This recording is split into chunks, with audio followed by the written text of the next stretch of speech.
मेरे बैग से एक तो कैप्चर कार्ड लेके आओ तो पीआई बॉक्स वाला कैप्चर कार्ड लेके आओ तो मेरे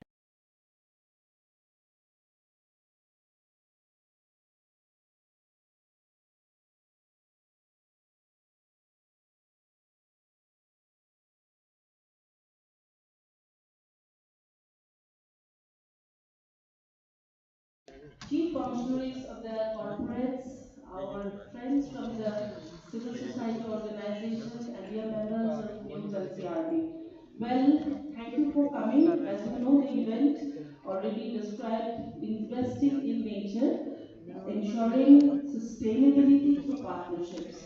Now, when we work, we know that all of us are working in our niches, our particular areas where we are all striving to integrate the economic growth, the social inclusions, and the ecological sustainability principles.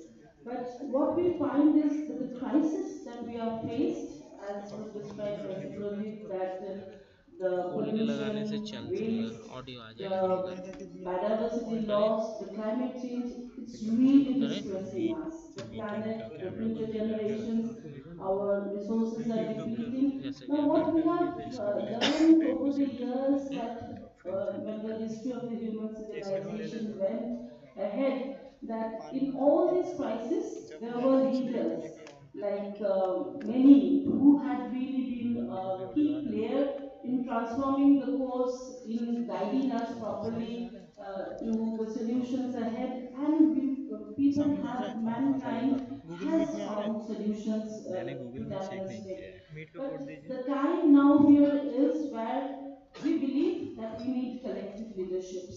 We need people who code are बोलिए उसका aligned code बोलिए with क्या these code है principles. We need people who are already working. We need leaders who can work collectively. So this is the platform where we know that whoever has come here are working very strongly in their spaces with sustainability, with biodiversity restoration, conservation, with pollution abatement, fighting climate change, working very closely to impact communities, policies, and we hope that this platform will enable us to start the dialogues. It is very important that we need to start dialogues. Solutions, as we know, is not coming as cooked in a platter. It's not coming like that. Solutions are being critical. They are not a particular sectoral thing. It is becoming multi-sectoral. It is becoming multidisciplinary. And from all disciplines, if we are not able to work together, we will miss the call of the day today. So that is the purpose मैंने change किया that था we are वो here banner change today, हो रहा था इसलिए and change I किया extend a warm welcome to all of you as we initiate live our journey together with these interactions, dialogues, and exchanges. Thank you कोई for दिक्कत हो coming, तो मत and लगाइए once क्या again, हुआ a warm कोई दिक्कत हो welcome to उसको all लगा of you दीजिएगा to direct have audio this आया discourse and the journey इसी का चल रहा together. है Thank you. ऑडियो चल रहा है इसी का चल रहा है माइक्रोफोन का चल रहा है Thank you, ma'am, for setting the perfect tone for our today's forum.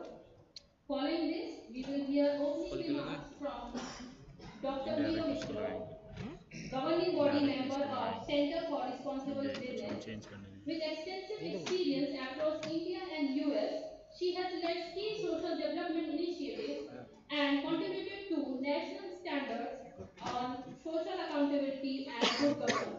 May I now invite Dr. Mira क्या Mishra प्रॉब्लम हो रहा to है kindly deliver her opening. अभी तो कंफर्म करके गया आ जाना अभी तो कंफर्म किया कि आ गया Namaskar. Good morning, everybody. Um, I want to extend my deeply felt thanks to Ms. Janita Day, Joint Secretary News, for taking the initiative here for this very important conference. Uh, I'm also, of course, delighted that CRT is a partner to this conference, and this takes forward our earlier collaborations and associations with news, and we hope we'll take it even more forward. So it's a great pleasure for me to be here among distinguished speakers at this session and also following sessions. And I'll just take a few minutes to tell you something about what CRB does, the Center for Responsible Business. I'm here representing as a board audio क्यों member. छोड़ रहा है? वही तो देख रहा And हूँ so the ठीक से sessions जा are रहा going to go into several sessions. This is the coming ones and the others also. I'm deeply grateful फटाक to से the कैप्चर कार्ड चेंज उधर से panelists who दीजिए have है। ये ऑफ हो जाएगा been फटाक here. से, फटाक से ऑफ हो We've got जाएगा। Commissioner दीजिए Reeves, the Deputy खोलिए Secretary from West Bengal, of course, Mr. Jananda Dev from News, Dr. Bhatnagar, Country Representative to India, Professor Chakravarti आराम from से NDRI, Mr. Shah, Ms. Shah, Synthesized Foundation, and Ms. Sharma, Chief Secretary of the IFC at this panel. And of course, I'm यहाँ पे delighted mic to off be दिखा रहा था पीछे here तो अभी to अभी जस्ट perform मैंने and किया है। listen to the other wait sessions as well. Let me camera begin by saying that the nature चालू हो गया landscapes, including वो वाला डिवाइस को साइड कर दीजिए। biodiversity and ये wildlife, प्रॉब्लम कर रहा है is device under great stress. वो डिवाइस को ये साइड वाला कर And दीजिए। this is because of ये what वाला the नहीं नहीं नहीं um, अभी करूँगा। ये usable मेरा resources ये हम नहीं बोल practically रहे has नहीं वो एक affected तो डिवाइस these खराब हो resources गया लग has devastated them. And these stakeholders, as we know, include global players, both government and business, and to benefit from these हम resources. इसको एक्सटेंड There भी were कर रहे हैं। some, at last count, I saw 300 million of the most backward and जो mic जो चालू है ना वो marginalized इसको communities माइक किसको to बंद कर depend दो on these लैपटॉप का नहीं नहीं resources लैपटॉप का for माइक बंद their कर दिया। lives, their livelihoods, बंद देखिए है their देखिए work, and देखिए their अब मैं आपको business, फ्लॉप तो कर to हम रहा लोग जो not बात कर रहे हैं वो necessarily सब इसमें आ live रहा है हूँ। lives नहीं of आएगा, prosperity देखिए क्या and दिखा हुआ आ रहा well-being. So this is the challenge before us. I'm going to take a है। deep dive हम लोग जो बात कर रहे हैं वो ये सब यूट्यूब इसमें में आ आप रहा and है देख रहे देखो हैं, what यूट्यूब is में थोड़ा देर conservation वेट कर to us. लीजिए। That is, we want to continue the conservation process, but we have to reimagine it in new ways that फटाक will से कम also होगा हाईलाइट्स, benefit कंप्लीट जो कम होगा and highlights से कम होगा। usable, एक मिनट रुकिए expanded, and also improve the lives of our communities. So this is the big challenge that we face here. Let me take a deep dive into a few इसे things क्या about हो रहा है, Center for इसे चलना नहीं Responsible Business. चाहिए। So we were constituted in रुक 2011 जा in the एक तो कॉर्ड दिए है ना वहाँ पर audio cord Planetary's audio cord है ना तेरे Sustainable पास Development ईपी Goals वाला 2030 क्या करने की theme. ईपी वाला And एक its तो one उसमें vision फेंकेंगे is that क्या दिक्कत businesses आ रहा है? integrate sustainability into their core business practice. Now, who are the businesses we work with? हाँ There are ठीक all है। levels, corporate, at a global and Indian level. We also have, we work with the corporates in the supply chains. We work with net zero level institutions like trade associations, MSMEs, SMEs like clusters, and so on. So there's a whole lot of stakeholders.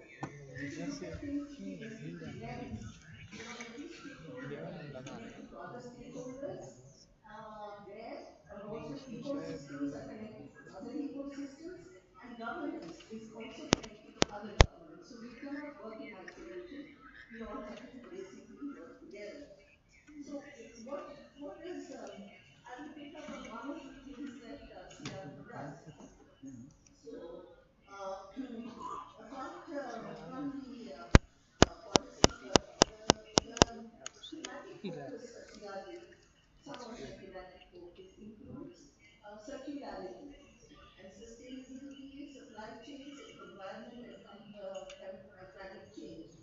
This kind of focus has led CRP to more granular levels of reality, that is, the lives and livelihoods and work of the people who are most marginalized, as I said, probably 300 million at last count, who are forest dependent. So drawing their work resources into the mainstream is what's going to give growth to India and also is a part of the growth, let me say. But very important part of the growth which has been sort of marginalized and not recognized so far. At the same time, we also hope that they should have better lives and systems as well, and better environmental systems in which to work. So, so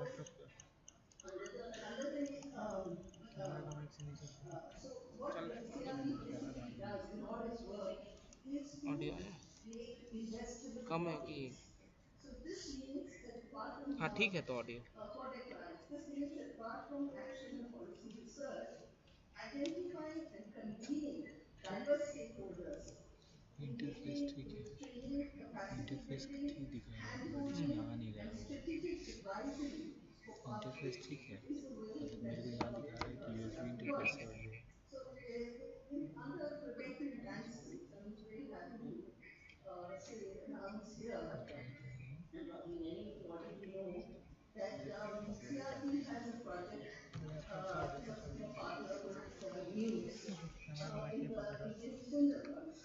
And what is the objective is protecting mangrove stewardship and इसका mic ecosystem, देगा establishing mic governance on standards देखो for techniques, and developing livelihood augmentation plans. So this kind of thing that we do in landscape, CRP does across 9 states, and also in areas like food loss and waste, inclusive agri-value chains, and circular apparels and textiles. So a lot of different kinds of things, but our venture into nature is of course a very important dimension of our current work. As Ajanta ji said, we have to work in partnership. And the whole thing about partnership is a very sort of granular and tedious process. But every partnership, every meeting like this spews out new ideas and new events and new initiatives. So some of the partners I'd like to mention just for information of CRB, GIZ, BNZ, UNEP, EU, TERI, and EU and TERI under the EU India Resource Efficiency and Circular Partnership, and TERI and ADE. These are just examples. And then we also are part, again working in coalition, we are part of coalitions like POLU, India, India Responsible Sourcing and Trade of Commodities, CREST, is where we focus. WWF, India, WRI, India, IDA, CRB, all parts of it. We are also parts of capital evaluation hubs, agriculture, AgCRE, as there is some name, and VSS, an important significance of voluntary sustainability standards as well. The one event, our flagship event, which takes place once a year, draws about 1,200 participants, and it is called India's Sustainability Standards, International Dialogue and Conference. So we have about 26 sessions typically, as we did last year, 135 speakers, 50 partners, and more than 1,200 participants. Bring together private sector, public sector, global standard setting organizations, multilateral and bilateral entities, private equity, representatives, government, academia, policy makers and communities, discuss many of the dimensions that we will be looking at now. At the very highest level, we have continued to be this partnership and this coalition and this energy to drive things. We do it at the very highest level as well. And CRB is part of the Sustainability Taxonomy, Ministry of Finance, and CRB is also contributed. These are all recognized contributions to the Voluntary National Review, which is the highest, which is India's report to the UN at the highest level. And so on. We work closely with MCA and CRB and many other of those kind of things. So going forward, just one line to say that taking a line of thought from Julian Simon, probably many of you may not have heard of him, but in the old days, in our time, and it was republished in 1996. It's called The Ultimate Resource. So the ultimate resource is the human mind. This is where we will be talking about innovation, we'll be talking about,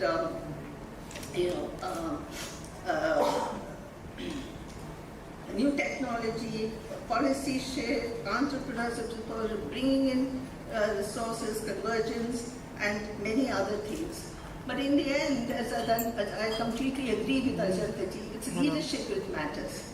So leadership will drive the process, and from this session here, this conference, many leaders would emerge, and we would love to see them at the very highest level, pushing this agenda even further. Thank you.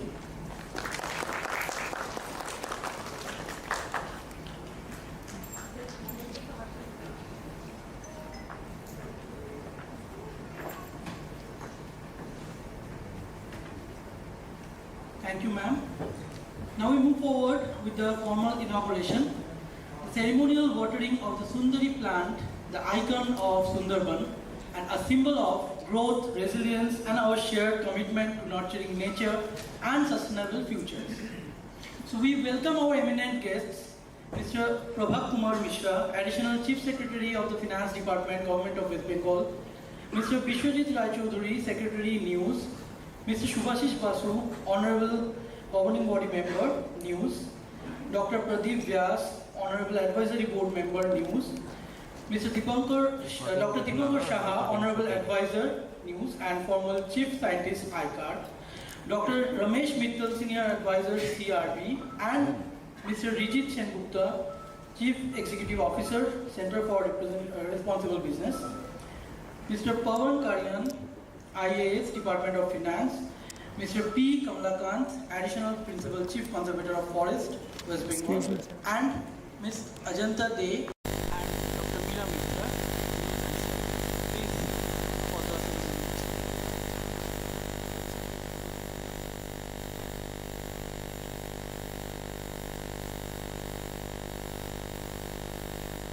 sorry, we also invite Mr. Pranay Potlar to please come up for the ceremonial watering of the Sundari. And Dr. P.G. Chakraborty, sir, please if you could.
Everyone.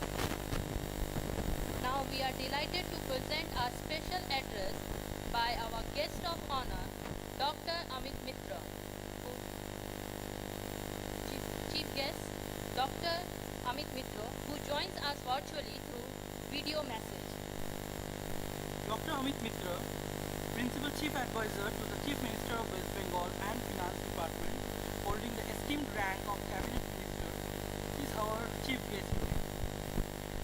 Dr. Mitra's distinguished leadership and deep commitment to sustainable development and economic progress make his insights especially valuable for our gathering. We do sincerely appreciate his support to the forum in sending his recorded video in Inauguration. Let us listen listen to his thoughts and advice for us.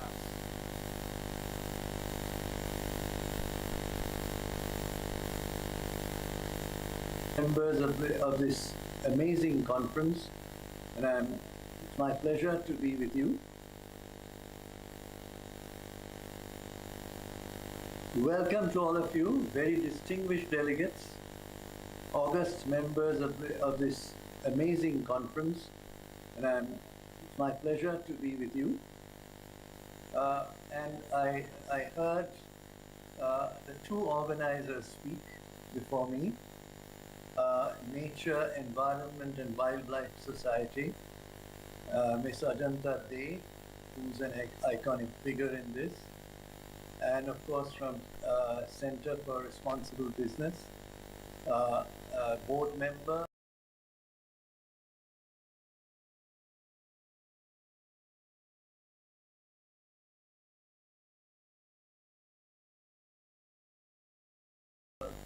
Very happy that the additional Chief Secretary, Finance of West Bengal has joined us. He will deliver the keynote address. We work together. Mr. Prabhat Mishra, he was not only ACS Finance, he was Principal Secretary of Environment, Irrigation and Fisheries. So the man who has a passion for sustainability is with you today from the government of West Bengal. Now the focus of the conference is partnership. Partnership between whom? Civil society organizations, corporate funders, multilateral funders, and of course the government. So let me start by saying that I would like to provide the big picture. It's interesting that developed countries for 200-300 years went through industrialization without quite attending to the question of sustainability, biodiversity, and nature. You'll be surprised to know that only in 1970, the United States introduced the Clean Water Act, Clean Air Act. 1972, they introduced the Clean Water Act, and EPA, Environment Protection Agency, was formed only in 1970. I'm also very glad that following that, within another 30 years, you had the initial rules for ESG, which is the basis of your conference. So it is very important to understand this very recent development. I'm also very glad that the United Nations in 2000, only in 2000, formed under Kofi Annan, they formed the Global Compact, which would look at sustainability. And look where we have gone from there. You'd be delighted to know that the ESG investment market size is today valued at 30 trillion US dollars. 30 trillion US dollars, growing at approximately 16% every year on a compounded annual growth rate. That's the global scene. So where we have come from 1970 to today in terms of attending to environment, sustainability, nature. Let me then come to the question, where is India in all of this? Well, you'll be happy to know, while small in quantum, in 2024, India's asset under management for ESG was approximately 9,753 crores. That's about 1.1 billion US dollars, B for billion. Now we talked of trillions, but India is at least today handling 1.1 billion US dollars towards companies which have ESG focus. You'll be happy to know there's ESG performance-linked loans, which were not there before, green bonds, which are never there before, and carbon credits, of course, all of you know. I don't need to think about that. Now, let me go to the next issue. Mr. Mishra will, of course, give us a lot of insight on West Bengal. I would like to take a case in point. Just one. You'd be interested to know, and I'm aware that News is doing a lot of work in Sundarbans, the biggest delta in the world perhaps, with Axis Bank, Netherlands. I'm also aware that CRB is working with News and many others in partnership. And of course, they have this massive conference annually in Delhi, which attracts everybody from the world. So I know all of this. But let me give you an example. The World Bank, in partnership with West Bengal government, has excavated 700 silted creeks, which had all got silted, in Sundarbans, now storing fresh water, fresh rainwater, and reducing salinity. Now, what is the significance of this, of government and an international financial institution collaborating? Here comes the grassroots. The self-help groups of the region, connected to CSOs, the NGOs, 98% women, have immediately jumped in. And what are they doing? They're cultivating scampi. That's in Bengali called goldachi. It's a local variety of shrimp which only grows in fresh. And they've created a whole supply chain because of that single intervention of cleaning the creeks, allowing fresh water, creating drinking water facilities. Here come the women, 98% women, SHGs, supported by NGOs. And today they are producing this very fascinating product.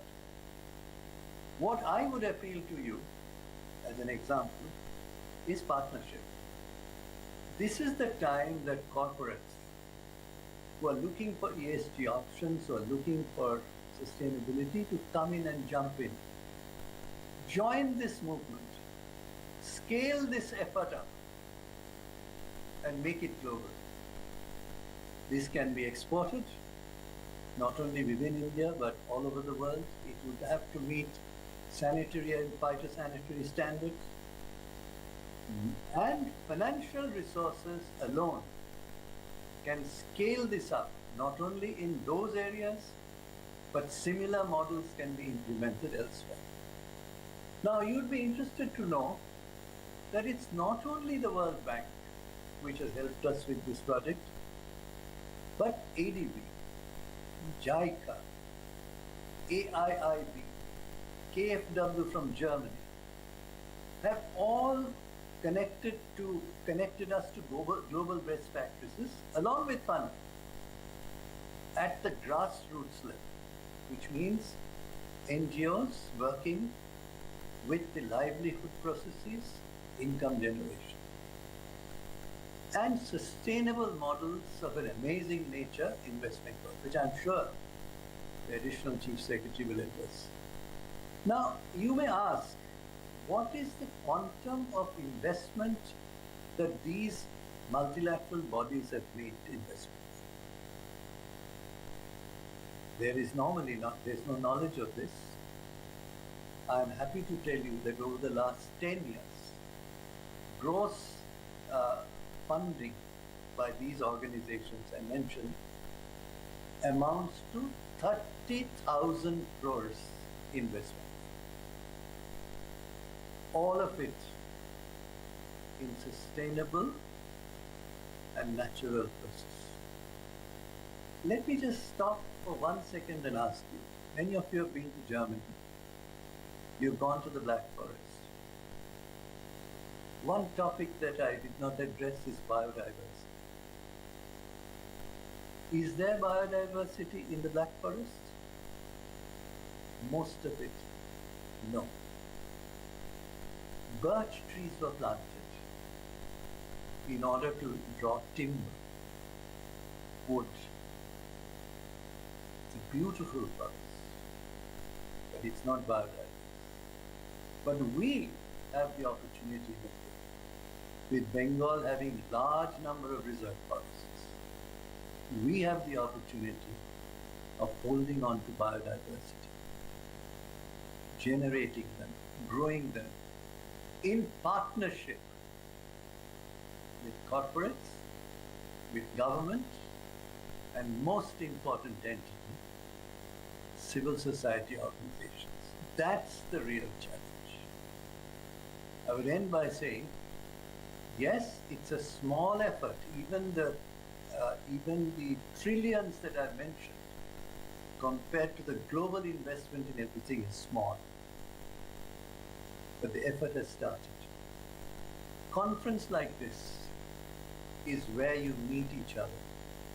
I'm very happy to know that Reliance Retail is there, Axis Bank is there, ITC is there, Murray Cook is there, and Solidaridad, which is working with us in the leather hub. They are there in the conference from Europe, EU. And there will be many others. The Tea Association is there. So my appeal to the corporates is, conference like this, the takeaway is to connect with the civil society organizations and with the government to create a world that we will all be proud of for the future. Thank you for giving me this opportunity to say a few words. I thank the organizers, each one of you who have come today to create partnerships for the future. Thank you.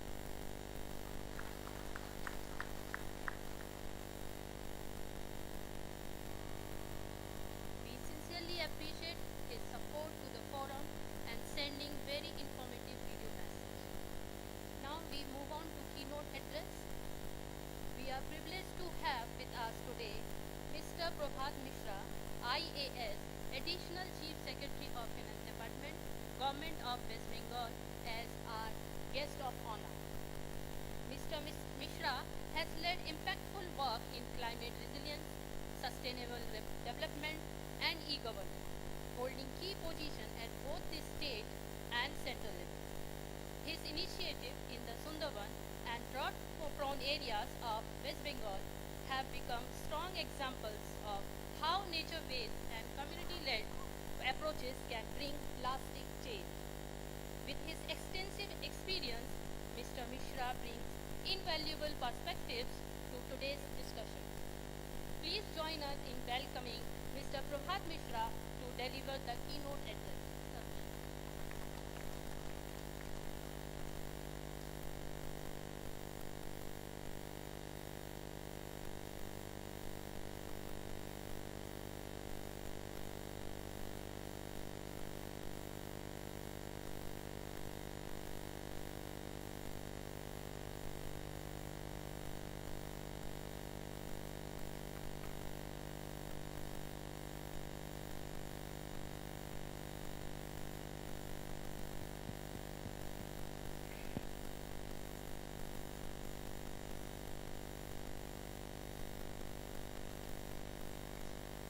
Much for inviting me today.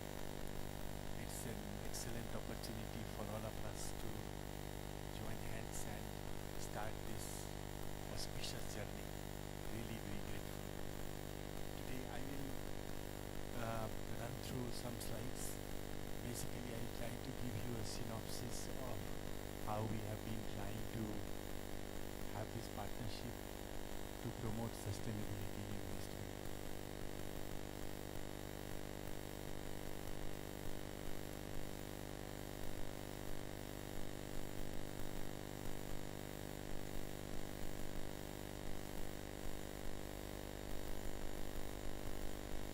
context is already set actually, several speakers, and just to summarize the whole thing again, the ecosystem across the globe are getting degraded and all of us are worried about it. And to set it right, the huge investment is actually needed to restore it. And that restoration will require many stakeholders to join hands, and some of these are government, corporate, civil society, academia, community, local bodies, and many others. The thing is that the climate change is really becoming quite difficult, and we have not understood all its pieces quite well. So there is a definite knowledge gap, and to that extent there is a constant partnership is required with academia, which we have all along understood while we were handling several critical climate challenge related issues in government of West Bengal.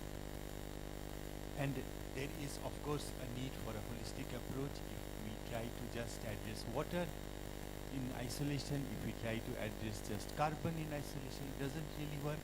These are very interconnected pieces and need to be handled in a holistic way. So West Bengal, coming back to specifically to West Bengal, we have some 6 agroclimatic zones, and some of them are really very vulnerable. If you look at the hilly zone of Darjeeling and Kalimpong, it's it's actually a high gradient slope and lot of soil erosion, lot of degradation, and so on and so forth. At the same time, if you see the western lateritic zone, you will realize that there is again similar problem of the gradient is not so sharp, but then we do have problems of soil and land degradation, and we have this coastal saline zone where there is of course rising salinity is the core problem.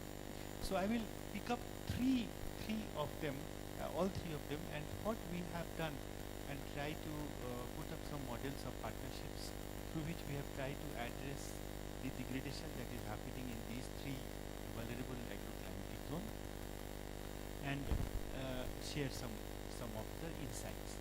So western lateritic zone, for example, I would tell you about Mati Srishti.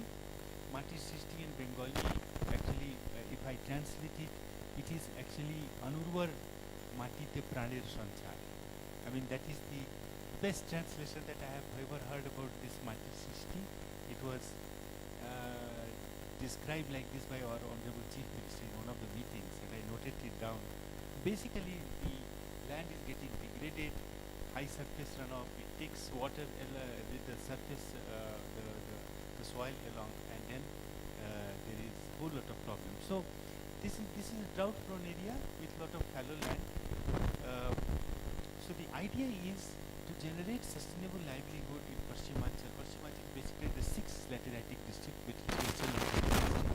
by assured irrigation, including climate resilient dryland agriculture, horticulture, pisciculture, and working with community-based organizations. They become basically the vehicle of change. Now, these are some of the pieces. I won't go into detail, but what we have learned is that wherever nature has some challenges, it also throws a lot of opportunities, and Western Lateritic Zone is no exception. It has a lot of opportunity for this fallow land, monocropped, rain-fed areas, throwing huge opportunity for horticulture, and also the air-breathing fish, the pisciculture, and so on. So the acidic soil is well suited for very citrus fruits. Then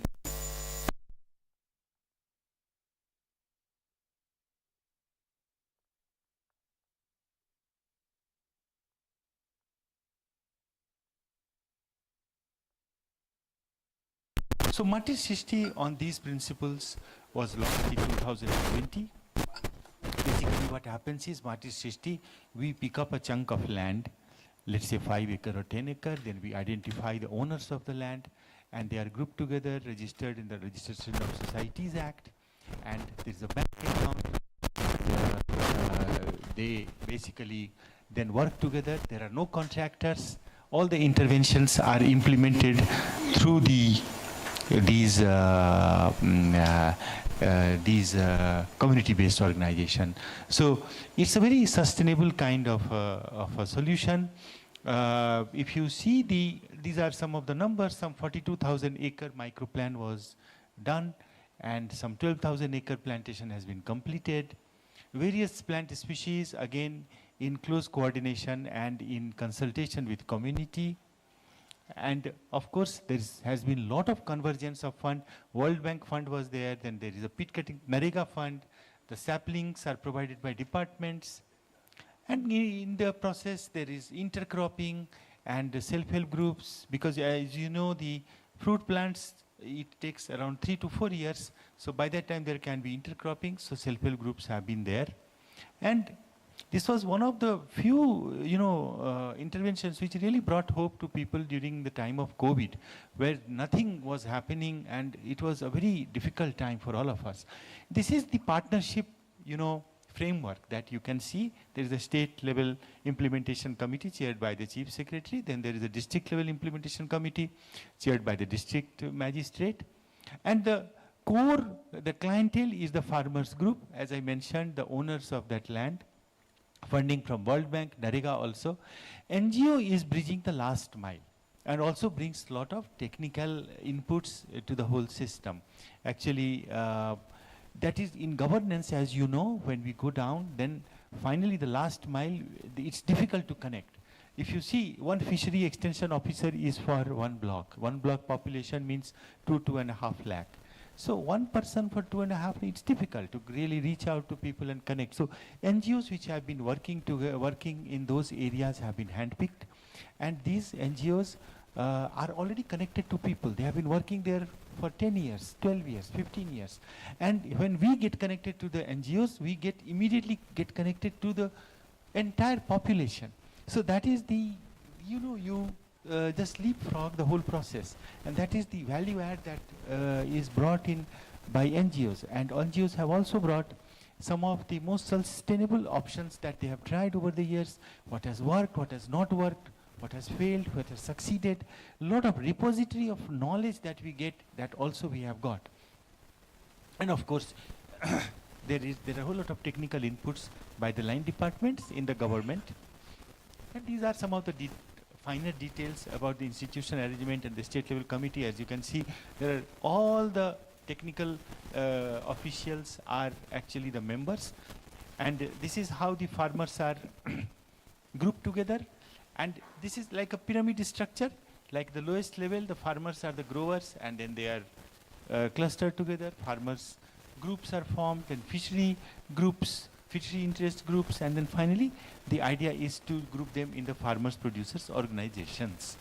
So this is a journey working with the CBOs, building their capacity, nurturing them, and seeing them growing from strength to strength, and become kind of an arm of governance, actually. So the whole lot of energy has gone into nurturing them. It's a long process. It's a difficult process also, but there is no alternative to it. That is how this format is very essential. When you try to partner with community, that also is a very, very important job in the whole process. And how do I connect to individual farmers? It's very difficult. So you group them together, just like in forestry, we have joint forest management groups, and many other, this is how in governance we have learned how to reach out the wider audience by grouping them together. And financing is actually, government has to take the first mover risk. There are many interventions which fail, and therefore it is important that government put in their finances first, that if it fails, it's all right. So that is where the government role is very important, and it has to be there. Sorry, the presentation. So thank you.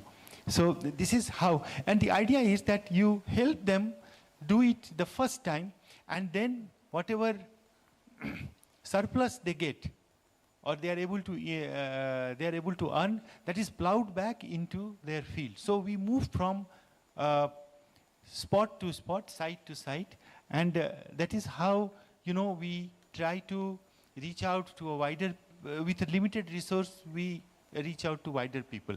We are now trying to rope in the corporate financing into Mati Srishti. We are in touch with many organizations who are very interested to see this format, who are very happy to see how it is working, and now they have expressed interest to really put in their finances. There is a structure, there is an institutional structure, and the best part is that since the main drivers are actually the CBOs, and there are no contractors, so it is attracting many people in corporate world, and we are very hopeful that going forward, Mati Srishti will be financed to a great extent through corporate social responsibility fund.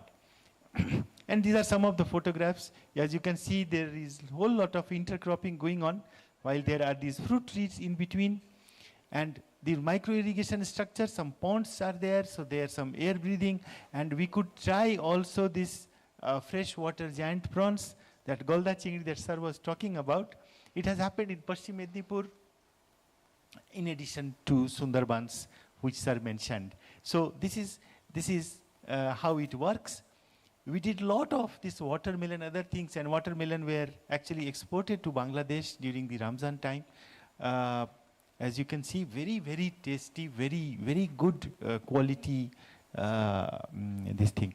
And this is the value chain that actually has been developed. So the idea is that some of the inputs that are required for production are actually produced by the CBOs themselves. So in the village scenario, suppose neem cakes are required for plantation, then what happens is that some of the women groups, they are collecting the neem fruits, then they are making the neem cakes, and they are very, very the quality is so good. Similarly, some saplings, some nurseries, vermicompost, it's a value chain. And with a lot of interdependence, as you can see the partnerships, that are growing, these micro linkages that are formed, and then finally the marketing. So this is one case study in Jharkhand. As you can see, there is this micro irrigation structure, and so on. And we also tried a bit with this low carbon footprint thing. This solar. These are hand-driven mobile solar pumps, and of course the terrain is changing. Then there is this Makura Rani Band, a lot of Arjun plantation, Arjun cocoon, and this Raipur and Kashipur. You can see the difference that has happened, and so on and so forth. Then there are so many other small stuff. Water use efficiency increasing through community using tensiometer. Again, a sustainable option. Why, how, and why? How to teach farmers not to go for flood irrigation and like that. Then we have got connected to farmers through, again, a partnership with Precision Agriculture. Actually, it was a non-profit which was started by a Harvard Business School professor, so we got connected to them.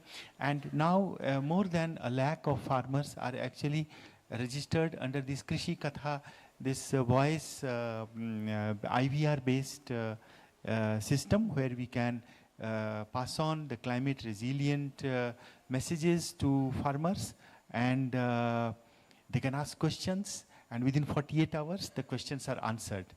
Now I'm coming to Darjeeling and Kalimpong hilly areas, and you can see there are, again, as I mentioned, nature throws its own opportunities, a lot of floriculture is possible. So here we had this private partnership to put in this poly house that you have seen. Now generally what used to happen is that one agency would come with poly house, then somebody else will do the floriculture and so on. Here the same agency did everything and also bought back the flowers. There was a tripartite agreement with district administration, with the flower growers and the private partner. And they committed that for 2 years at a certain rate they will buy the Jarbera that was being cultivated. Very good experience in Kalimpong. We are also looking at Senchel Lake, Darjeeling. So Senchel Lake, Darjeeling, as you know, it's a source of drinking water in Darjeeling town, and actually it is fed through some 42 springs, and we are working with news and IHE Delft, Netherlands. So project is almost developed. We are now trying to finance it through some source, and then community, and the idea is that we will rejuvenate these springs so that the Senchel Lake is rejuvenated and it is able to supply water to Darjeeling town. These are some of the other sustainable options, how black pepper is being cultivated as creeper on the areca nut trees. It is I think it is a Mirik area. And Gorubathan also, there are a whole lot of areca nut trees. And also this betel nut trees, which are so useful. So black pepper is a big hit in that area. I come to the coastal areas of Sundarban, and as sir was mentioning, one of the most difficult terrain in our state, rising salinity is definitely a very big problem. So whenever we used to go to the field and talk to people, then they would say that, look, we were using nurturing these fish species till 3 years back. Now they are not possible. That is not possible because now the salinity has gone up and the same species cannot be grown. So a lot of mangrove species are also getting wiped out. Then the increasing intensity and frequency of cyclones, as we all know. We have tried three-pronged approach to combat salinity in Sundarbans. One was what sir was mentioning, was the re-excavation of old silted creeks with the World Bank funding that sir mentioned. That harvests the fresh rainwater, and automatically, you know, the salinity goes down in the area. So that the idea was that you can then have coexistence of agriculture and aquaculture, because generally the tendency is to take in the saline water and go for this Venamai kind of cultivation where, you know, only there is not a blade of grass, it looks like a desert, as you all have seen. So that was the reason why the Scampi was pushed. And that is the first piece. The second piece is we realized that the tidal rivers in Sundarbans have got disconnected from the Ganga Padma river system. The reason is that, thank you. So the reason is that over last 100, 200 years, Ganga Padma system has drifted towards east. And then this disconnect has happened. So through Ikshamati and Jalangi river system, the fresh water which used to be fed into Sundarban, that has got disconnected. That is one reason. So we are trying to reconnect them. So trying to reconnect them through a basin approach. I will give a few photographs. And of course, the last piece written, of course, at the top is the embankments. The embankments which actually stop the tidal water from entering into the villages and rising the salinity, and that is the basic thing. But then our approach has changed through a partnership. We partnered with the Netherlands. We had an action plan for 5 years. We have signed it with the Netherlands. And because of that partnership, we have really changed our approach to this problem. For example, the embankments, earlier our approach was a purely engineering approach in which, you know, the brick and mortar thing was there, but now we are trying to go for the nature-based solutions. And you can see these mangroves. So the silt gets trapped. There is a dwarf embankment in the front. So the water comes in, then water settles, and then the silt is trapped, and that silt allows us to grow the mangroves.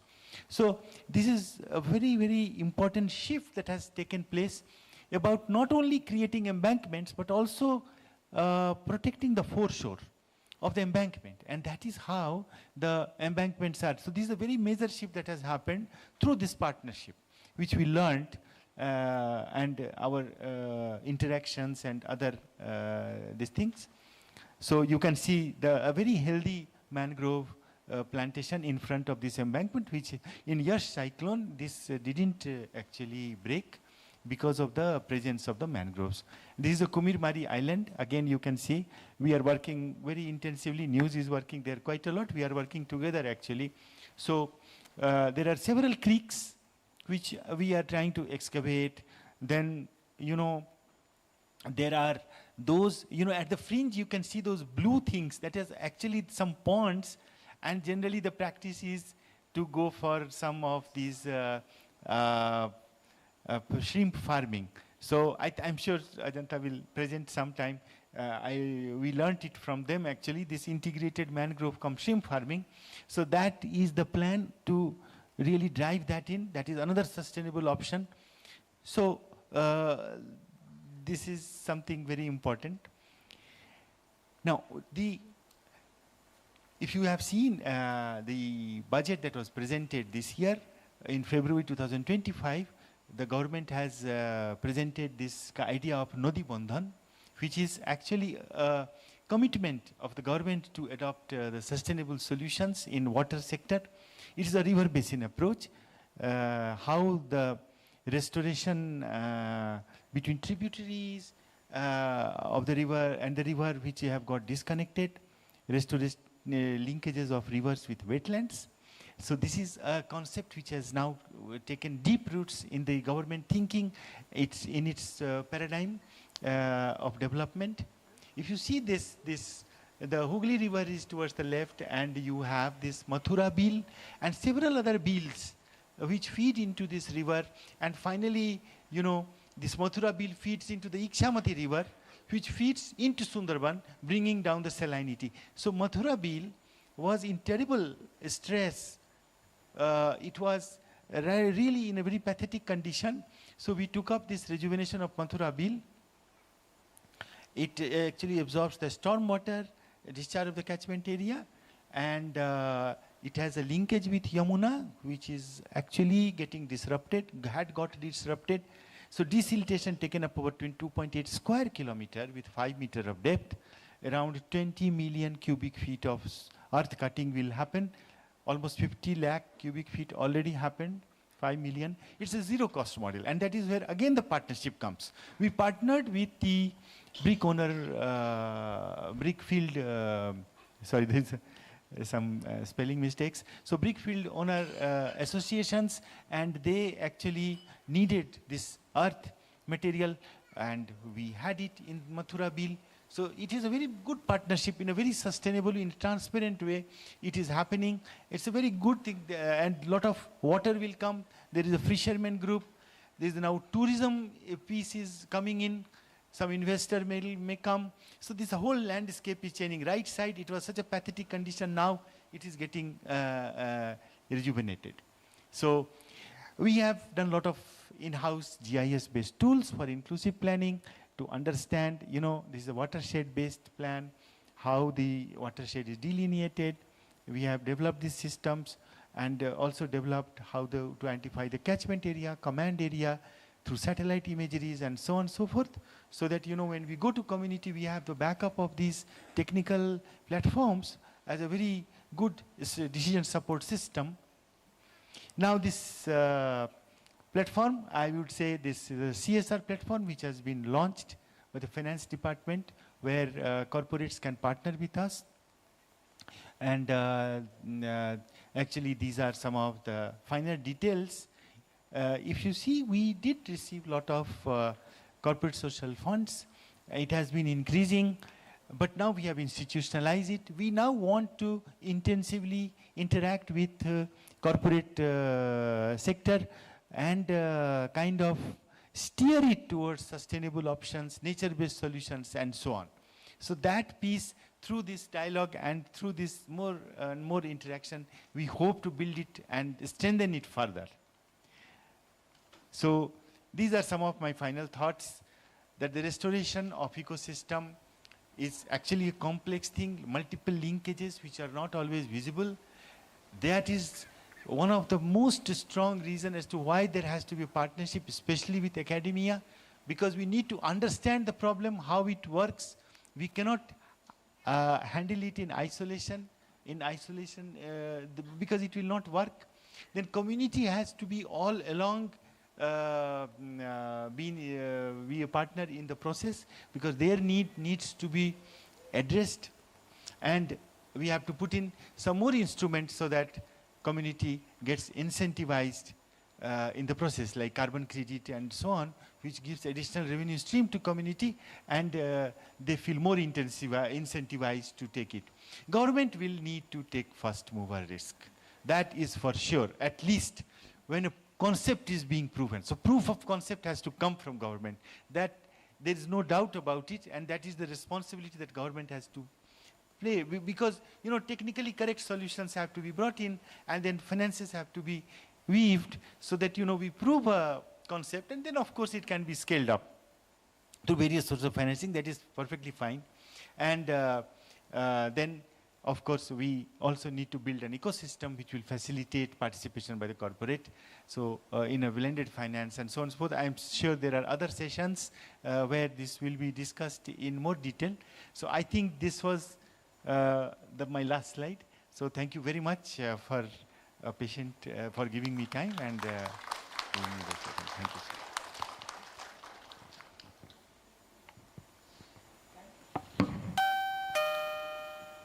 Thank you so much, sir. We thank Mr. Mishra for his exceptional insights, which have given us much to reflect on and will certainly guide our future actions. So we are honored to felicitate Mr. Prabhat Mishra in recognition of his outstanding contribution and dedication towards conservation of ecosystem and community resilience. We would request Mr. Bishwajit Rai Chaudhary, Secretary News, to come up and felicitate him with a token of appreciation. As the token of appreciation, we have a basket, a handicraft made from water hyacinth by women-led Badabun group of Kumirmari village. The bags have been made and printed by another women-led group, Agomoni, from Kumirmari. And the gamosa are handicrafted by women group from Assam. The groups are Ma Manusha and Padumi. They are from Guwahati, Assam.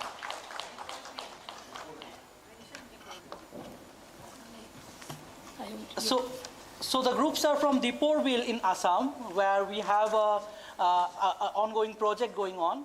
So this gamosa is from there, made by the women groups, a handicraft.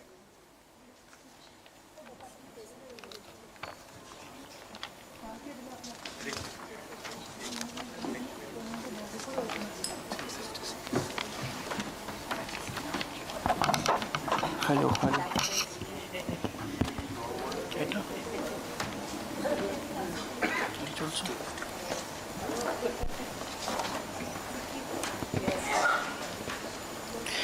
So now we will commence the plenary session on investing in nature for climate resilience and biodiversity conservation. As we confront rising climate risks and rapid biodiversity loss, it is clear that nature must be at the center of our solutions. From forests and wetlands to traditional knowledge and regenerative practices, investing in nature is not only an environmental need, but a smart, inclusive development strategy. Today's discussion brings together a diverse panel of experts and practitioners who will help us explore how collaboration, innovation, and community-led action can shape a more resilient and biodiverse future. This session will be chaired by Mr. Prabhat Mishra, Additional Chief Secretary, Finance Department, Government of West Bengal. May I now have the honor of inviting Mr. Mishra to kindly grace the stage and take the session forward. Now we will welcome the eminent panelists, starting with Dr. Ramesh Mittal. He is a senior advisor at the Center for Responsible Business and principal advisor to the government of Rajasthan. With over 20 years of leadership in agricultural marketing and has worked with international organizations including FAO and APO. Now our next panelist, Dr. P.G. Dhar Chakravarti. He is a distinguished retired IAS officer with over 4 decades in environmental governance. Dr. Chakravarti has led India's National Institute of Disaster Management and served as founding director of SAC Disaster Management Center. Presently, he serves as emeritus professor at RKM Very, focusing on environment and disaster management. Next, Ms. Dhruvi Shah, Executive Trustee and CEO of Axis Bank Foundation. Under her leadership, AVF supports livelihood promotion for rural communities across India, collaborating with non-for-profit organizations to foster community-centric programs designed to sustain economic growth. Ms. Shah is also co-author of Book of Aspiration and actively mentors several social enterprises. And next, Ms. Madhulika Sharma.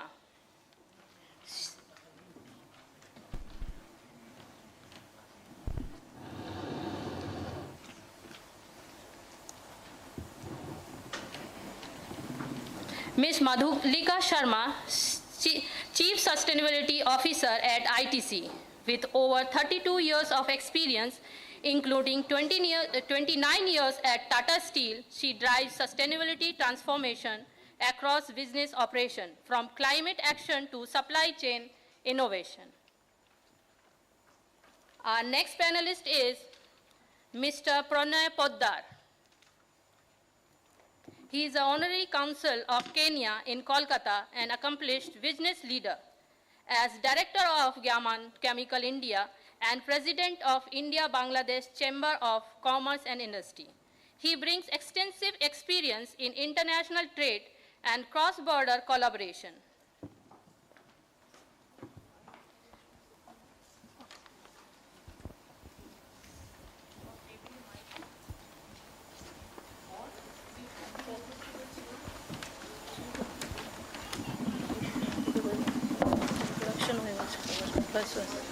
Start the investing in plenary session. You will come in. बोले तो handing over to Prabhat Mishra sir.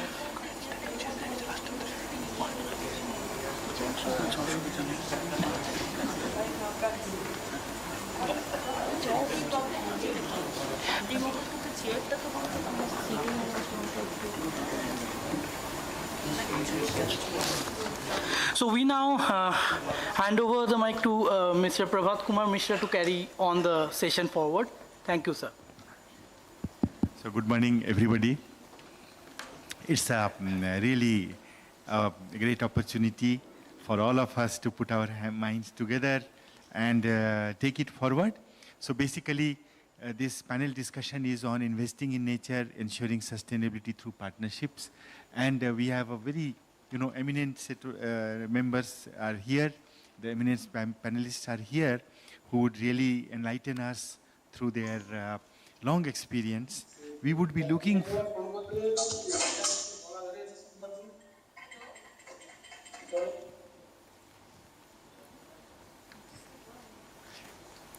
in this session, we would be looking for answers to some of the critical questions that confront us, such as importance of nature-based solution and need for financial investment in biodiversity conservation, benefits of integrating biodiversity into business and development practices, interconnectedness of climate and biodiversity, nature's role in halting climate change, very important. Nature itself is, in a way, helps us in halting the climate change, enabling environment for greater business commitment and action on biodiversity conservation in India, how investment in NBS can impact local community and their institutional governance. So the format of the session is like this, that each panelist will share their experience and views in 10 to 12 minutes, and thereafter there will be a few questions for you. And at the end of the panel discussion, we will have interactive session, an open house 20 minutes interaction where we will take questions from the audience. And of course, at the end, there will be a wrap-up session. So may I now request, starting from this side, Dr. Ramesh Mittal, Senior Advisor, Center for responsible business to share his thoughts. Sir. Thank you. First of all, I would like to congratulate for this beautiful theme, which is investing in nature. If you look at that as a part of sustainability, our tradition, we used to talk about the person's personality in the name of nature. Like we used to say, his nature is good, her nature is good, this man is good, this woman is good. So that kind of philosophy and tradition we have in our society. And today we are again talking to invest in nature, which is somewhere it reflects the sustainability in real manner. Now the theme is ensuring sustainability through partnership. Sustainability is not a new. If you look at this, like way of life, how we are spending our journey by using this sustainability. So if you look at the ancient India or ancient world, the mostly things and innovation has happened in a sustainable manner. But later on, due to science and tech and many kind of intervention has happened, and sustainability is somewhere else and innovation has taken place. Now today, we need to recap again for the sustainability. Now sustainability, independent cannot serve the purpose. I mean, it doesn't matter whether it is a government or the other stakeholder, maybe corporate, local, people, or any stakeholder as an independent manner, they cannot complete the task by doing the sustainability. So what we need to partner. So it is like holistic approach where we take into the account of the complete society, where all can do their best efforts by doing something good towards the nature. Now the issue is what to invest, how to invest, and where to invest. It's only money or efforts, livelihood, what else? So yes, when we talk about the investment, the finance comes first. Why it is so? Without finance, we cannot move on with our projects, plans, and whatever is available for the sustainability. Second is like the holistic approach where the local communities are also part of that. So the simple thing is how to go for the win-win situation where all the stakeholders must be happy and they should work in a one direction where we can achieve the sustainability. So for that purpose, we need to draw a diagram. We need to see the how to involve our society, how to involve our local people, how to involve corporate, how to involve like the business sentiments. Already we have seen the chairman's presentation, and the one example, a case study has given us the eye-opening remarks.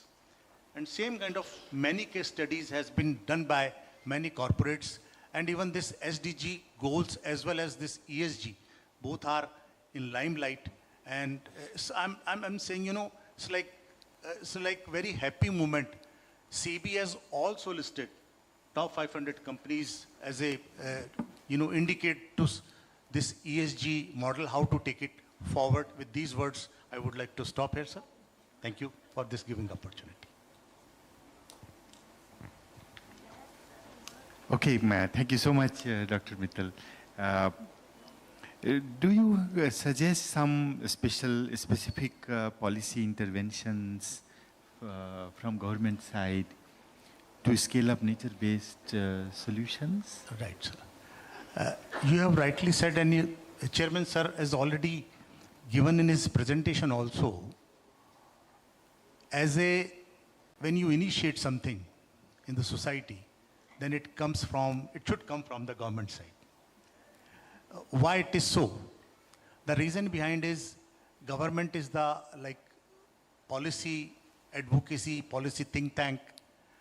And when the things are coming from top to bottom, I think it is always easy to address the problems and easy to handle the situation and easy to focus those particular things also. Now the stakeholders are many. How to make them comfortable on single platform, that is also one issue. When things are coming from the policy maker, like government only, then it is very easy to sensitize. I'll give you the example of this farmer producer organization and farmer producer companies scheme, which is launched by the government of India and supported by all the states. Under this scheme, government has identified many problems where the individual farmers were not able to take it forward. So initially the farmer clubs has been constituted, but they have not served the purpose. Then they thought, let's go through with the company. So under the Company Act, the new act has been introduced and the FPCs has been formed. And for that purpose, funds has been allocated, like it's a simple investing in the FPCs and FPOs through partnership. So it's the right theme. On the same theme, government is working. Now 10,000 FPs has targeted for this year, and before that more than 7,000 FPCs were already working. So almost 16 to 17. Now if you look at the challenges, yes, when we launch anything which is new, always some kind of problems and challenges emerge.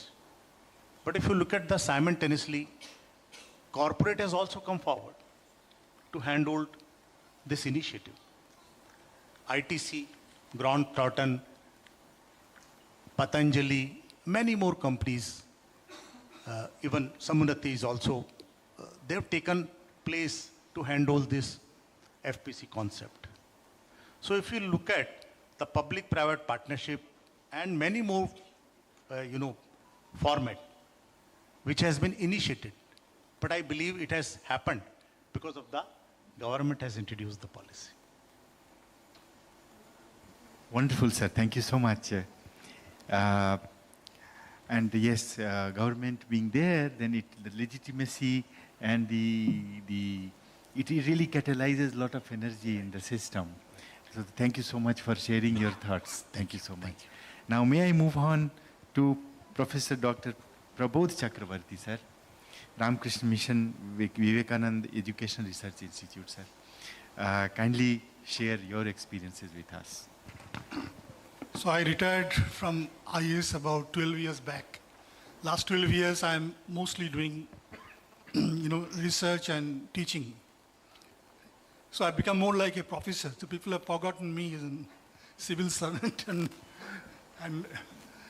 so as a professor now, I have acquired some of the habits of the professor to lecture. So I'll start with what actually is nature. In common parlance, by nature, we mean forest, wildlife, biodiversity. So this is what we call a biosphere. But the biosphere doesn't exist in isolation. It exists in relationship to some other spheres. One is a sphere of gases, the oxygen, carbon, nitrogen, other gases which are there in the atmosphere. Another is a sphere of the water, the terrestrial, the rain, snow, cloud, the surface water, the rivers, the lakes, oceans, seas.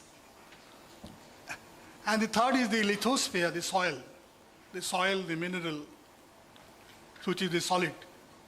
So there is the gaseous, the liquid form, and the solid form. These are very broadly.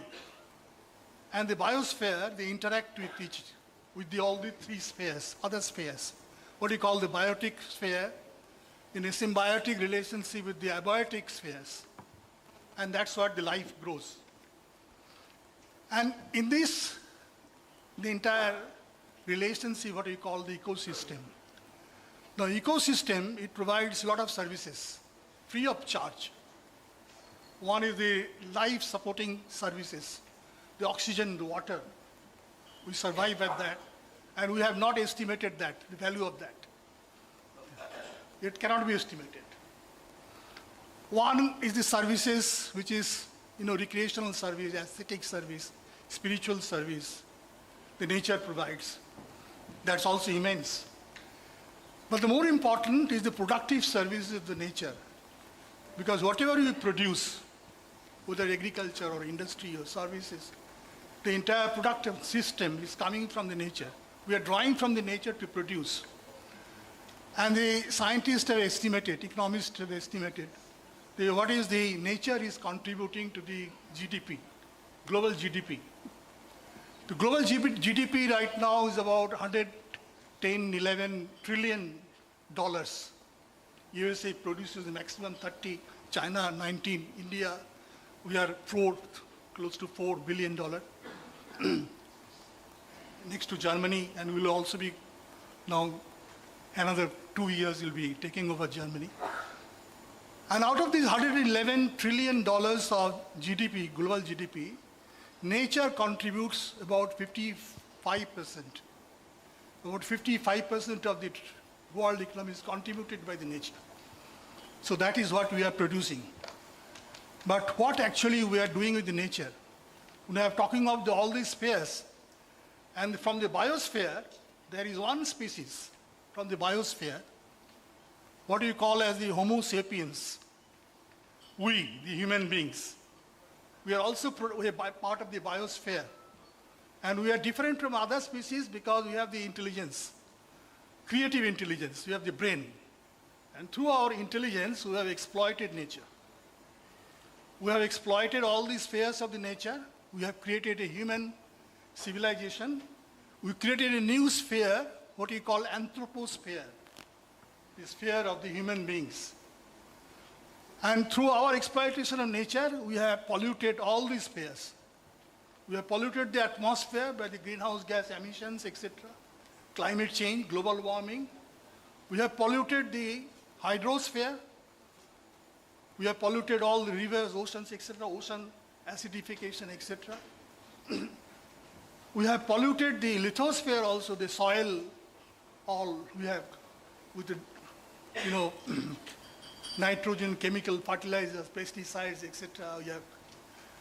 And we are destroying the biosphere also. We have destroyed the forest, the species. Species are getting extinct. We are now going through the sixth, species extinction, sixth cycle of the extinction. So that is what we have created. And now, and that sphere, what you call, the scientists are saying, we have now entered into the sphere of the Anthropocene, the geological epoch. The geological epoch, scientists saying that 1945 with the Hiroshima and Nagasaki, we have started the new epoch where the nature is not controlling the nature. It is the human beings which are now controlling the nature. We have created an age where human being is controlling the nature.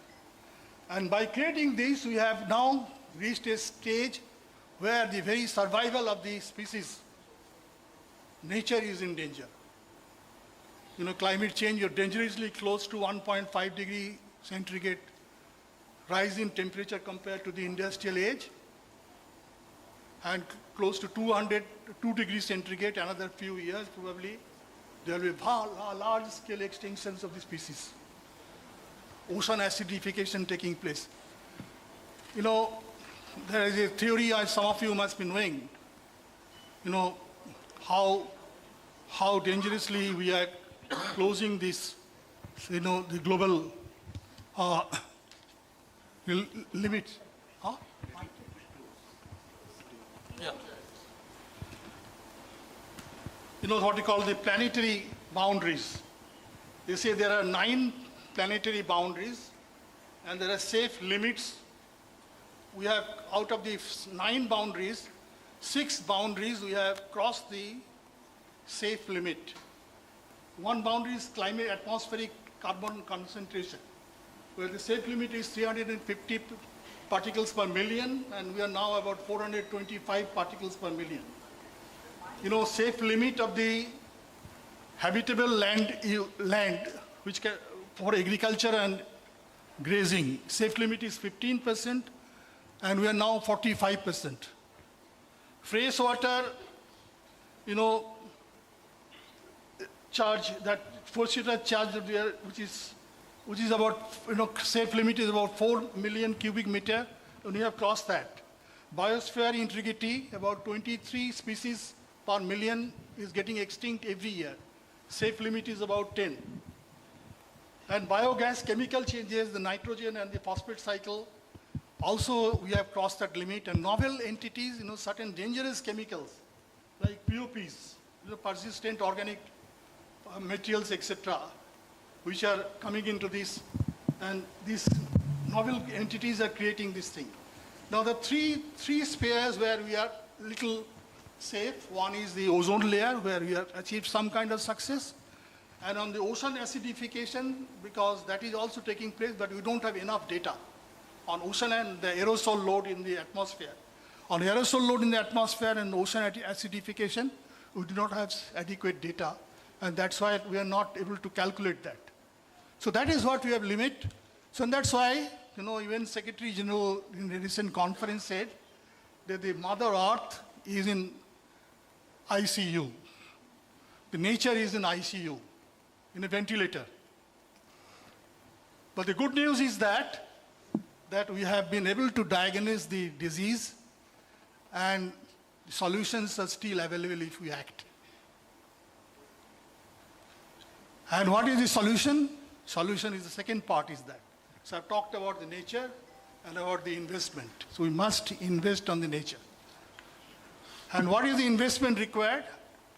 The UNEP has done a study in 2023, that report came, and they said we need something like $482 billion per year investment globally on nature. But the current level of investment is about $150 billion. So there is a huge gap. More than 50% gap is there.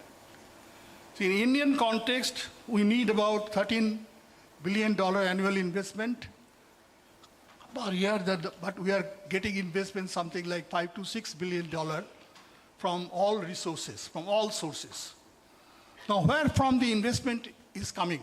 And what are the windows for investment? Where from we get the investment? One is the global sources. On the global sources, there are multiple windows available, and I would very briefly mention about those. One is the multilateral funds, multilateral level. Yes, hello. Yeah. We have the Global Environment Facility. We have the Green Climate Fund, etc. All these funds. Then you have a biodiversity and ecosystem, conservation fund. We have the multilateral development banks like World Bank, Asian Development Bank. They have certain windows available. We have the carbon markets and the result-based financing facility. And we have the bilateral donor program like USAID, like DFID, like GIZ, etc. They are also contributing. But, out of this global fund, India is getting annually about only 2,000 crores from all these put together. So the global facility, we are creating so much of noise and Paris Agreement and $300 billion annual commitment, but actual investment from the global sources after so much of discussions and negotiations and all this, nothing practically is coming. Only 2,000 crore annually we are getting on an average in India. Compared to that, we find the public funding, that's in India is about 44,000 crore rupee annually, and these are coming mainly from certain sources. One is CAMPA, compensatory afforestation. Compensatory afforestation means if any forest area is used for non-forest purposes, then you have to compensate for that, and that is deposited in a fund called CAMPA fund. So that deposits in that fund, and annually we are getting from CAMPA about, I think, about 5,000 crore rupee from the CAMPA. Then we have, program like Manrega, water harvestation and all that, and the afforestation program. So annually from, I think about 60% of the Manrega sources are used on water conservation and soil conservation and also on forestation.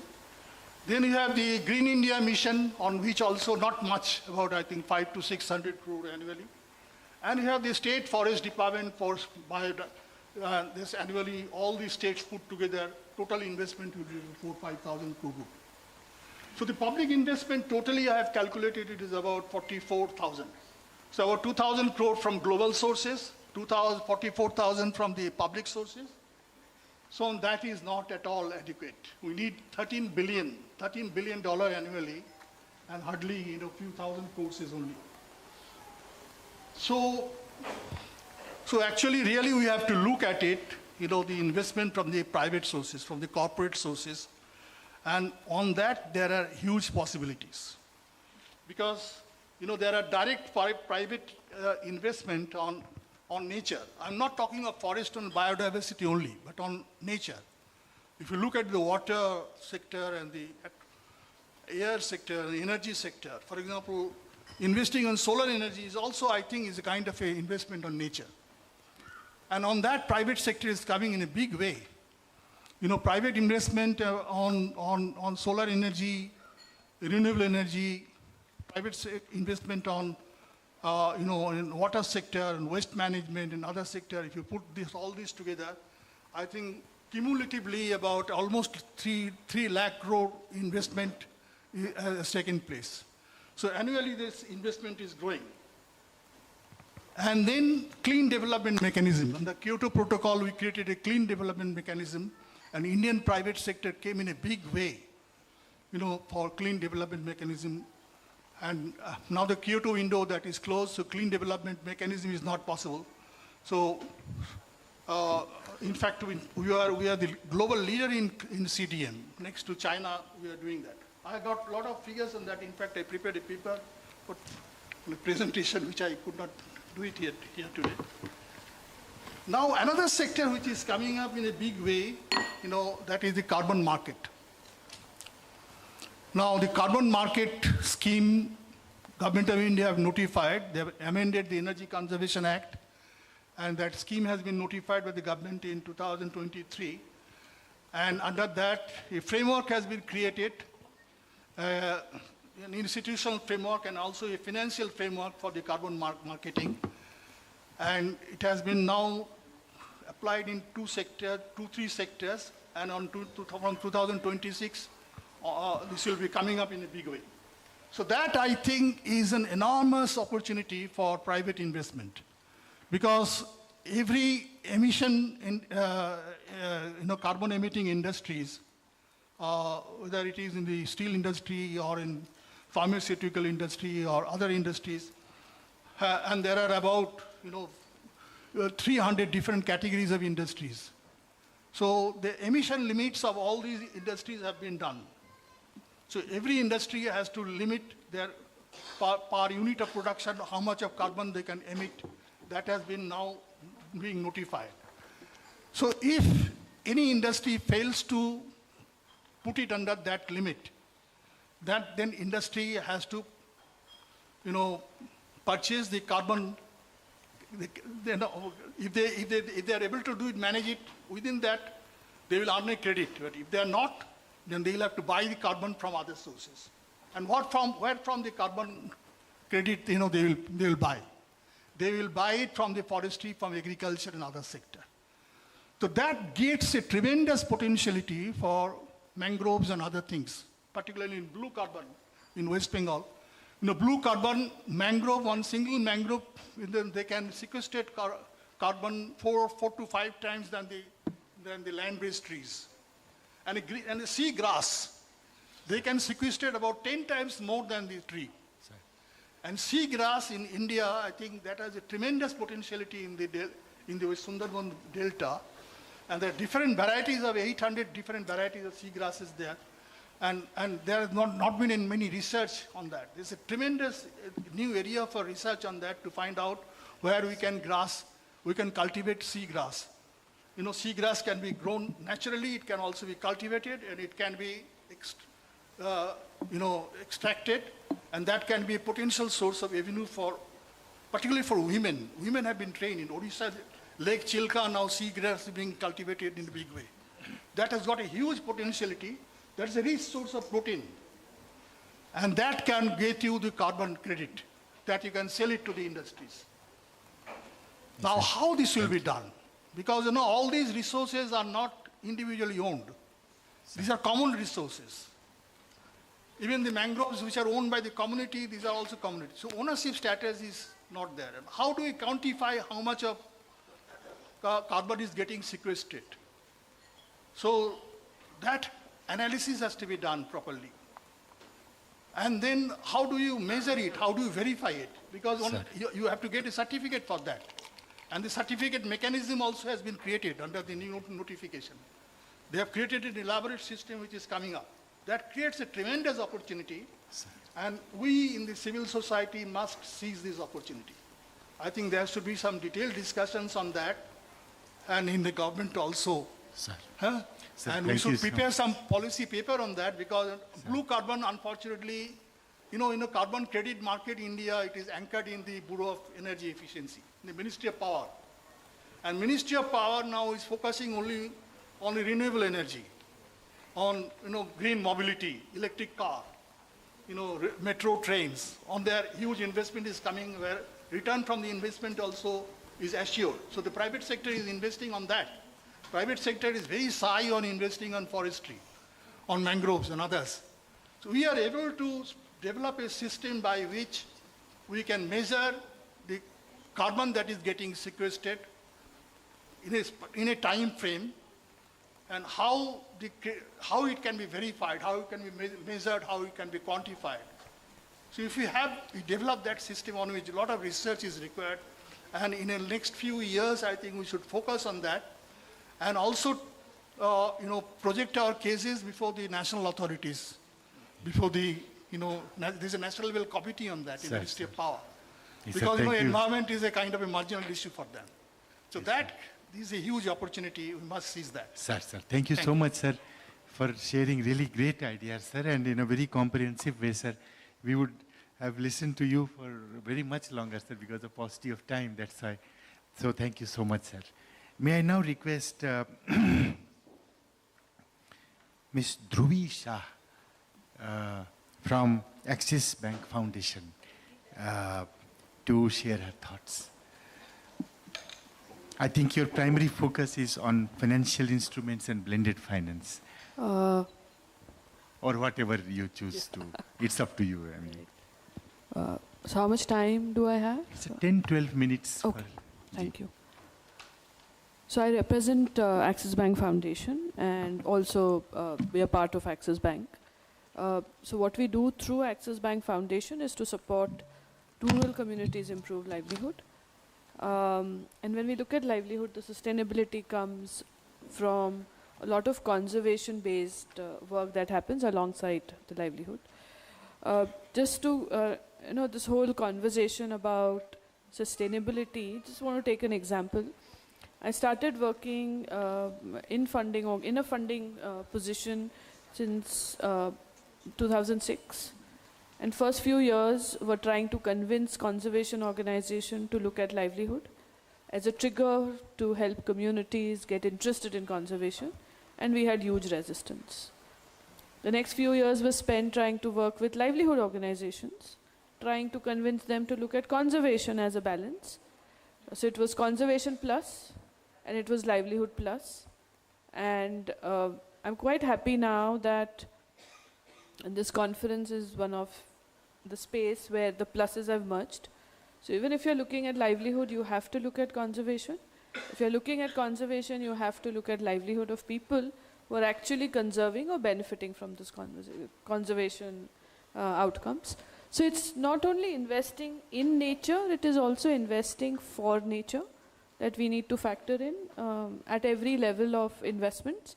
So while I represent CSR, which is a very tiny investment compared to every other investment that is either earmarked for conservation, whether we call it green bonds, blue bonds, carbon credit, all of that money collectively put together, while it appears very large, it's a very small percentage of the total money that is getting into investments. CSR is even a smaller, tinier space, tinier portion of that. So gradually, through CSR comes out pilots, what works, the last mile connect. Those then gradually get shifted to either mainstream work or maybe get integrated into some government programs. And on the other side, there are corporates who are looking at ESG very seriously, looking at embedding biodiversity parameters, looking at embedding climate change into their operations, which means how do you integrate all of these principles into the risk management frameworks. Government programs are allocating funding towards a balanced approach into doing things. MNREGA, for example, that's something we work very closely with, is how do you use MNREGA funds, how do you use SRLM to create more sustainable outcomes for the community. All of what makes all of this function at every level is governance. So governance becomes a very, very important part in making the system operate towards a common goal. Even if the funds are not designated today, gradually finances, all kind of finances, including personal finance, needs to move towards better choices that we are making. And these are not easy things to do. We have to, and we all want to. We are all in a very, we are in a hurry. We are in a very, sometimes a very desperate stage because we are seeing things unravel in front of us. We have to remember it started with the Industrial Revolution 250 years ago. So it's going to take time, but there are so many things that are moving. The energies are coming together, and a conference like this is an indication that all stakeholders are now coming and coming together to figure out how to do this together. And it's very important to factor in what are the challenges each one of us is trying to solve in what we control, and therefore influence the other part. So partnerships will become very, very important.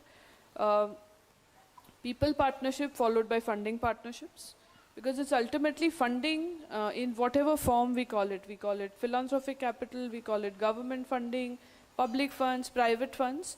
They will all some point of time need to move into similar direction, and from bottoms up or tops down.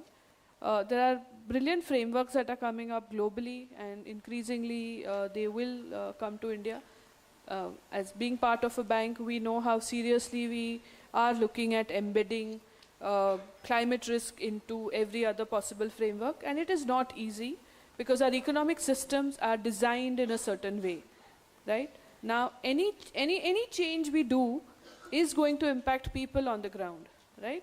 So it has to be maneuvered extremely carefully, and therefore business decisions will have to factor in many things for everybody, for manufacturing company, for extractive industry, for finance, to understand what each other are doing, right?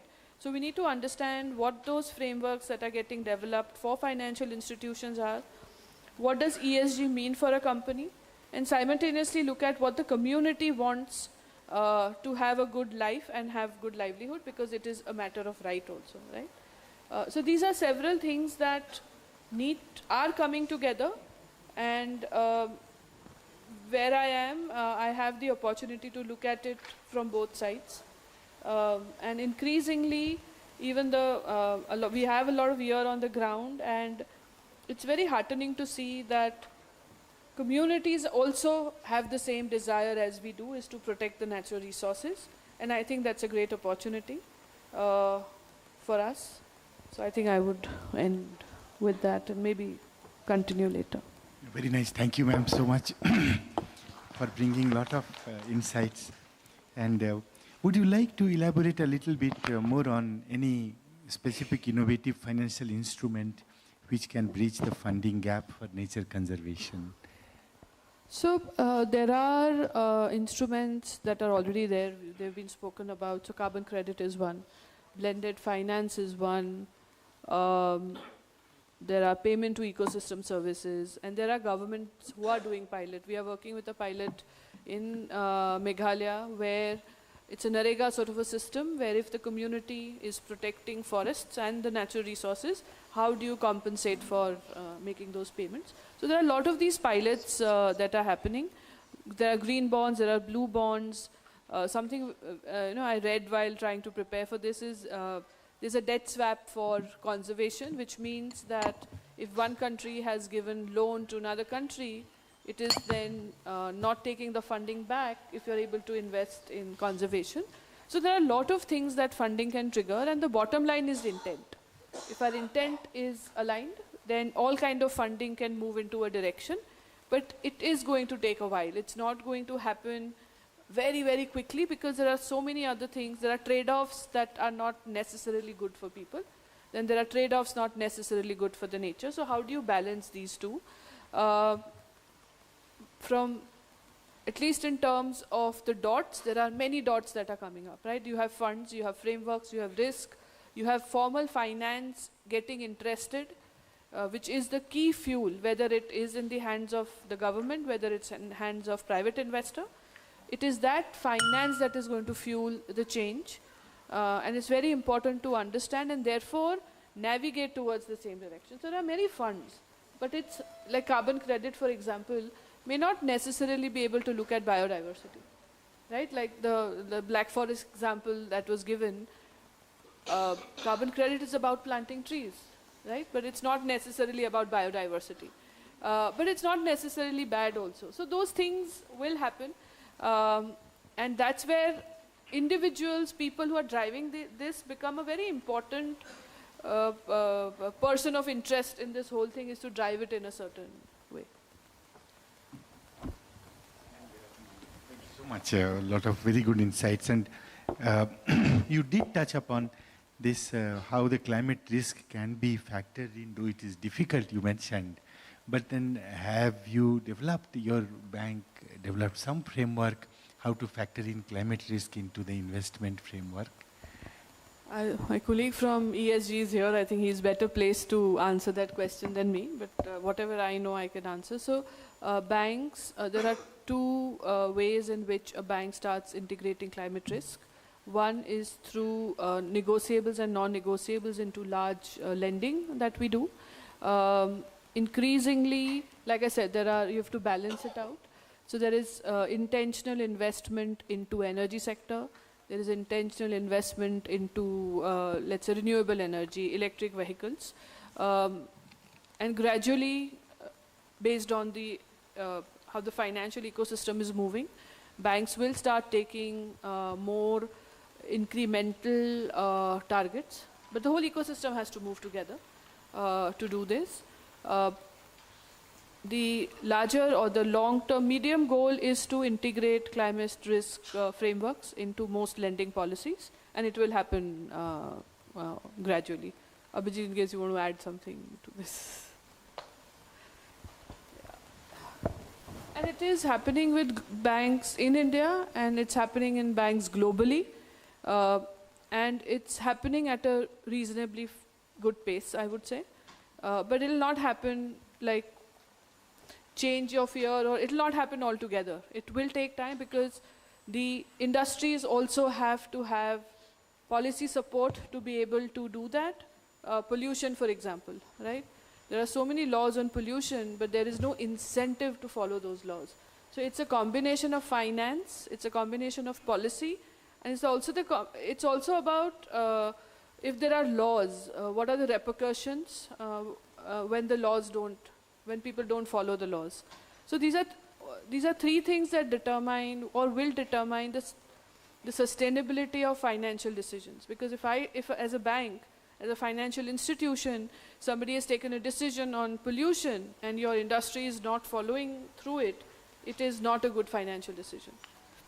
So the policy and the laws around applying those policies also need to be as strong. So the same example of pollution, it needs to be also taken very seriously by the industry and the pollution board for finance to become sustainable. So this is how things have to happen. Otherwise, it will not create a balance that is required.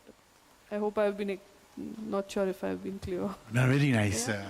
These interdependencies. Yeah, these interdependencies. So checks and balances, people need to be true to the laws and policies. Perfect. Great. Thank you so much, ma'am.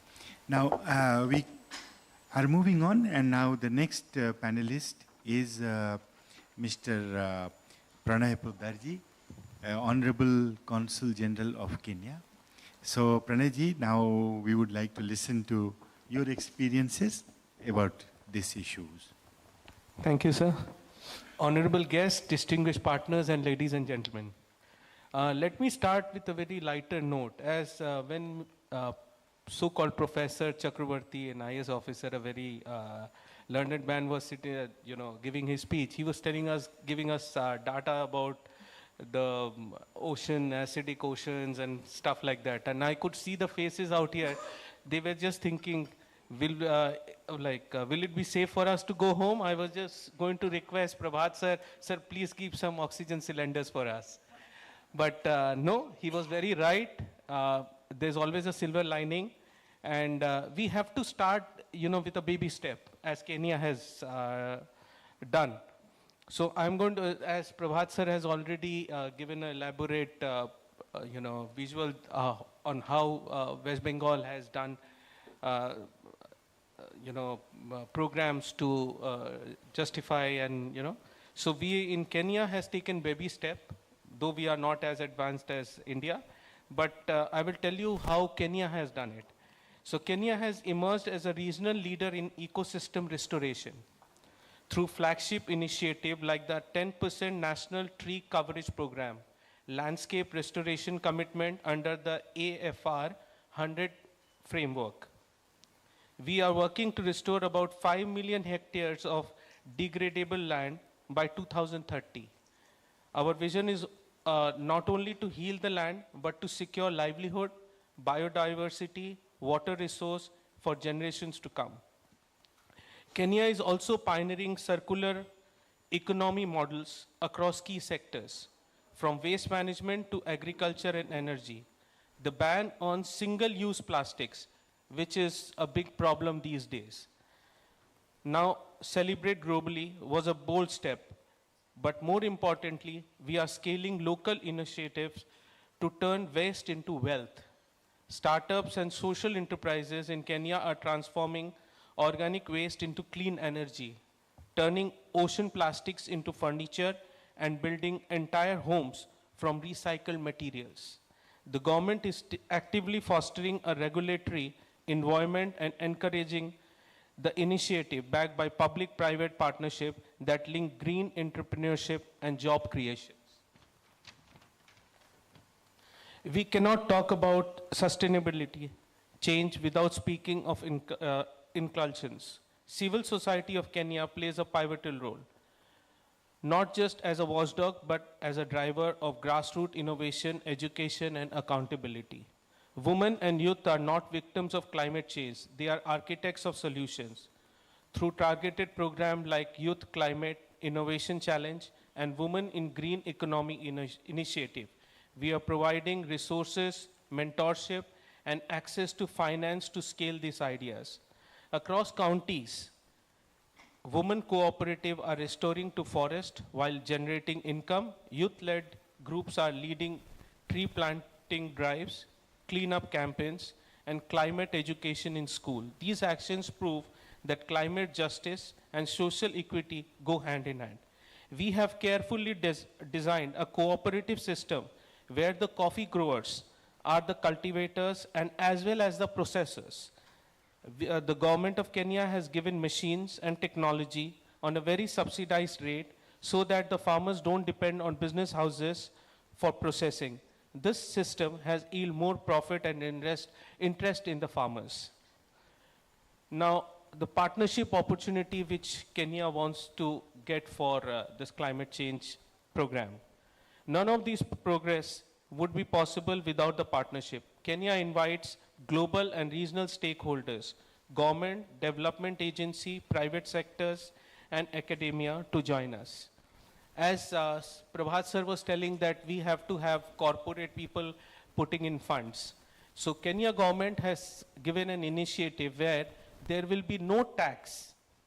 There will be no tax on the equipment if a corporate wants to buy and want to do something for the betterment of the climate. So, that is the biggest initiative which I don't see India is having. Because even if you want to buy a solar panel, you have to pay GST and if you want to generate electricity from it, you have to pay income tax. So this The tax thing, because I'm a businessman, so I hope you will also agree to that. That tax incentives has to be given if the corporate people has to be attracted to it. So this is the initiative which Kenya is taking.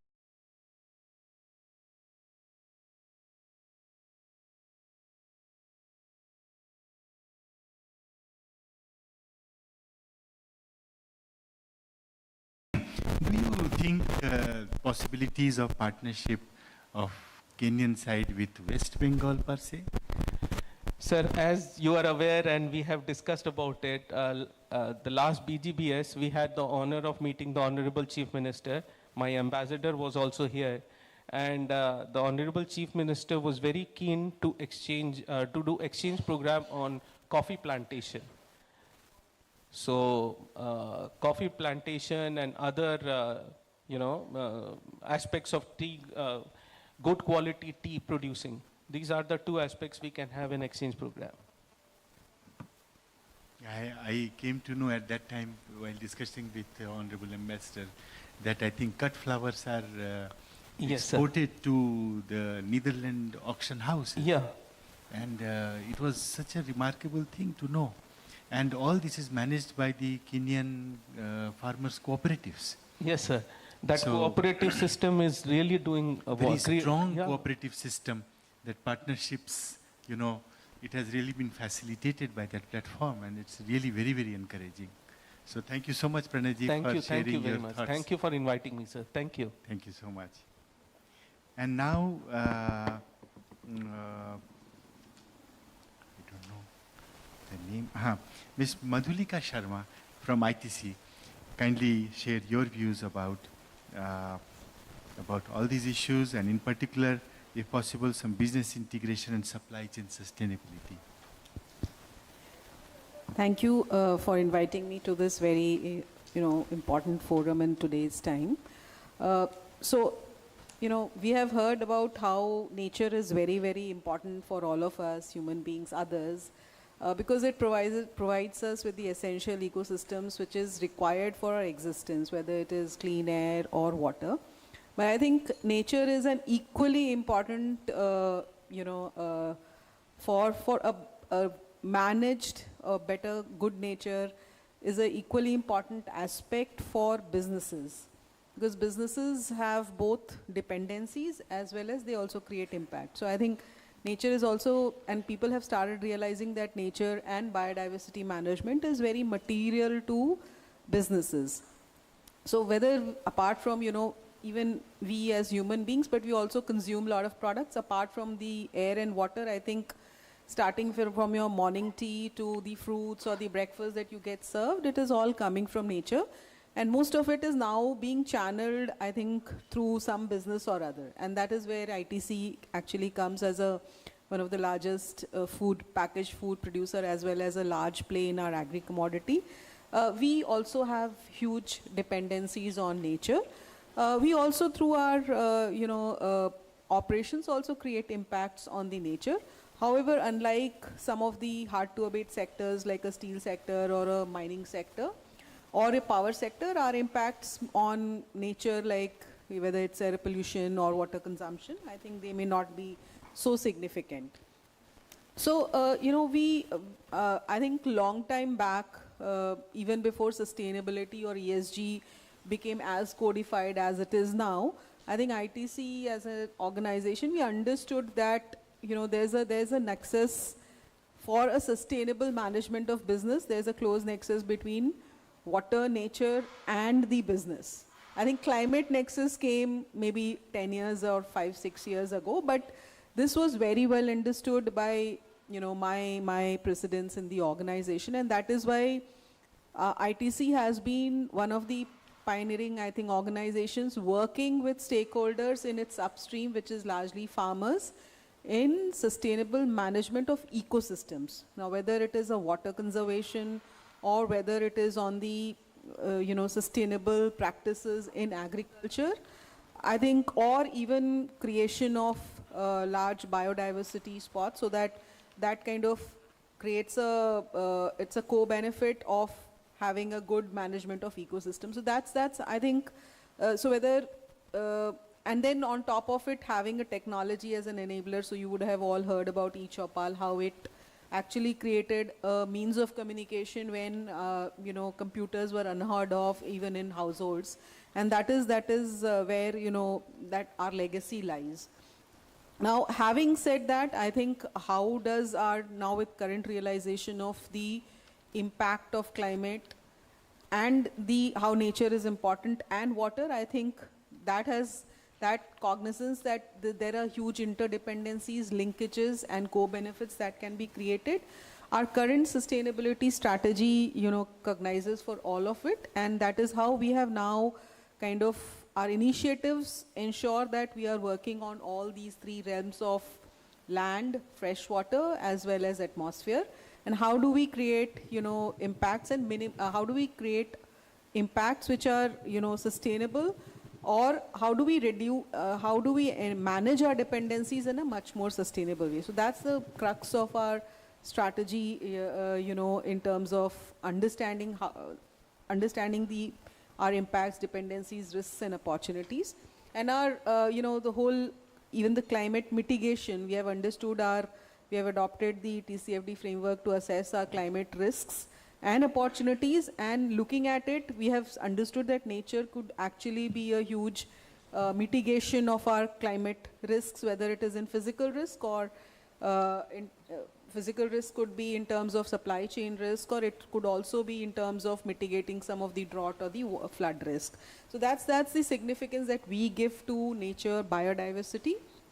Having said that, now, apart from working on, while we were working initially, whether we take water, so I'm just taking water as an example, we were initially working with the local community in terms of augmenting the freshwater resource through typical rainwater harvesting projects. Now, having understood the magnanimity of this whole issue, we are now actually working with stakeholders, which actually include state governments, on river basins.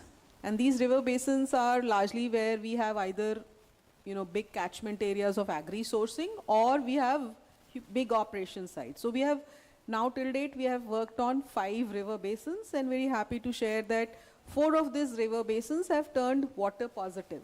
All these river basins, for example, I'll just cite an example of a Ghod river basin, which is in around the Pune area, where we have 2 big factories, and we also source a lot of agri-commodities from there.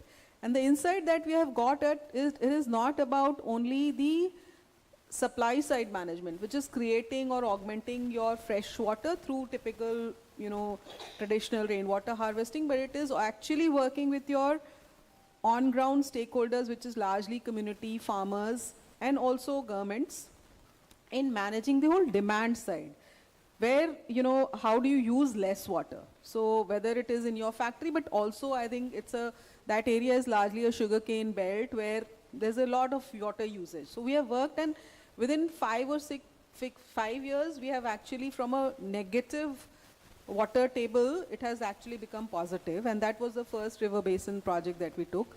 So we are now working, the active river basin project is the Penna River Basin around Bangalore, and that's where we are working. We have our factories, we also have catchment, agri-catchment, and so this is just one example. And here, of course, partnerships become very, very important, and I have cited that we are working with the local people, we work with NGOs who have the subject matter expertise.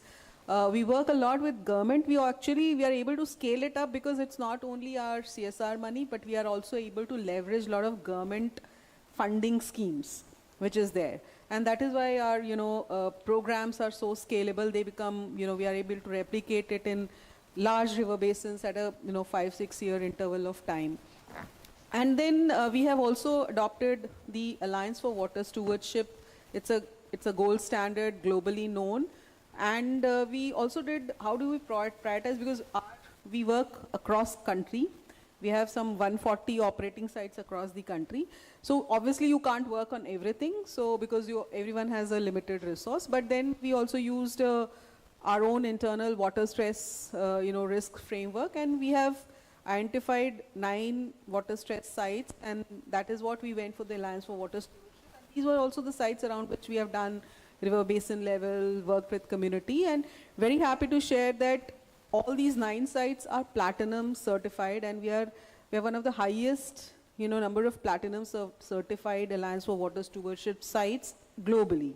So that's the impact of, actually working on ground with your stakeholders and able to scale it up. So that's water is one example that I wanted to give. I also want to share that we understood that we have this understanding of nature, and when the whole framework of TNFD, which is the Task Force on Nature-Related Financial Disclosures, came about 2 years ago, we became one of the early adopters of this, and very happy to share that only last week on the World Environment Day, we have actually published the first TNFD report, TNFD Aligned Nature Report, and we are one of the first FMCG companies to come up with this report.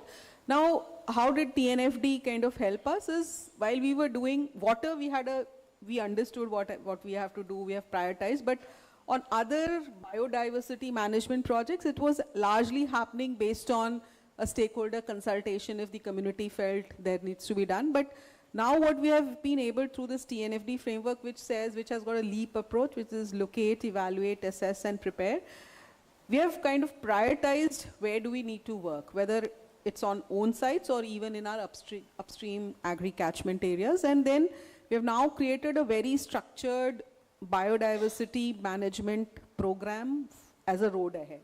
And I think, what I would suggest is all organizations, they can actually start looking at TNFD as a framework to prioritize resources, because resources are finite for everyone, whether it is government or whether it is, organizations, everyone has finite resources.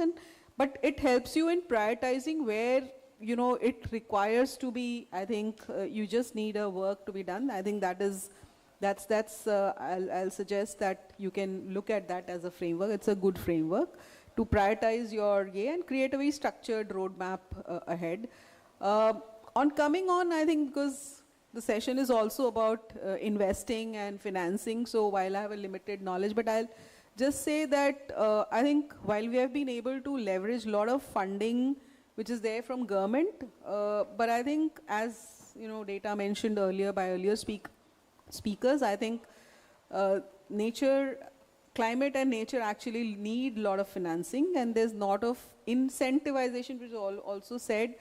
See, corporates are also limited. You will, you will probably go ahead more than 2%. You can be at 3-4%, but you can't be spending all your, you have other priorities. An organization has other priorities also. There are multiple stakeholders. So it's not only community is not the only stakeholder. So that is why I think to scale it up or to bring that focus, I think we really need to look at mechanisms for incentivizing.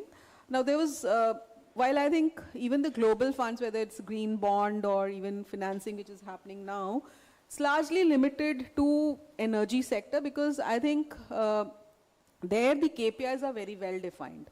So you can, you can actually create a green bond, protocol in terms of, okay, I'll be improving this from this point to this point. So it's very easy to track, monitor thing. Nature has a lot of issue because one, it's a very local subject. Something which is here, the soil organic carbon in West Bengal and the soil organic carbon in Madhya Pradesh, the same interventions may not work. So it's very local, it's very contextual, and it is very difficult to define KPIs. Even the time could be very different on what is the local contextual, aspects in two different geographies.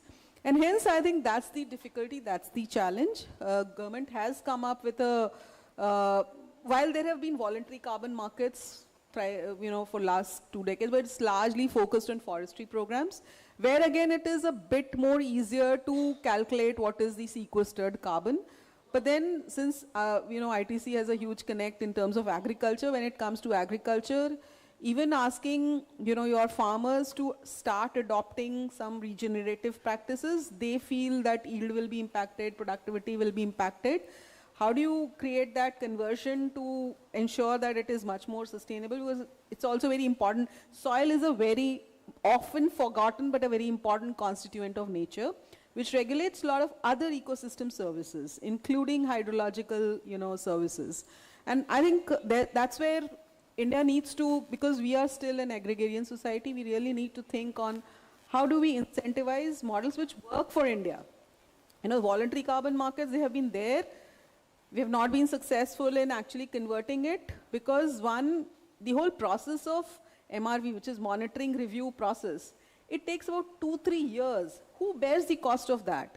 Is it the organization, the farmers? Obviously they can't. And then the land holding pattern in India is such small thing. It's like less than 2 hectares. Like that's the land holding pattern. I think that these are the questions that together we need to think, come together and say what is the Indian solution for this. While I think government along the BE has come with an offset market, offset carbon proposal, let's see how it pans out, but it has to go beyond a typical, forestry project, and that's how the whole incentivization or the financing will start coming into this sector. So thanks for giving me opportunity to share my thoughts on this. Most wonderful. Several perspectives have emerged today in this panel discussion. Several insights from government, from corporate, from everybody, all of you. So I think now we can open the session now for general questions from audience. So next 20 minutes we invite questions. It is 12:16, so 12:45, 20 minutes from now. Yes, please. Good afternoon, all of you. In terms of resilience and biodiversity conservations, there are much more components, and the one pivotal component is nitrogen management, cover cropping, and zero tillage procedure. So in terms of sustainable agricultural practices, what are the key components to manage nitrogen management properly and in a robust manner? Thank you.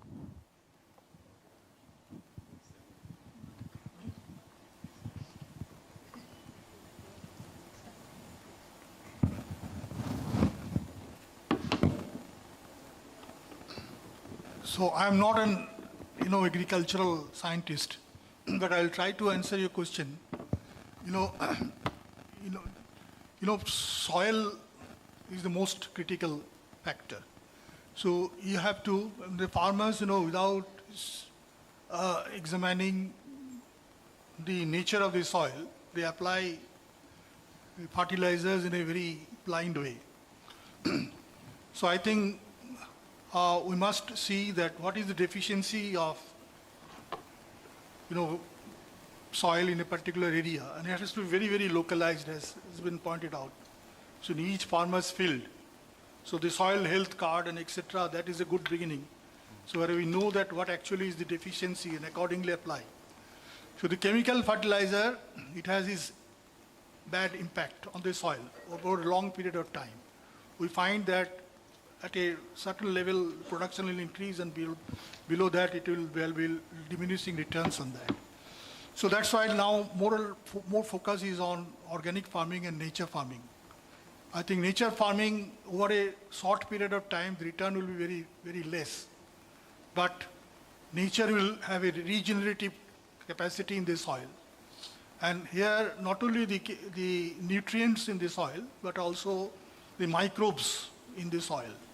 There are very good microbes in the soil which get totally extinct with the chemical fertilizer. And the certain bad microbes also come up, dangerous, which is very dangerous for the soil. So if you leave it to the nature and do the nature farming, so over a longer period of time, you will find that nature, that's all these elements in the soil will come up naturally. But that is a very, very difficult thing, because of a country like us, switch over to the organic or to the nature farming overnight, like Sri Lanka did, or some Venezuela, Latin American countries did, with a very bad impact. So you need to go very, very slowly, identify certain areas where we can grow, then have a kind of a balancing approach where we adopt both nitrogen. In some areas, maybe nitrogen applications, chemical fertilizer will be needed much more than what is needed at present. There are deficiencies in that, because the farmers do not have the capacity to do that. So the subsistence farming. So, so I think that is a very, very complex issue which has to be addressed very carefully on a localized approach to give a solution at the farmer's field level, not at the global level. So you think globally, but you act locally. So that's the approach. Thank you, sir. Thank you. Hello, sir. My name is Manideepa Ghosh. Let me answer it a little more. Then you can raise the question, please. As a soil health, some startups are also working towards this sustainability. And as Chakravarti sir has already mentioned, the excess use of this pesticide and fertilizer is the basically root cause of this problem.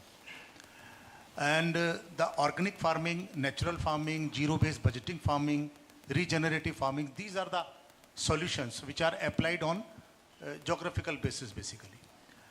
And the startups are also helping, they have provided some solution in the name of biofertilizer.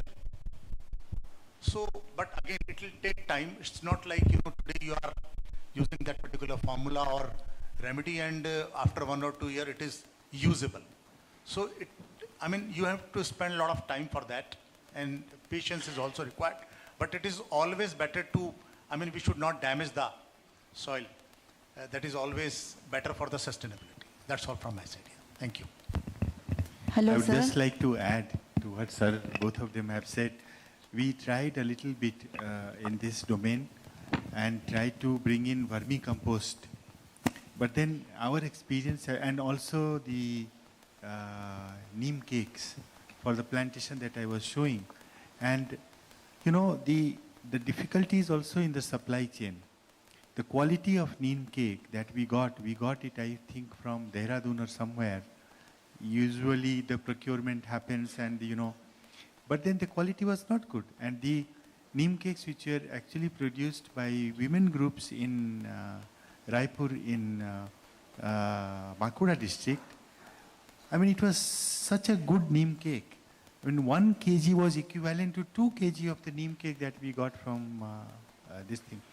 So Sri Lanka, the way they have suffered, I think one reason, sir, is also because of the poor quality of those so-called vermicompost and all those organic manures. So the standardization and the quality checks in the market, and that is where, the regulatory aspects also kick in. Because in the name of biofertilizers and other such stuff, how much is the quality ensured?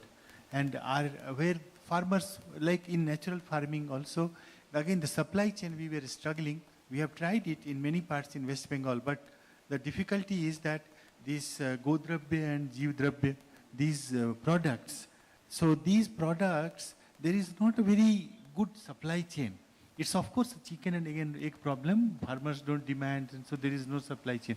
But then a good quality supply chain is also missing. So that's what I thought I would add. Now, there was a lady. Yeah, yes, my name is Manideepa Ghosh. I am from Maitri Social Welfare Foundation. Sir, we have heard about the good things about the carbon credit, but my question is, what are the challenges and risks for the carbon credit project development?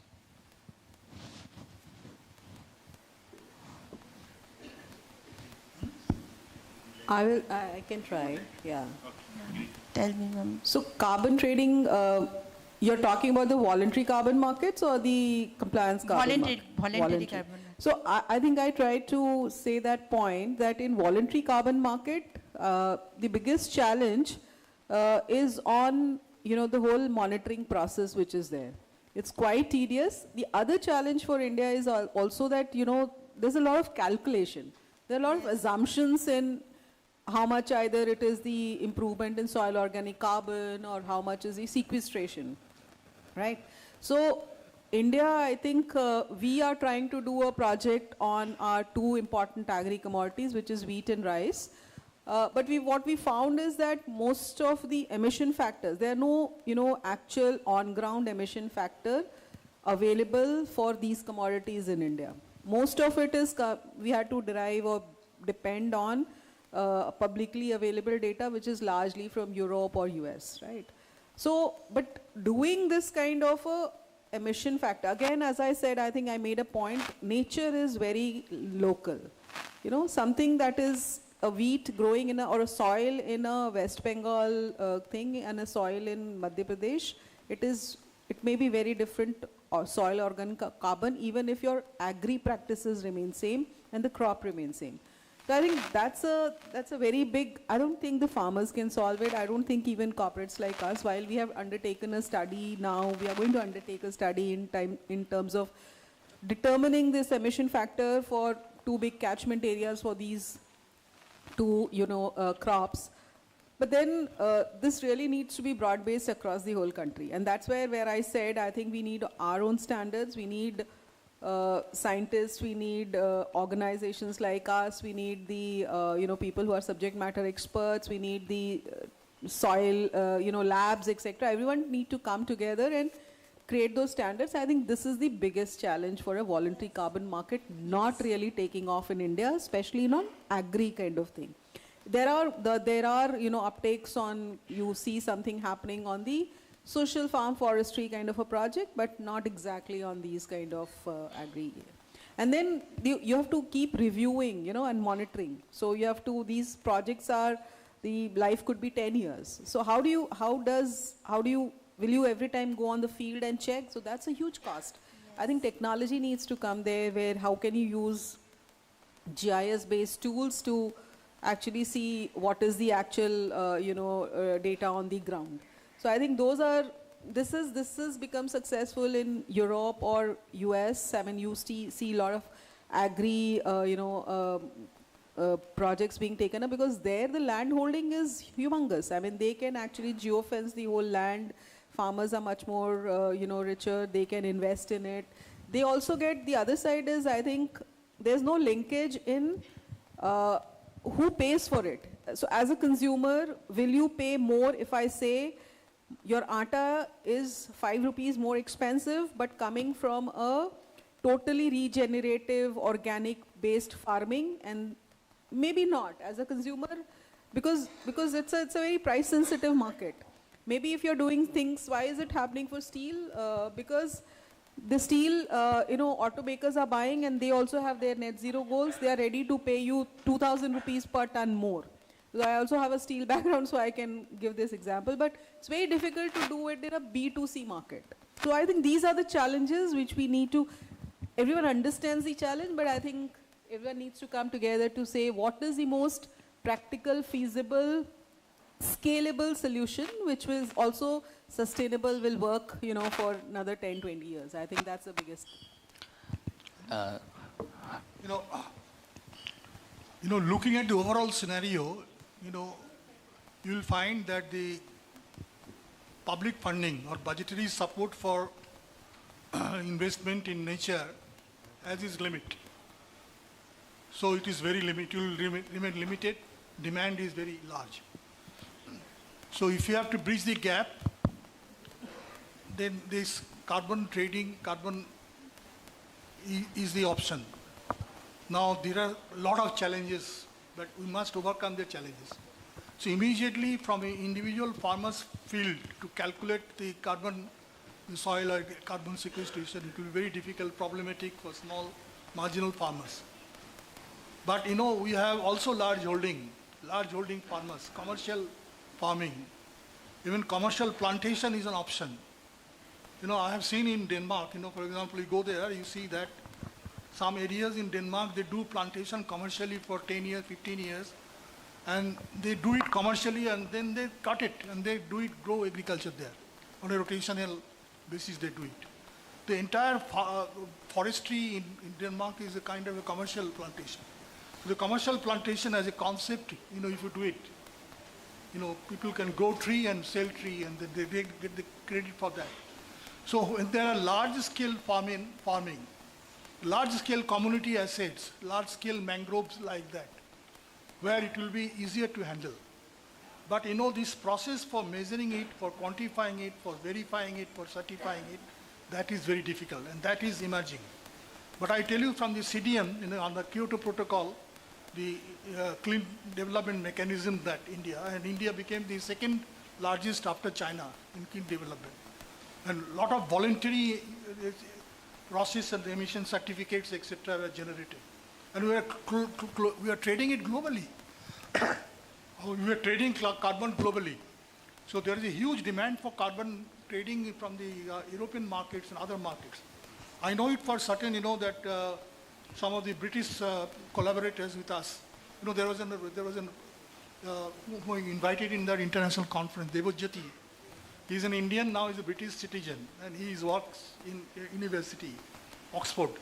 He came to a conference, and he's a British citizen. He's also tying up with some parliamentarians, and he came up with 2-3 projects to us. And he says that if you can organize the farmers in Sundarban for mangrove, then some British company would like to have collaborate with it and buy credit from them directly. And then for that, he wanted me to apply for that, and we are seriously looking into this. So there is a global demand for carbon from the other countries also, where they want to buy it from the sources, but there are a lot of challenges there also, because those companies would be investing it, and they might be, that not be very beneficial for the communities also. So we must organize some community-based. That was one of the recommendations for the conference that we did. There is a paragraph on that. You might have seen that. So we can actually do blended finance. Some finance from the Manrega, from others and all, and then do this project for the mangrove simultaneously for farming, fisheries, combined thing. So the community get returns from that mangrove. They get the carbon credit. They sell the carbon credit. It looks very visionary right now. It will be very difficult to do that. But I think that is one area where we must work very seriously, think very seriously, put academia, the research institutions and all together and community together to develop the framework. And that can be a very good solution, that will, for empowering the communities, for creating livelihood opportunities, for stopping migration, distress migration from these areas. The World Bank said easily you remove 2.5 million people from Sundarban. There's no other. It's so easy to done. Where these people will go? We have to find an alternative there only. And there are a lot of good ideas are coming up where we can really work on that. Thank you, sir. Yeah, thank you, sir, for this insightful discussion. So I have a question. I am Dr. Srijan Haldar from the Climate Thinker. We are mostly working in the community-driven biodiversity conservation domain. So in last 2 to 3 decades, we have seen that many non-indigenous invasive species actually invaded our ecosystem, especially in the water ecosystem. And we really need a management and awareness program for all these things in the community level. So my question is how government can help us in the policy level in this region, and how the CSRs are comfortable to fund these kinds of initiatives.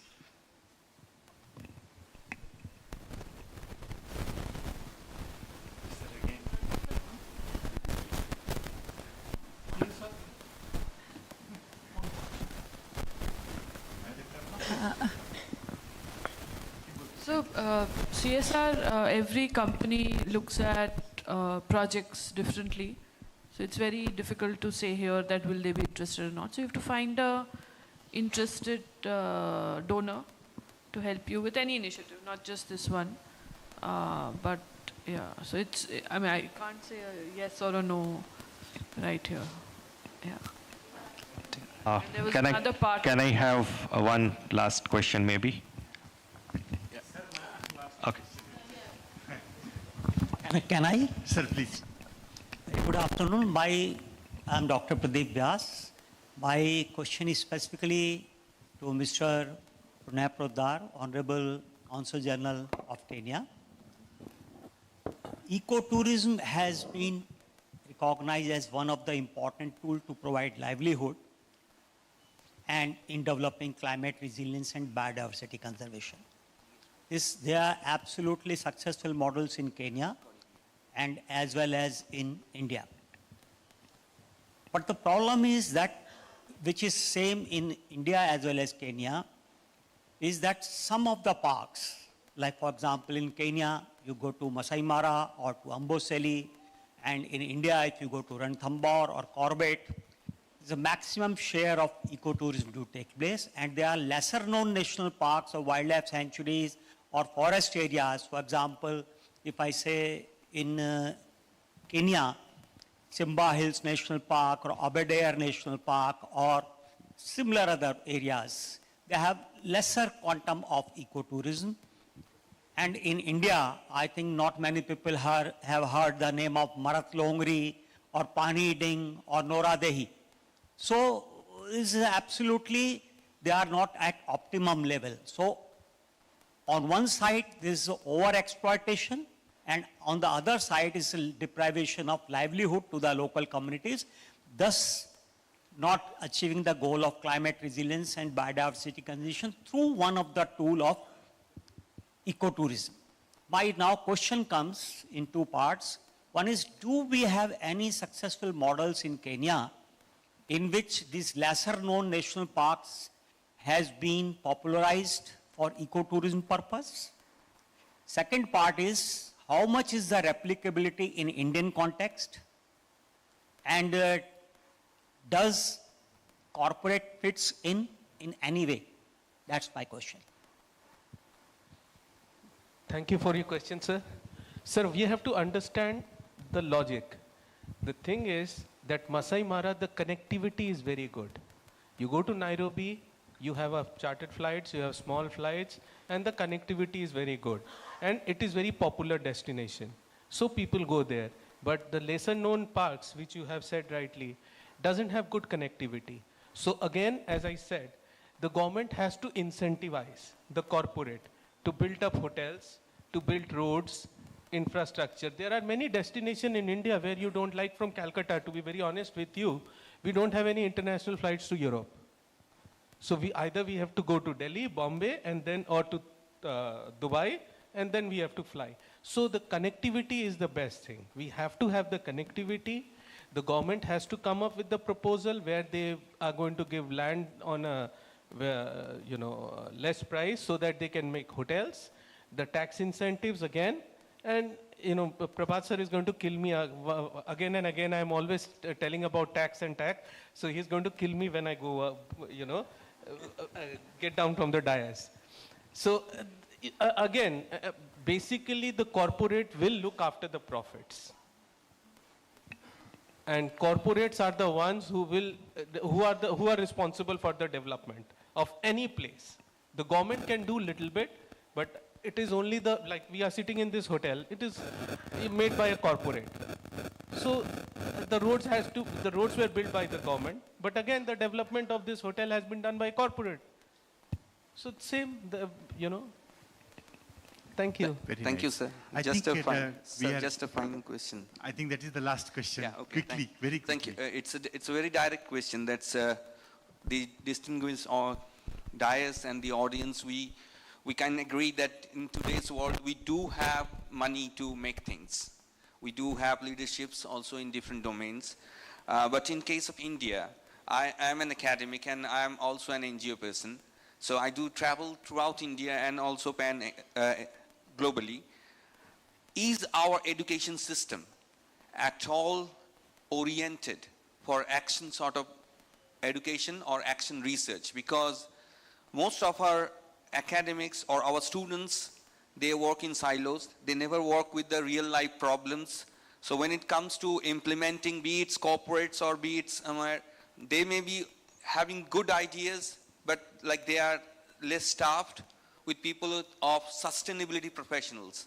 The green jobs, our universities don't teach us green jobs. Our curriculums are far, far from the sustainability practical issues that you were discussing.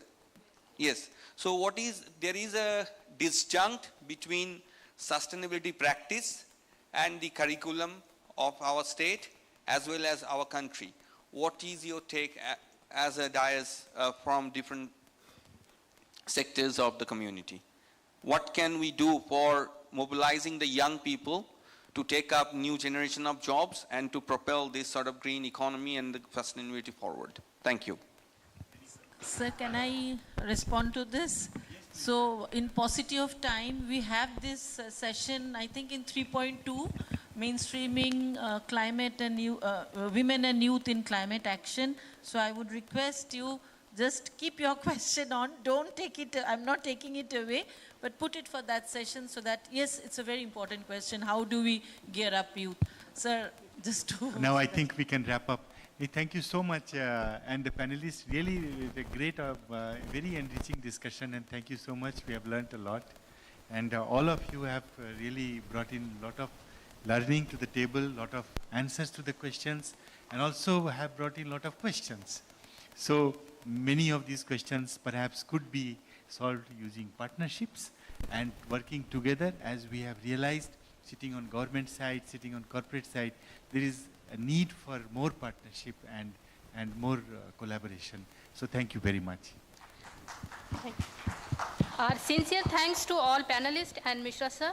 Your insights have added great depth to the conversation and will surely inspire meaningful action going forward. Now we are happy to felicitate Dr. Ramesh Mittal, Dr. Chakravarti, Ms. Dhruvi Shah, Ms. Madhulika Sharma, and Mr. Pranay Poddar in recognition of their outstanding contribution and dedication to their respective sectors.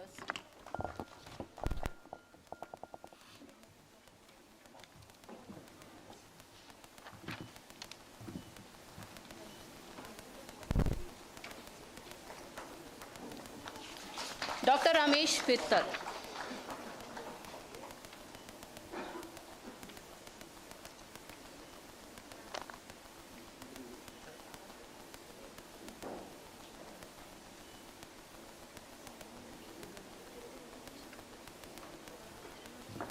Now next, Dr.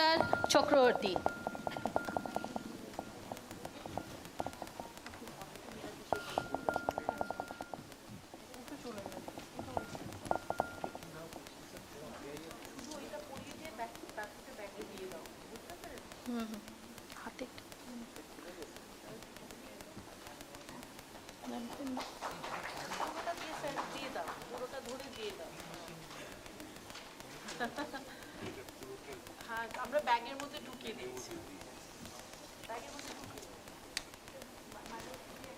Now next, Ms. Dhruvi Shah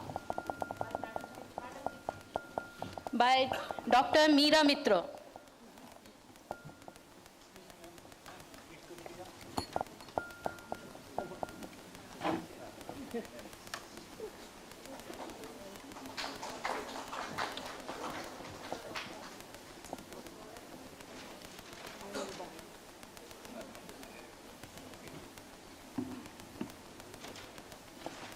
And then to Mr. Pranay Poddar.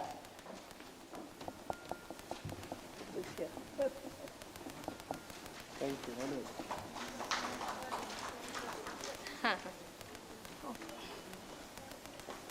Now Meera ma'am will felicitate Ms. Madhulika Sharma.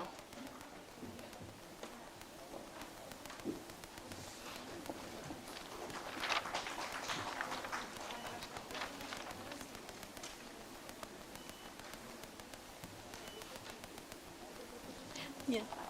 I would now request all panelists and chair of the session for a photo session to capture the memorable moment. I would also like to request Ms. Ajanta De, Ms. Meera Mitra, and Mr. Bishwajit Roy Chaudhary to please join for the photo session.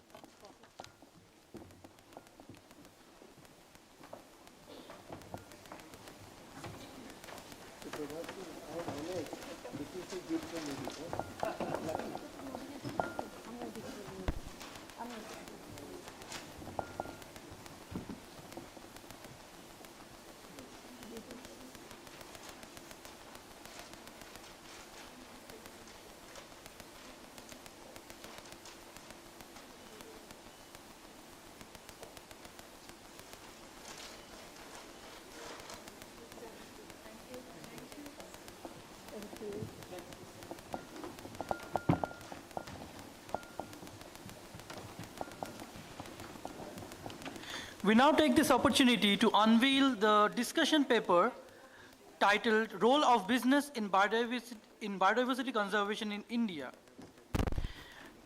jointly prepared by News and CRB, Center for Responsible Business, to support a deeper understanding of the links between business practices and biodiversity conservation. We would request Mr. Prabhat Kumar Mishra, Additional Chief Secretary of the Finance Department, Government of West Bengal, Mr. Bishwajit Rai Chaudhuri, Secretary News, Mr. Shubhashish Basu, Honorable Governing Body Member News, Dr. Pradeep Vyas, Honorable Advisory Board Member News, Dr. Deepankar Shaha, Honorable Advisor News and former Chief Scientist ICAR, Dr. Ramesh Mittal, Senior Advisor CRB, Mr. Rijit Sen Gupta, Chief Executive Officer CRB, Mr. Pawan Kadian, Department of Finance, Mr. P. Kamalakant, Additional Principal Chief Conservator of Forests, West Bengal, Professor P.G. Dhar Chakraborty, Mr. Pranay Poddar, Ms. Ajanta De, Ms. Meera Mitra to please join for the unveiling of the discussion paper. I would request Mr. Mishra to unveil the discussion paper, please.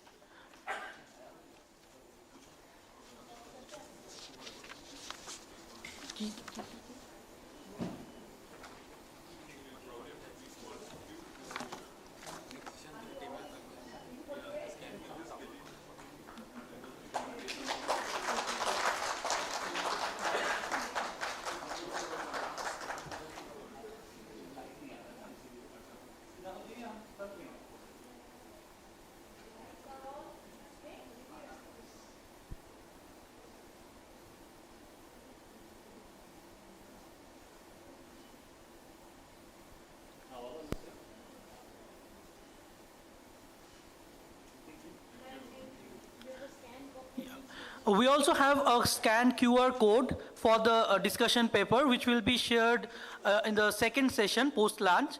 So everyone can visit that link of the QR code and get a glimpse of the paper. And with this, we conclude the plenary session. We thank all our speakers and participants for the engaging discussion. Lunch will be served at Royal Pavilion 1, which is adjacent to this hall. We invite you all our dignitaries and guests to join at the networking lunch and continue your conversations over the meal.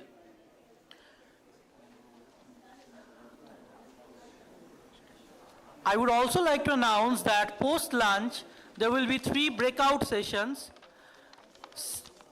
There will be 3 themes, theme 1, 2, and 3. Theme 1 will be conducted at this very hall, at this venue. And theme 2 and 3 will be at the Regal Pavilion, Regal 1 and 2, which is just adjacent to this hall. Our volunteers will guide you to that hall. So post-lunch, please, we will meet at our designated venues. So please enjoy the lunch, and we will meet after an hour. Lunch is served at the adjacent hall, Royal Pavilion 1. Thank you.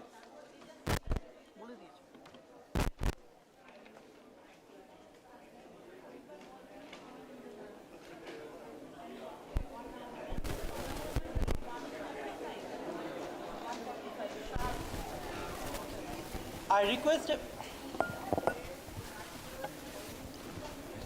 Hello. Hello.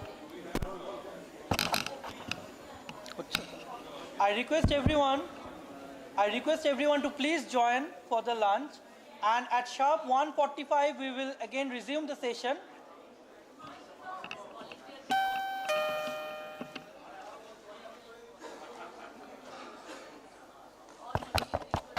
Hello. I request everyone to please join at the lunch at the adjacent hall, Royal Pavilion 1. And at sharp 1:45, we will again resume the post-lunch session with the breakout sessions. And at sharp 1:45, please gather at the designated venue. Thank you.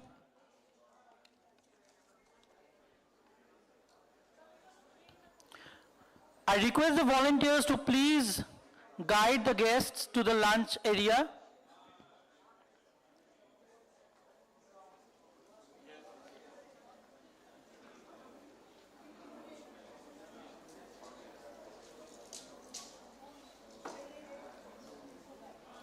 I request the volunteers who are for hospitality, please guide the guests to the lunch area.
experts who have developed and implemented actionable strategies in natural resource management, disaster risk reduction, and sustainable finance, often integrating science and technology into public policy and planning.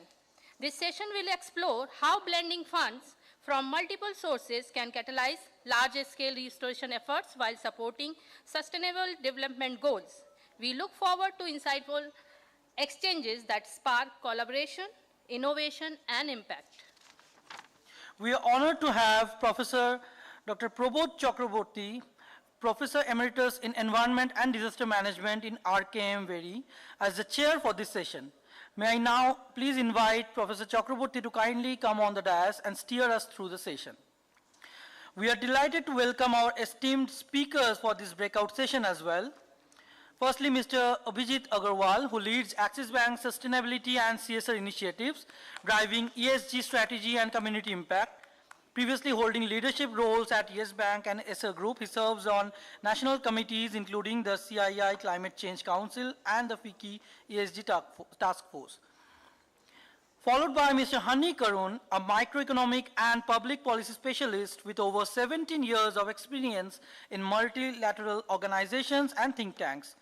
His expertise spans public investments, global tax cooperation, and climate finance.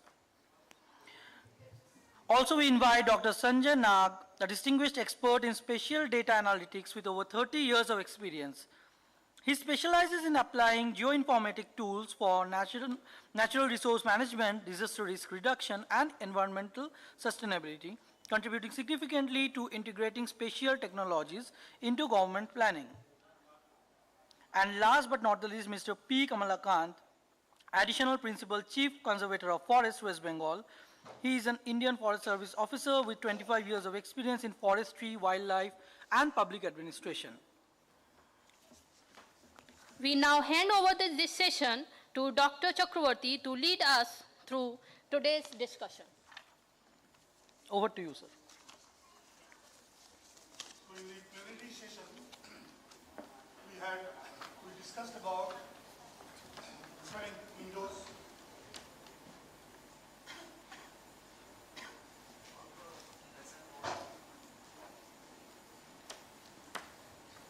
Hello.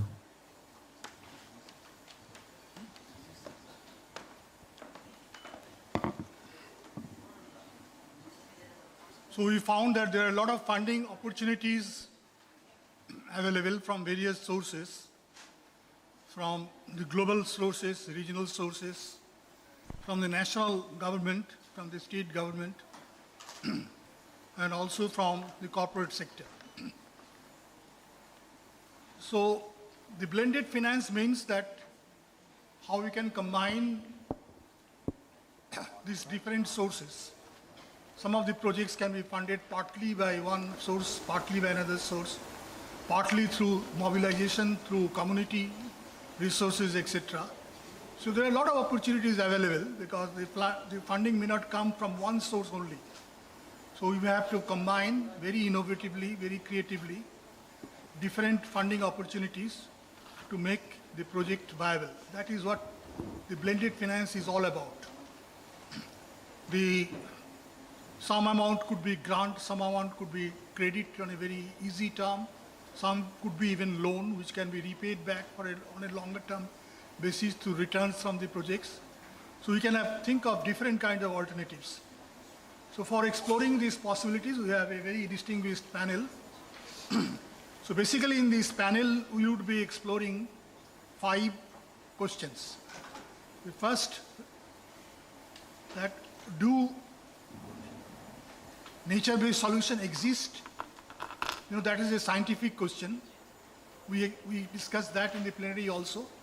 But here we have a scientist from the West Bengal Science and Technology Department, Dr. Nag, who would be addressing that and understanding the role of science for informed decision making for nature-based solutions.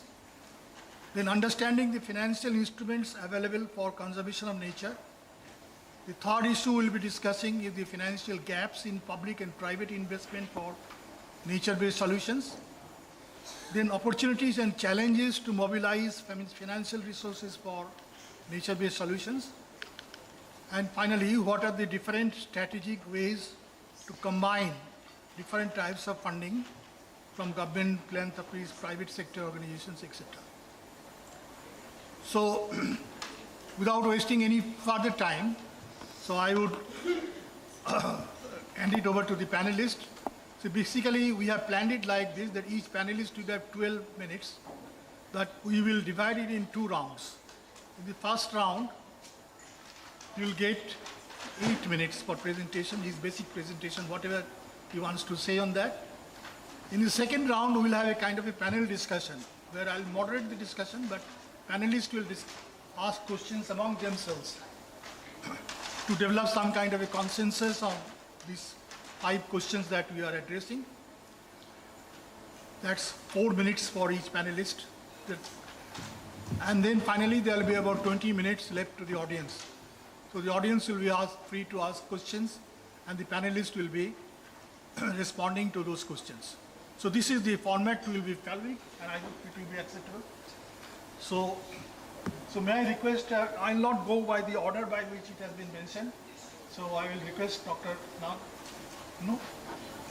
And he says that if you have a presentation. Yes, I have a presentation. So you can do that. You are free to do that. Will you be able to see from here? And so we can go down. I can see there, but as far as audience. Okay, let them display. So it will be partly blocked, but that is the arrangement. In fact, I had a presentation. I didn't do that.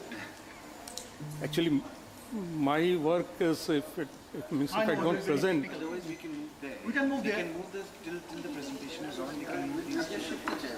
Yeah. No problem. Please. I think let us.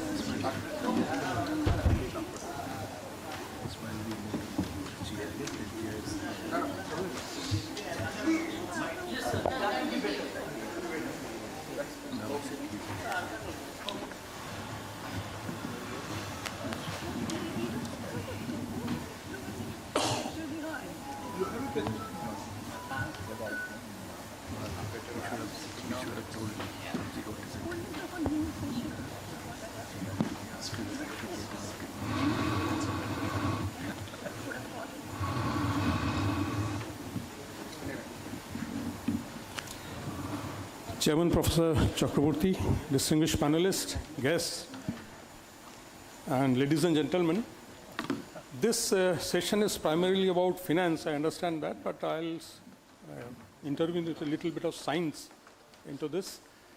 But science in nature-based solutions is a very big topic. I'm addressing a very small aspect of it. And this was, again, an initiative of P.K. Mishra sir. Sir is, I think sir has left. But when sir was with the Water Resource Department, he came up with this question that we often discuss about wetlands and their conservation. But how often do we talk about their catchments? Very rarely. And why is that so?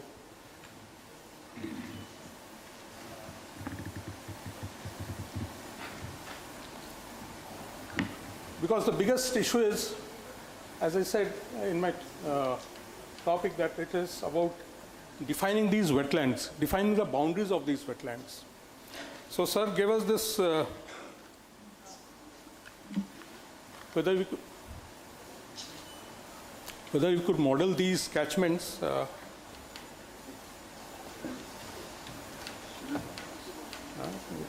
Something is. So this is how wetlands are defined as per the Ramsar Convention. I'm not going into this. We all are aware of this.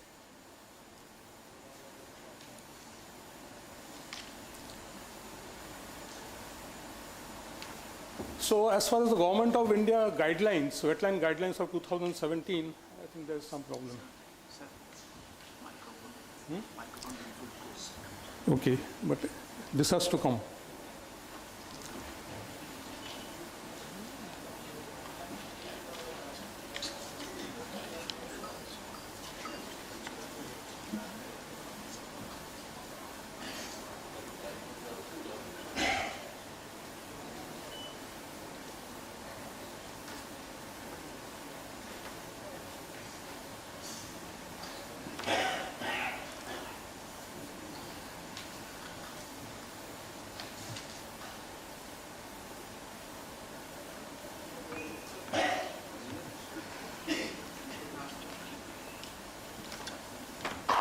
We are extremely sorry for the inconvenience. Please allow us some few minutes for the technical glitches. Sorry again.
Anyway, it's working.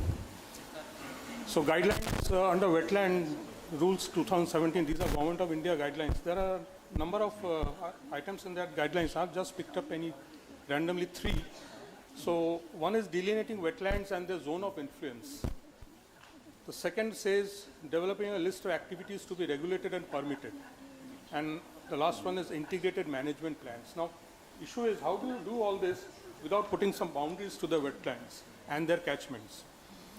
So work elements, what we have done is we have received about 9,350 wetland points, the latitude, longitude of these wetlands from the different districts, and it was routed to us through the Water Resources Department. What we have done is we have identified these wetlands from the satellite image. We have put the plot boundaries on them to identify who are the owners of these wetlands. And finally, we have demarcated the catchment of each of these wetlands. So as an input data, we have put a high resolution. You have used a high resolution data of 80 centimeter. We have used a digital elevation model of 10-meter resolution for identifying the catchments. And we have used plot boundaries or the land record sheets for identifying the plot boundaries. And as I said, we have identified 9,370 wetlands, covering a total area of about 4 lakh hectares. But then these figures can vary. We can have a few more of size of 2.25 hectares. So this is how the work has been done. So these green points that you see, these are the wetlands that we received from the Water Resource Investigation Department. The red points are the wetlands that we identified on our own. And from the satellite image, we have identified these wetlands that we have drawn. Subsequently, we have put the land records data on this. So today, we know who is the owner of these wetlands. That's a very important information. And we also know whether government owns any part of it. So this one that you see there, that should be ideally be a government-owned wetland. So this exercise has been done for the entire state for all those 9,370 wetlands. Now comes the difficult part, the catchment demarcation. So we have used 3 different formula. The first one is a flow accumulation formula that is very commonly used. But this gives a very good output in a western upland where we have very high slope, where we can, the flow directions are very well marked. So we can have a good flow accumulation there, and we can generate the catchment areas. But in a alluvial terrain where the slope is very low, this formula does not work very well. So we had a second one, which is known as a wet burn or a wetland burn or method. I'll just explain all those. And the third part, which is even a better variation of the second one, that is a cost distance method. So based on these three methods, we have demarcated the catchments of all the wetlands in West Bengal. So the method used the flow accumulation that is based on the flow direction, the wet burn or the wetland burn method that uses the height of the digital elevation model and the distance from the wetlands, but it is an equidistance model, so it doesn't work very well always. And then the cost distance method, this is from the height of the dam and the degree of slope, and also we give a weightage to the distance of the area from the wetland. So this is basically the first one, the accumulation method. This is the Arsha block of Purulia, and you may be aware this is the Ajodhya Pahad, the hills, and as we move away from it, these are the plains, we move into the lower slopes. And these are the contour lines that you can see. On top of that, we have generated the accumulation flow, which is basically replicates the drainage pattern of the area. On top of that, we have all the wetlands, we have demarcated the wetlands. And if you see the red points, these are the pore points, which means where do we expect the flow to accumulate. So based on these inputs, we can generate the catchment of the area. Catchment of all these wetlands. But see, this is an alluvial terrain. This is a cut-off meander. This is an alluvial terrain, which is a very flat terrain. So here, if you see all these lines, these dark blue lines, so these do not give very good accumulation data because this is an absolutely flat terrain. So what do we do here in this kind of area? So we have used two mathematical formulas. I'll just I'll not explain these formulas, but I'll explain what these formulas do. What they do is that it lowers the elevation of wetland areas slightly in the dam. In the digital elevation model, we are trying to lower the elevation because that helps to guide the flow into these areas when we later run the hydrological tools. So this is known as elevation lowering. So we are basically telling the software that, see, this is how the flow will go into that wetland. So that helps in demarcating the catchments. So this is how it works. The top two, if you see, that is the contour from the dam raster. And at the bottom, if you see, along the wetland, if you see the contours have changed, we are basically, they are very steep slopes we have created, which means that the flow is going into the wetlands. So this is something with a mathematical model the software can do.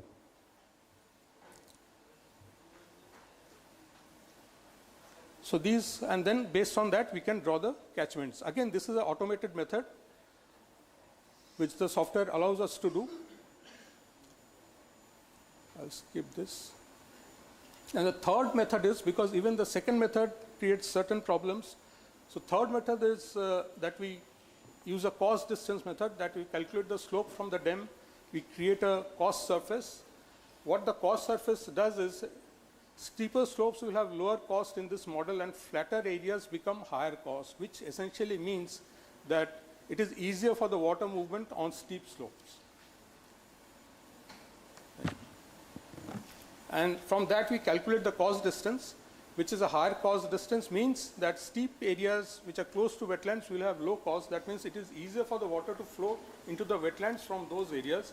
Based on this, we can calculate or we can model the catchment areas. I'll just skip a few of these.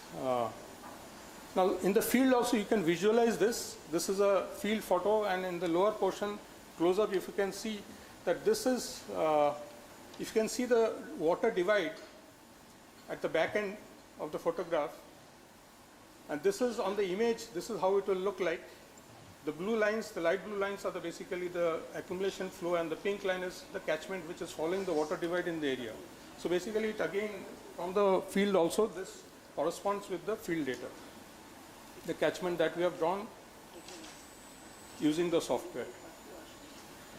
There are other catchments also in this area. If you see, this is the one particular wetland, and nearby we have the Rajapur drainage channel, which is basically to remove the flood waters. But during peak discharge, this will also flood the, or this will also, water will also enter into the into this catchment and the water body from the this drainage channel. There are other wetlands which are basically the mud flats. Now in these areas it is only the tidal waters which enter, and there are no separate catchments for these wetlands. And this is another category. If you see the contours that we have drawn, these are very high contours on the wetland. So this is basically a rain-fed wetland. You do not have a catchment for this kind of a wetland. So these are very difficult areas for these wetlands to survive. It is basically on the, it's dependent on the rainfall. So what is the way forward? What we would like to do is, we would like to map the decadal changes of wetlands. We would also like to map the catchments, how they are evolved over time, and if possible, we would also like to map the bathymetry of these wetlands. So I have 1 more minute. As a department, we are also participating in the State Action Plan on Climate Change. So we'll be looking at various aspects of disaster management, watershed management, agriculture, and water resources.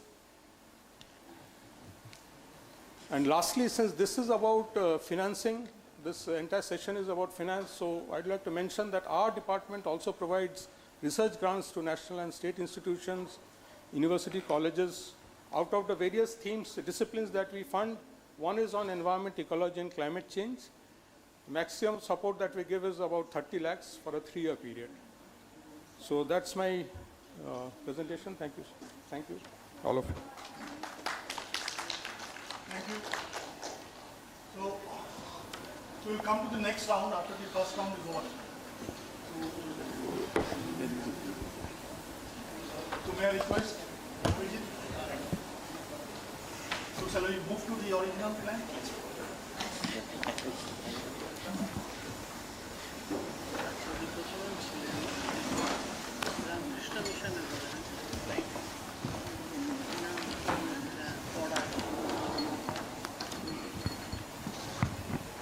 Hello. Good afternoon, everyone. My name is Abhijit Agarwal. I'm from Axis Bank. And first, thank you to News and to CRB for having me here. And thank you to my fellow panelists. It was an honor to share the stage with here all of you. And thank you to all the participants and all the audience here listening. This is an afternoon session and a post-lunch session, so I'll be brief and try to not meander too much. And also, I take great recourse that the morning sessions were so good that I'm very happy that I'll be able to, I think all of us will be able to draw a lot of good information, because I think this morning all the people I listened to in a way also validated and shaped many of the things that I wanted to speak here today. So when it comes to financing, and especially when we talk about the main topic, which is nature, investing in nature, I think I want to kind of shift the thinking a bit differently. Is nature, if you think about it, is not something to be invested in. In fact, nature has always been a silent equity partner in everything that we invest in. So when we build something, when we manufacture something, when we consume something, nature also contributes to it. So I think if we look at nature from that angle, in a way it becomes an equity partner, investor in its own right. And I think that's one point I wanted to build on. And some of the points that, so I come from a bank, so I'll be very happy to share with you some of the insights also and some of the challenges also.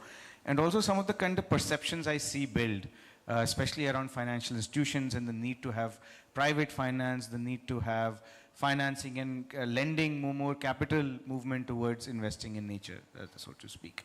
So just to share a bit about Axis Bank, all of you may have heard about the brand Axis Bank. We are the third largest private sector bank in the country. We have pan-India presence, over 1 lakh employees, close to 6,000 branches, a balance sheet size of, I think, maybe 15 lakh crores.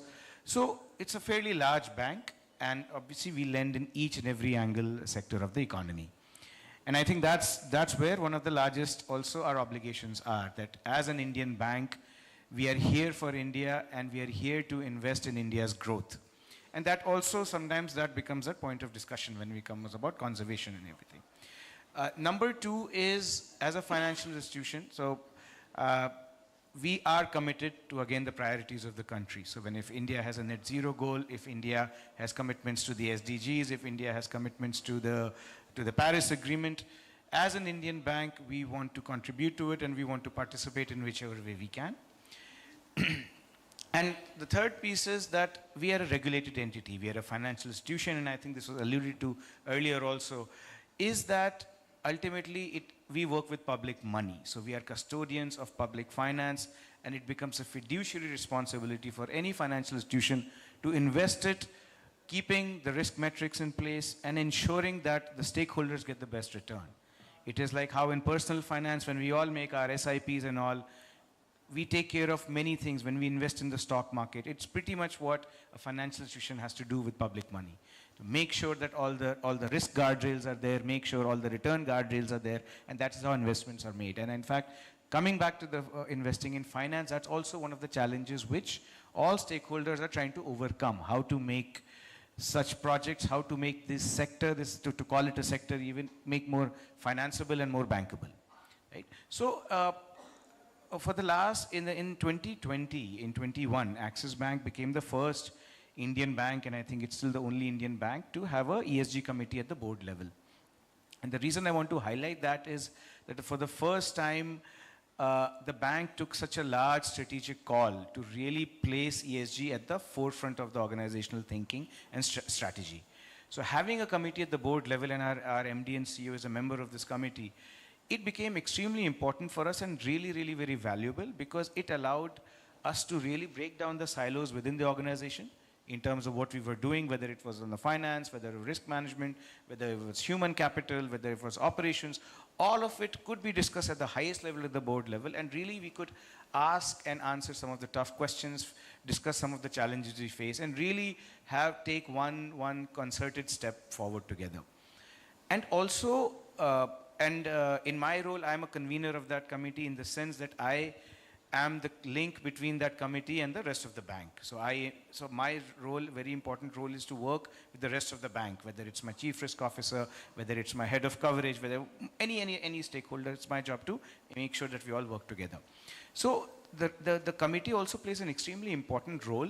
Is in a way, I consider it as a sandbox sort of thing, because we ask tough questions and we are able to pilot and discuss things.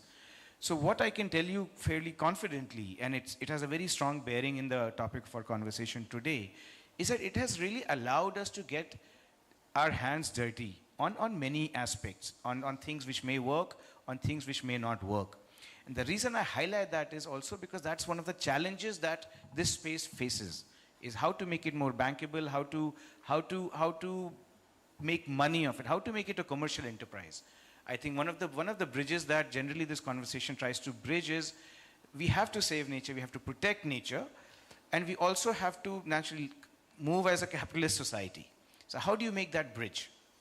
And I think that's where it gets stuck. So having a board level committee then has allowed us to get our hands dirty on things. I'll give you an example: green home loans, rooftop solar financing for MSMEs. Naturally, a lot of it is linked to climate action, but I think this point was made in the morning also, that climate action also has a very strong bearing on biodiversity. Now, they go hand in hand. Now, the world had TCFD, Paris Agreement. Now we are moving toward TNFD, the nature disclosures around nature. So that is what at Axis we are doing. And so coming to the point about financing, and I think my view is that it is not as much as a financing challenge as it is a challenge in general. I think generally the narrative and the generally shifts to that if there is more financing, we'll be doing much better. We'll be doing much better. Generally, that's an understanding that generally gets thrown out, and that the numbers, there were a lot of numbers spoken. If I had to tell you that when today, for example, good governance, let me take good governance for example, we don't think twice about good governance as a part of ESG because it has been ingrained in us for over 50 to 60 years of how the economy and the global governance standards have shaped. So today, there are clear rules around good governance. So that's why we don't even think of it as a part of ESG. Generally, when we talk about ESG, it generally remains stuck at E. And the reason I want to highlight this governance piece is because this is where really the first impact comes in, that if we all believe that we live in a rule-based society and we work in a rule-based society, and I think this point was made in the morning, then there are regulations, there are policies, there are stakeholders, and all of us have to work within that realm to be able to move together. And this is where our common shared goals and our common outcomes are also achieved and have to be achieved. So for example, if there is a new factory to be set up, for example, I'll share with you what we do at Axis Bank. So when it comes to, like the reason I wanted to talk about ESG and good governance is because that's where the first strict level of due diligence comes in. Is the organization well governed? The factory that has to be set, for example, is it following all the rules of the land? And if you all believe, I think India has adequate rules in place. Right? To be like, we have rules for everything that we do. Right? When a factory has to be set up, they have to make sure, they have to demonstrate each and everything. They have to get their permissions, they have to get their certifications. All of that gets checked. Then what we also do, as one layer in the last 10 years, what we've been doing is that we have adopted the IFC performance standards. We call it the ESG policy for lending. So IFC performance standards, if some of you may not know, it has about 8 points. Generally, IFC is a part of World Bank. It is a global multilateral leader in giving development finance to emerging economies, is primarily around, and it's very strong ESG strictures and climate change strictures. So it looks at biodiversity is a part of it, it looks at human rights, it looks at rehabilitation. So that's another level of check that we put in. So for example, if a greenfield project has to be set up, we have ENS, environmental social risk professionals, who will go check, make sure that things are in place, they will engage with the leadership. That also gives a very good sense of how serious they are or if anything's been hidden. So I want to apply this lens to everything that typically, then every lending and financing decision that will happen. Like there are three ways in which how we can make change. One is we start lending to the right sectors. Renewable energy is the most commonly understood. And again, this sector is all, after 20 to 30 years of investments, today this sector is much better understood by banks. So there's a lot more capital going to it. Second is we get out of sectors which harm the planet or from a climate action point of view are negative, so coal, thermal. But again, over there, I want to highlight that point I raised earlier. As an Indian entity, being in India where energy security is also a very important priority, how do we move forward from thermal, right? Third piece is, how do the rest of my portfolio, and this is where I think the focus is for all of us, that my entire portfolio has to have the same levels of due diligence and good governance and ESG due diligence that we would apply to any other, to a renewable project, for example. And I think this is where the focus is. When it comes to new instruments, blended finance, etc., I think, like I said, it is not a financing problem. If it's a business opportunity, for example, or if it's an activity which makes commercial sense, it makes money for the citizens, if it makes money for the investor, funding naturally finds its way to it, is what I'd like to believe in. So I think blended finance ultimately is coming to that point from a financial institution for me, it's risk sharing. Ultimately, like I said, banks are custodians of fiduciary money, and we are by nature very, very risk averse. Banks have to be, any financial institution by nature has to be very risk averse, right? And that is generally that is the lens that gets put into every project at that. Agriculture, for example, agriculture is a very, very important sector, and all of you know, in India, there's a priority sector, lendings around it. If you all don't know, you can look that up. So up to 40% of every bank's lending has to go towards agri. So over there, the role of the policymaker also becomes extremely important. are we in a position, or are we in a position to lend to good agricultural practices? Are there incentives that we can give to farmers or to FPOs or in the entire agri space who are adopting good practices? So these are all conversations that take time to move, because this is where policymakers have to play a role. This is where institutions like scientists and engineering and technology and innovation has to play a role, that it has to be mainstreamed, it has to be commercialized so that your stakeholders can adopt it. And then naturally, that's where the lending also follows, that it has to naturally become commercially viable and the risk guardrails have to be followed. So it takes a lot of effort and I think engagement from all these stakeholders. So one of the areas where we are trying to focus on, and this is where a lot of our effort in the last few years has been going, is into advocacy and engagement with the policymakers and other stakeholders. And this is where banks are making a lot more effort, is being able to engage with their clients better. So that example I gave you all of ESG policy for lending, we are also trying to improve ourselves in our ability to be able to speak to a customer or to a client that these are the best practices in your space. If you are in a paper and pulp, there are 10 things you can do which are better for the environment and which are more efficient, whether it's around efficiency, whether it's around conservation. That's the kind of conversation. That's where I think we as Indian banks need to move to, which is happening slowly, but there also the role of the regulator, the RBI also becomes very important, and they're also moving very actively in this direction. So I think I'll conclude here. I've spoken enough, but coming to the financing piece, and the last piece is this, that ultimately, like I said, if nature is an equity partner, I think it goes without saying that it is in our everyone's interest to make sure that it remains protected and it remains creating that value it does for us. Thank you so much. Now next speaker, Karun. Thank you so much, sir. Abhijit made my conversation much easier. See, let me begin by saying that globally, finance has always looked at three important components. One is human capital, second is physical capital, and third is financial capital side of it. Natural capital has become a recent phenomena for the past few years. Now, to become a valuable proposition, it has to incentivize finance providers. Now, let me begin by saying that we are talking about long-term damages caused by short-sighted human activities. And now we are expecting that the solutions needs to be quick fix. Now, if you have damaged something with a short action which has caused a long-term implications, you cannot have a shorter action for the same remedy. So you definitely need long-term horizon with immediate steps in the near future. I'll give you one example, sir.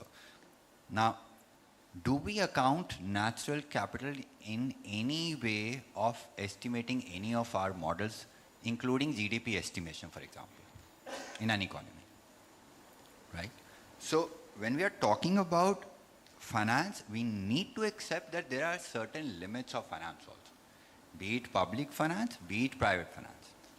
You cannot expect that both will come together in each other's capacity. They can complement, they can co-create, they can collaborate. But we need to think about where they should step in. So when we are talking about blending finance, it's not a new term. I mean, you have more years of experience than me, sir. You have seen public-private partnership models for many decades in Indian context. Now, public-private projects essentially were a blended finance projects in many ways. So,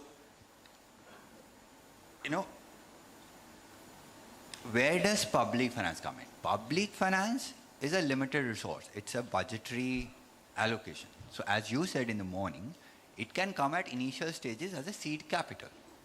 It can act as an enabler for the private capital to step in, and therefore then we can have the private capital which needs significant incentive structures, which needs incentives to remain remunerative for their investors, for their stakeholders. And that's how private capital steps into the system. Abhijit talked about banks just now. We know that the entire banking system is critical no matter which sector we are talking about, right? But what do banks need? How do banks select their projects? They need bankable projects. What does that mean? They need a clear time horizon of the entire project cycle. They need to know when they are going to get their returns on their investment. They need to know how much risk is involved in it. Until and unless they have that clear path available to them from the natural capital or the nature-based solutions, they may not like to invest in it because it's not scalable for them. So scalability becomes the second important critical component for the banks. And if that is the case, then when we are talking about the private credit at large, we are talking about banks and every other component. So it's venture capitalists, it's private equity, it's non-banking financial companies. If the formal banking system doesn't believe that a project is bankable project, then every other form of finance will not step into it because they are primarily risk-aversive people. So they need even bigger incentive structures than the banking system to actually think about nature-based solutions as a valuable proposition for them. Now, recently there have been a lot of experiments on blended finance instruments. We have seen green bonds, we have seen now blue bonds, now we have social impact bonds, we have sustainability linked bonds. There is a strong emergence of that, but there is still a lot of time in terms of scalability of these bond market new instruments. For a very simple reason, there are huge transaction costs involved in it, which are usually higher for the sector that we are talking about. So these are some of the issues or challenges that we need to look at from macro perspective before talking about what is the potential solution for nature-based solutions, or how bankable the nature-based solutions are. And I'll stop here for now. Thank you. So, Mr. Kamalakan. Thank you. I was pretty much mesmerized listening to Hani and the way Abhijit was saying, so I was completely involved and lost track of time. Allow me to quickly bring to speed where we stand with respect to forestry sector in West Bengal. Let me start with a small quote, which most of you may be familiar. Mata bhumi putroh prutruvyah sravanturevacha rakshati prakrityam cha. Me, the son of Mother Earth, let me listen to nature. It is my duty to protect nature because in doing so, it protects us. The forestry sector in West Bengal, with its 165 years of history, has been rooted to this very cause. When we started our journey in terms of understanding the need of natural resources for our own development and daily use, we started the focus on production forestry. When we moved on from production forestry, we stepped into production and protection forestry. Now, gradually, we progress towards conservation and protection forestry. When you see post-independence to date, as and when the demand on the natural resources reduced through alternative diversified products, the portfolio of availability of alternative avenues to the consumers increased. That reduced the dependency on the natural-based resources here from forestry sector point of view. As we progress towards conservation and protection, our policy level interventions also have taken shape. At the same time, we had to look at the sustainability aspect. In our entire 165 years of history, our all operations have been on a sustainable mode, even when we are doing the production forestry. The working plan prescriptions, which were started way back, 100 years back, essentially incorporate the same principle of how do you go for coop management through a clear felling operation. Annually, the state of West Bengal disburses about 100 crore rupees to its joint forest management committees from the sale of auctioned produce as part of the usufruct benefits. Now, why are we doing that?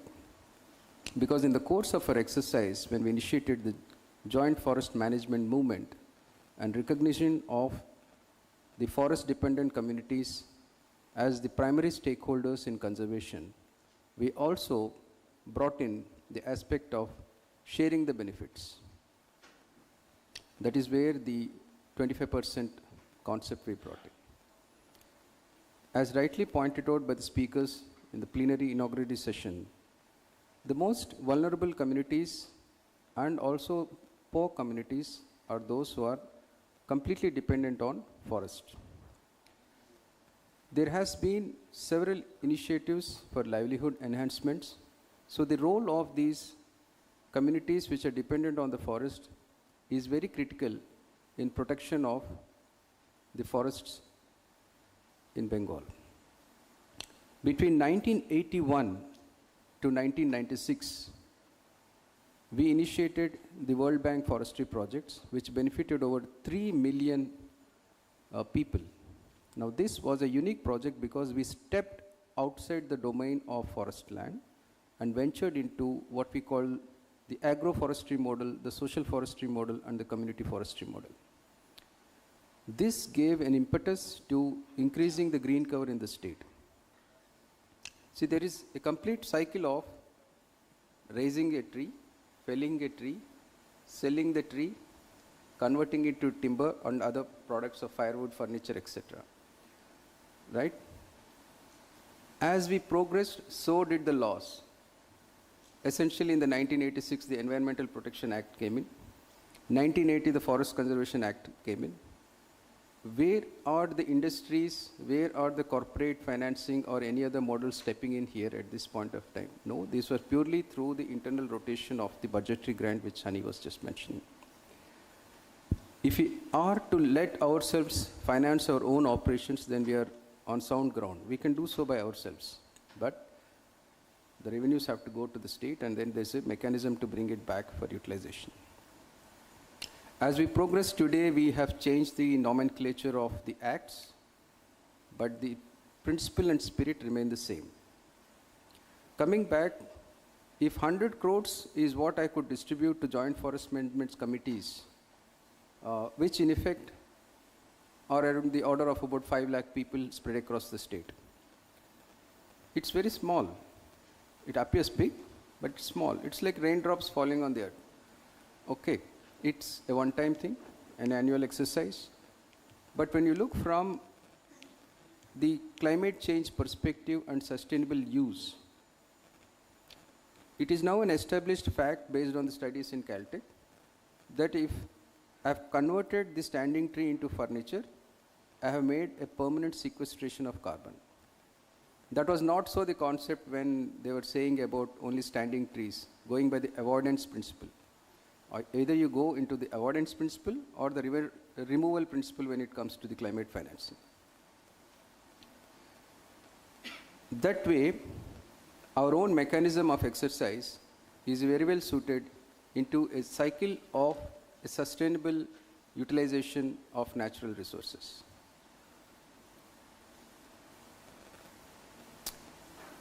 We then took steps in terms of understanding our own biodiversity, wildlife protection, wildlife conservation. At the same time, trying to meet the demands of the people through sustainable ecotourism initiatives. If it comes to projects which can push for ecosystem services-based exercises, ecotourism is one aspect which catches the eye of any investor because he would like to blend his own returns through certain receipts from tourism activity, okay, sustainable tourism activity. If it has to go into core forestry activities, all our efforts are long gestation period efforts. Today morning, you saw us water the Sundari. It can take excess water, no issues. I mean, you can flood it, drain it off. It will not die so soon. But I don't know how many of us will see it grow to a 15-foot tall tree. 2004, in the course of my experience, I initiated a rhododendron germplasm in Rimbik. We planted short seedlings. Today I get to know that they are flowering. 20 years. 20 years. The gestation period is pretty long. Who is going to wait for that? In the morning session, people were mentioning about realization of the carbon credits that were earned. Our chair had mentioned about the CDM projects. People were left with papers in their pockets, but it did not materialize into currency. Long gestation period projects are not accepted by banks or any financial institutions. When COVID hit, the infrastructure development projects proponents requested the ministries to increase the tenure of levy of these tolls, particularly the NHAI projects were all under the Bharatmala. Okay? A 20-year period was considered too long, but banks were given the direction and financial institutions that yes, you try to extend the period of loan. But at what terms? Unfortunately, it was not on a reduced lending terms. Ideally, you should reduce the rate of interest. The interest remained the same. Whereas we increased the working capital bucket for them. Working capital bucket at the same rate of interest will not help. I'm not sure how many actually benefited through that, but it just rotated certain money so to prevent the entities from pushing into the NPAs. Why did I take this example is because we always expect that the corporates will finance, the financial institutions will finance. You are flush with CSR funds, you are mandated to do the CSR activity. But the CSR policy itself tells you only net profit of the last 3 years average 2%. How many entities have a ticket size of beyond 1 crore? Very few. Our own CPSUs, if you take the Maharatnas, their CSR budget at the max does not cross 1,000 crores. Of all the entities taken together, the IT industry is one, IT and services industry is one which has the capacity. And Tata Sons is one such group. I just gave these tidbits because in the course of our exercise, we have worked on the West Bengal Forest and Biodiversity Conservation Project through JICA, external commercial borrowing on soft loans. In our blended financing models, you have grants, which we expect typically the state to give. The soft loans is one instrument which everybody are comfortable with because it comes with an extended period. You have the guarantees. I essentially expect the state to be the guarantor. And of course, you have the equity route. This is where we go into the PPP mode. PPP mode, if I see a value in terms of benefiting the social and communities at large, in terms of long-term returns, yes, we are game for that. And that's typically what government would like to take forward.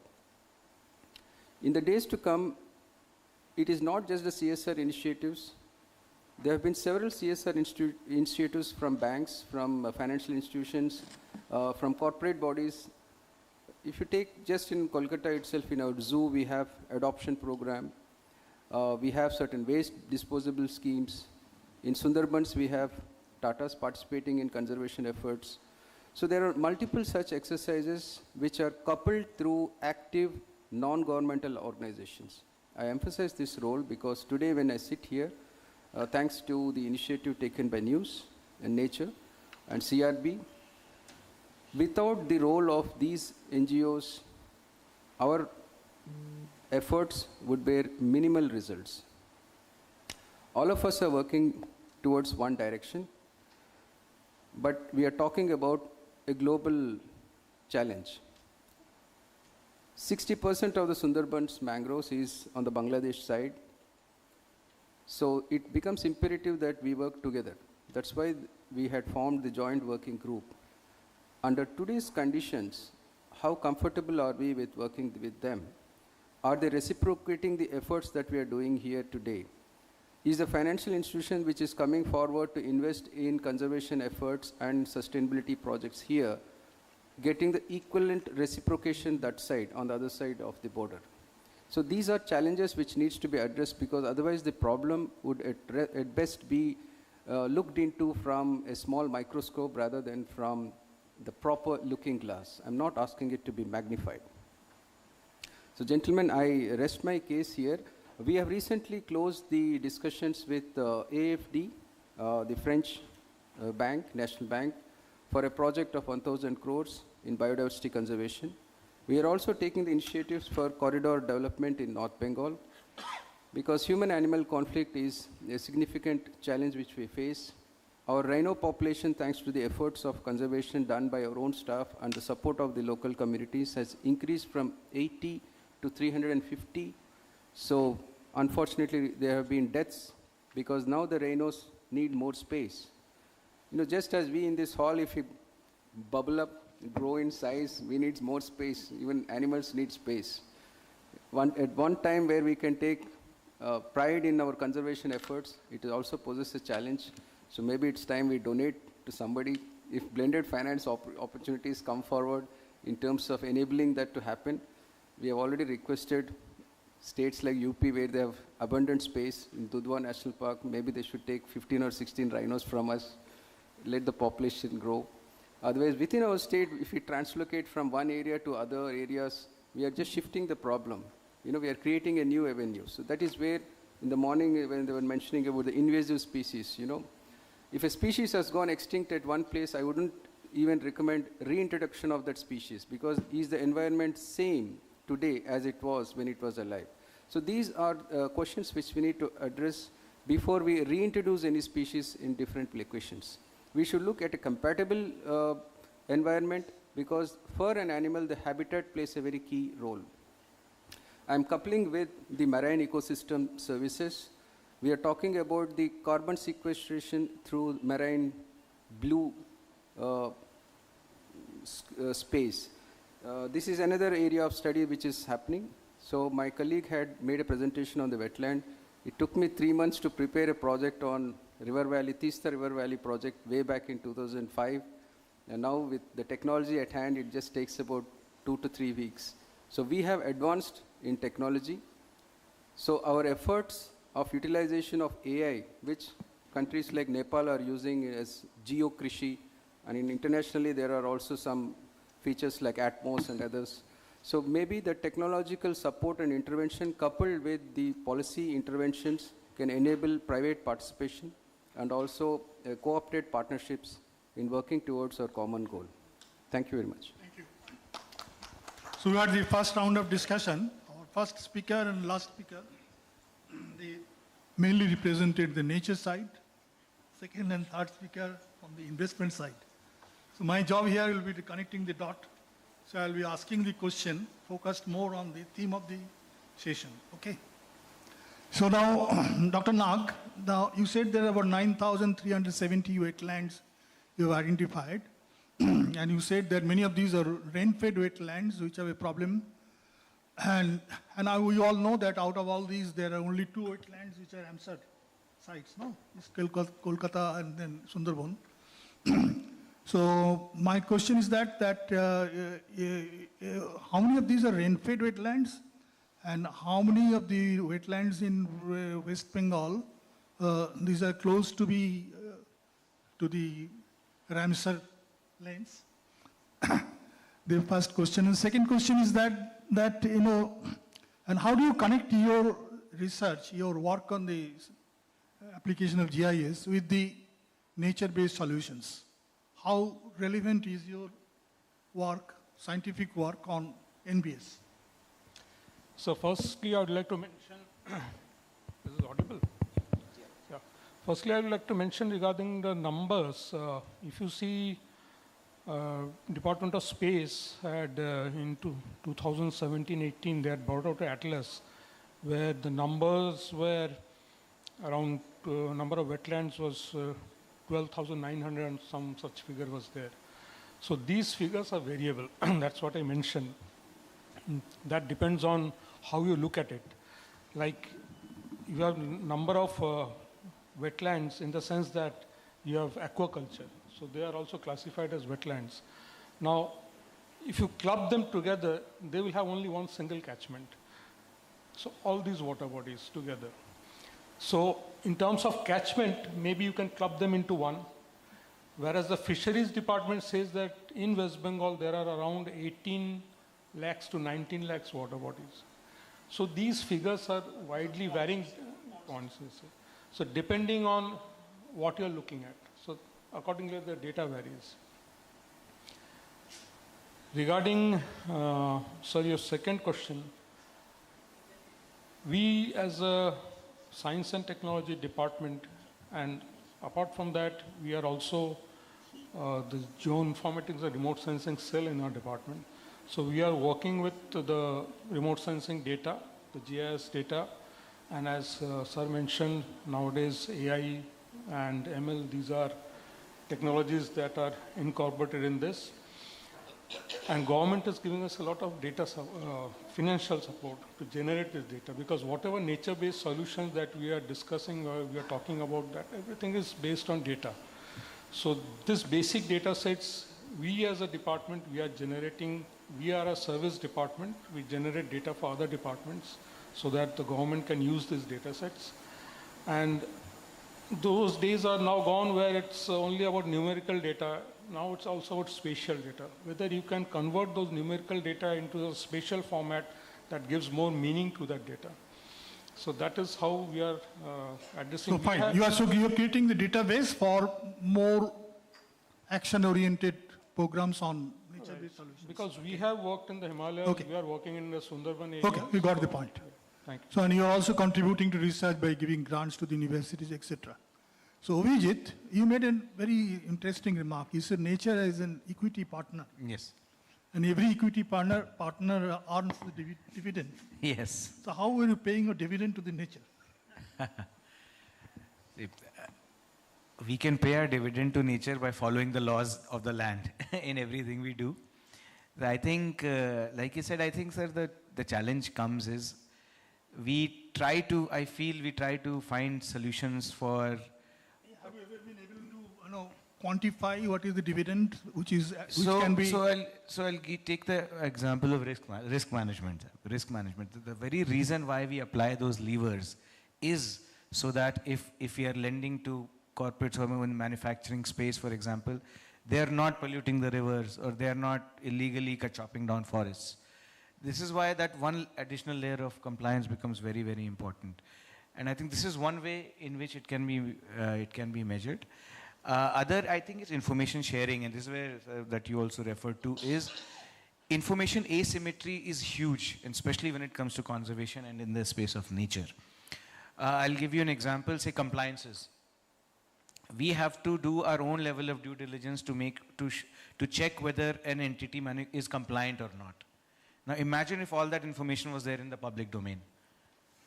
So that kind of information asymmetry is something I think where a lot of entities, investors in general have to spend a lot of time on. So that's where I think more information sharing, collaboration like this becomes very important, where everyone's clear on the policy. There's full, complete transparency in terms of all the compliances, all the regulations being followed. It just then allows everyone to move more smoothly and more transparently. We have the environment laws, largely initially drawn from the American, Pollution Act. We have the Water Pollution, then the Air Pollution Act. Then we have Environment Protection Act, Forest Conservation Act. We have about, 11, 12 very direct, specific environmental laws. But when you look into the implementation of these laws, in the compliance of the laws, there are huge variation on the ground. And we are talking of the ESG, we are also talking about these, governance issues, which are very important. But compliance to legislations also is an important factor for governance. And if you look into the overall compliance, into the issues of environmental governance, or what larger sense we call it environmental performance. Yale University, they bring out the environmental performance index. They have developed an index. And they prepare a ranking of the countries, where India, out of 193 countries, I think is ranking somewhere 161 or so. That means environmental performance and governance is very important part of that, where we are very, very, very, very low in rank. So what do you think that could be the reason for that? And how we can improve it? Certainly. So I think I'll give you two examples. When it comes, we can have a lot of, misgivings about how our country is. Take the example of space. Or let's take the example of aviation. No matter what happens, before a flight takes off, everything has to be checked. And even if there's anything slight thing here and there, a flight doesn't take off. And imagine how ISRO does it. Even if there's a slightest mismatch on anything, the spacecraft does not take off. So I'm saying we as a country are able to achieve that also. So I think this is where the gap is. Ultimately, governance, it's such a wide space, and because we are such a large, wide economy, how do you measure compliance? That is where I think the levers, more transparency helps. Certainly, I think who watches the watchman is another point I want to highlight, is that ultimately we work in a rule-based society, and if we believe that, then the aspects like transparency, governance, they should not be afterthoughts. They should be the basis on which then our decision-making investments happen. Look, Mr. Harinkaran, you said that you have damaged environment on over a long period of time, and we are expecting results over a very short period of time, and that is creating a complex problem. But if you look at it a longer period of time, for example, the human history point of view, 5,000 years, then you look at that the problem started basically not very long ago, 150 years or so, mid-19th century or so, where the greenhouse gas emissions and the deforestation on a large scale. Prior to that, we didn't have any environmental issue. In fact, when you gained the independence in 1947, environment was not an issue. You look into our Constitution of India, where the environment the word is not mentioned anywhere. Environment as a subject is not mentioned in the 7th schedule. Union list, state list, concurrent list. Our Constitution, somebody said, is environmentally blind. That means environment was not an issue in 47. Environment started becoming issue only in the 70s. Earlier than that, maybe from 50s onward, 70s it took an acute form. Then we had the Stockholm Conference in 72 and then Rio and all that. So what I mean to say is that the environmental damage, it hasn't taken place over a longer period of time. It has taken place over a shorter period of time. Time span of 100 years, 150 years. So we should have a shorter period of time span for solving it. We should not look for a longer period of time. So if I controvert you, challenge you with your statement, how do you react? So, what if I say that this conversation would not have happened even now if the first world countries were not getting directly impacted at this point of time? So I agree, yes, the conversations started not many years ago. The environmental impact was happening much longer than 150 years or 200 odd years or before that as well. The only thing is that we started noticing it only once it started impacting us. Look at all the hazardous industries that moved out of first world, be it US, EU, to all the developing countries, right? Initially, it was thought about a profitable proposition. Only once the impact of moving out those industries to the developing world, and therefore the returns on investments were not significantly higher, that people started talking about environmental damages out of those hazardous industries. We all know that Tuvalu is a small country in Africa which would cease to exist in another 20-25 years if no actions are taken. We know Mumbai is going to submerge. We know Jakarta is going to go from the map of Indonesia.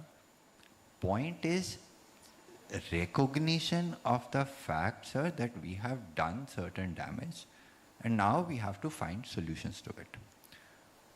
The problem is that everyone wants to work in silos in many ways.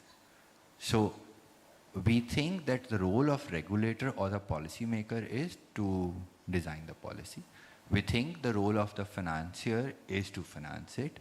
We think that the role of NGOs and civil society organization is to go at the ground and do the action taking at the ground. The real challenge is for people like us who are sitting here to find avenues to bring all of them together, take the action together, and then think how we can narrow down that time frame over time. That is what I'm saying. I'm giving you one quick example from the insurance sector. So insurance sector conventionally has a lot of crop insurance products, right? Now, when they started looking at nature-based solutions, they also came out with products like parametric insurance products. You know more than me, right? Which is essentially that you create a seed fund which would be deployed immediately after a natural disaster. Now, that will give you an instant relief, and that will also have implications for the premium paid by the insurers at a later stage. But when the actuarials are designing those models, the insurance models, are they actually being able to develop some kind of de-risking mechanisms which can actually mitigate perceived risk related to deploying nature-based solutions? We really don't know. So what will insurance sector do then? I spoke to a lot of non-banking financial companies recently, which are actually investing in renewable energy sector. If we look at our conventional economics, we have been studying economics, finding out the cost of production. Land, labor, capital organization as the cost, and we built into the cost. Yeah. Now, if you also put a price tag on the environment, on the nature, how much we are damaging nature, and a price tag on that, if it could also be built into the cost of a product, cost will no doubt go up a little higher, but it will go up uniformly higher for everybody. So if one particular commodity is producing, he has to compute with the similar, but they are all the part of the same law of the land. Now we have the law of the land, but we are not building the environmental cost into the, factoring these into our cost of production, and then make it competitive for that. That could be very, nowadays environmental economics is emerging as a very big topics, what is, you're factoring all the risk and the cost of the risk into your production cost, and then make it, so you have to look at the entire concept in a different way, the concept of bankability and scalability, it has to be looked at with a different kind of a lens, not the traditional economic lens. No, you're right, sir. If you remember in your plenary session, the lady from ITC, she said that if we integrate 5 rupees more into the cost of atta per kilo, we have to ask this question whether the consumer is willing to pay that premium or not. No, but the point is, sir, no. So what I'm trying to aim at is that, yes, environmental accounting, you are absolutely right, sir. Environmental accounting is integral. We need to think about how we are going to mainstream it. We are talking about gender budgeting. We are talking about green budgeting. Definitely, we have to think about how we are going to mainstream environment into accounting standards and frameworks as well. But at the same time, we also have to look at the stakeholders, and the important stakeholder is the people. I'm saying so, somewhere in 2009, at our initiative, I was in the Indian Ministry. So we persuaded the Ministry of Finance that for every project where there is an investment of more than 100 crore, they have to compulsorily have to have a kind of a risk analysis, disaster risk analysis, to identify the hazards, the vulnerabilities, and to mitigate those hazards and vulnerabilities. And the cost of mitigation has to be built into the project cost. For example, if you are doing a hydroelectric project, and if because of that, the seismicity of that area, the project has certain costs, so you have to compulsorily have to incorporate those into your features. And if the cost increases by 10%, 15%, 20%, doesn't matter. For example, if you are building a school building, and if in a seismic zone, you have to spend 15% more to make the building safe for earthquake or cyclone or flood. You may as well do it. You construct lesser number of schools, but you construct schools which are more durable and make it safe for the students, for the children who are doing that. So this is the kind of an approach that you have to take, that you have to build the risk factor into your project cost and then work out the economics of that cost. And if it is made the part of the legal system of the country, then you have to do it. You have to do the regulatory mechanism. You have to do that, and you have to. No. As you said, so the point is we have to think about what is the actual risk and what is the perceived risk by the financier. And we need to find out ways to quantify. And most of the global banking system or the financial system right now is trying to integrate different kind of climate risk assessments into their financing models. So when we are looking at nature-based solutions, of course, de-risking is going to be critical. Of course, people consultation is important. But we also need to understand at what stage of a project different players or financiers will step into, so that it remains at the end of the day remunerative for the financier also. Now think about local authorities. As Sir said, how much resource allocations we do. Now local authorities are, in my opinion, the first responders and the benefiters of nature-based solutions. However, there is a limit of financial authority or financial space for local authorities, at least in developing countries context or in Indian context. So how this is going to benefit them also to integrate them into the whole conversation of nature-based solutions. So Mr. Kamalakant, slightly deviating from that, you also spoke about the PPP model and all. Now we are thinking, public-private partnership. Now we have another model called public-private people partnership. So people means the community. So make in a blended kind of approach, where you make the community as also a stakeholder, and make them partner in that project, and community not contributing through equity, but they are contributing through their local knowledge, indigenous knowledge, traditional knowledge, their land, the owner of the land, small parcels of the land, community can come together and contribute to the land. So they are also participating. And the very interesting innovative projects are coming up where community is also a stakeholder, and they are contributing it by their labor, by their knowledge, by the local participation, and also, they should have a share from that. And many communities are also getting their share, and that PPP model is coming out very successful. So in your for a social forestry or forest conservation effort, and you said the forest communities were living, making them a stakeholder into that joint forest management, the entire concept is based on that. How do you think the PPP model can be a good solution for blended kind of an approach for nature-based solutions?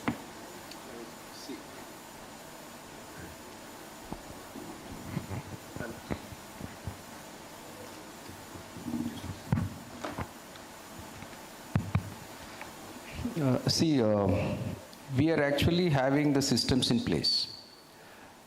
Because Bengal, being the pioneer in joint forest management, initiated the first level of discussions with the stakeholders from the early 80s, right? So the community participation started off, and that became the role model for other states in the country to take forward the joint forest management initiative. What we did in 2017 is we came out with a path-breaking resolution, which was called the Joint Forest Management Committee's resolution, wherein the JFMCs are free to collect the NTFP. So there is no MSP offered for collection. If I have to offer an MSP for collection, then me as the state would need to come out with an SPV, which will deliver this MSP to these people, and these people would be bound to submit that produce whatever they collect to this. So giving this usufruct benefit sharing and this freehold in collection of this NTFP to the Joint Forest Management Committees by a very clear delimitation. So there is a boundary also. boundary of one JFMC which will have that activity. See, in our systematic management of forests, if this patch is designated for clear felling, I'm leaving aside some space for maybe after 3-4 years. So the committee which is associated with this particular space alone gets the benefit of the auction produce that happens subsequently. Okay? So that stakeholder linkage is already established.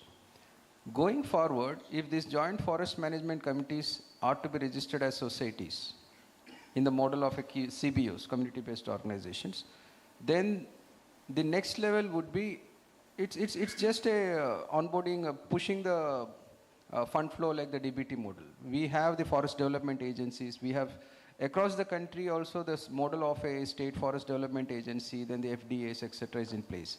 Some of the states have made these FDAs as societies. We have continued with the JFMC committees because these JFMC committees are religious agnostic, caste agnostic. It is not sliced into, okay, he's a tendu leaf collector, so he comes under the lambs or tribal, etc. So it is irrespective of gender, caste, and other things. Okay. At the same time, we have also given them, so this is like an additionality. They are not deprived of any additional benefit which a women SSG would get. We have also co-opted with, worked with SSGs in the South Chobis Pargana side, Sundarban side. Across the state, when the SSGs were given the impetus, they faced the issue of revolving fund, which maybe SIDBI or NABARD would be best to speak, because the private financial institutions, banks were not involved in the SSG lending at that material point of time. It was through the NABARD or the SIDBI. A revolving fund concept is again a challenge for them. I raise this because in a this people participation through society approach, when the systems are already in place, the best output is, since the microplants are anyway developed by them, this is an akin to an extension of a Panchayati Raj system. Only difference is the Panchayati Raj system has a political line to it, whereas in this level, it is this is my requirement, I meet my requirement straight off. Okay? So that I see as a value add. Now time is limited, so now I'm throwing it open to the audience. You are free to ask questions to any panelist. Please introduce yourself and also tell us the name of the panelist who would like to answer your question. Okay, thank you. Respected panelist members. I will just bring the point that Mr. Abhijit and Mr. Hani has actually created. So myself, Dr. Niladri Dasgupta. I'm an executive director of Terra Tribal Environmental Conservancy Solutions Private Limited. So we are basically ESIA, EIA consultancy companies and looking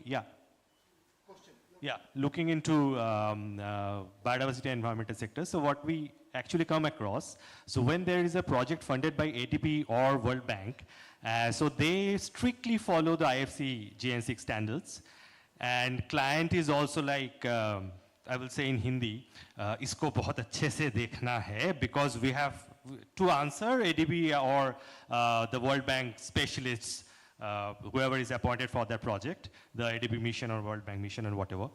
But in a similar way, or in a different way, when the project is funded by on their own, by XYZ kind of industry who has that much of money to create his own project, then there is a problem.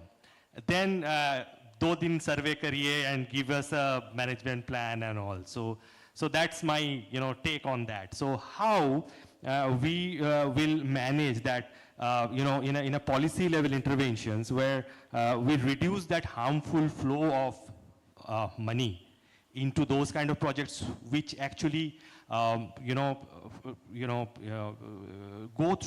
past that ecological tipping point. So how we can actually regulate in a policy level on those difficult investments? Thank you for that. And one of the key aspects of working in a free market economy and a regulated economy is that a level playing field has to be created. So how to solve that is basically build the levers in how banking is done. See, like I said again, that point, if something has to be done, it has to be done.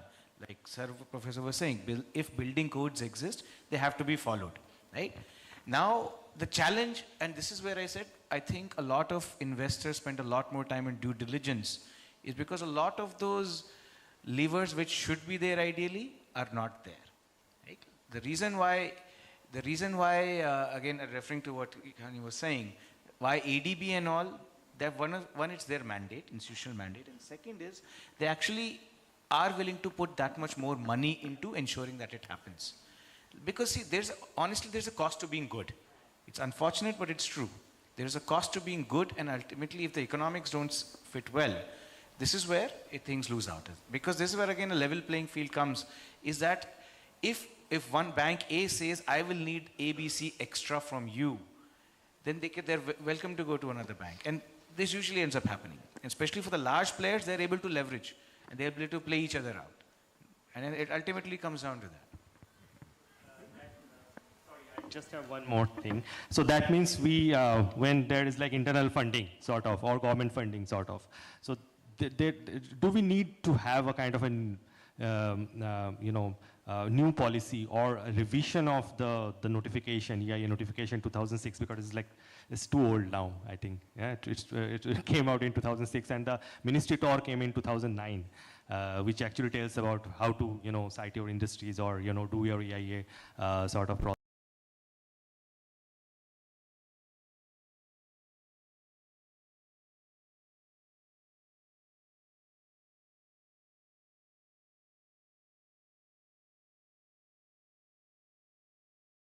Regarding where and where to put the where there is like a need of restoration, say it wetlands, say it forest land, say it a degraded land, and whatever. So do we can we have a centralized repository of GIS-based information first, and who can have that repository from?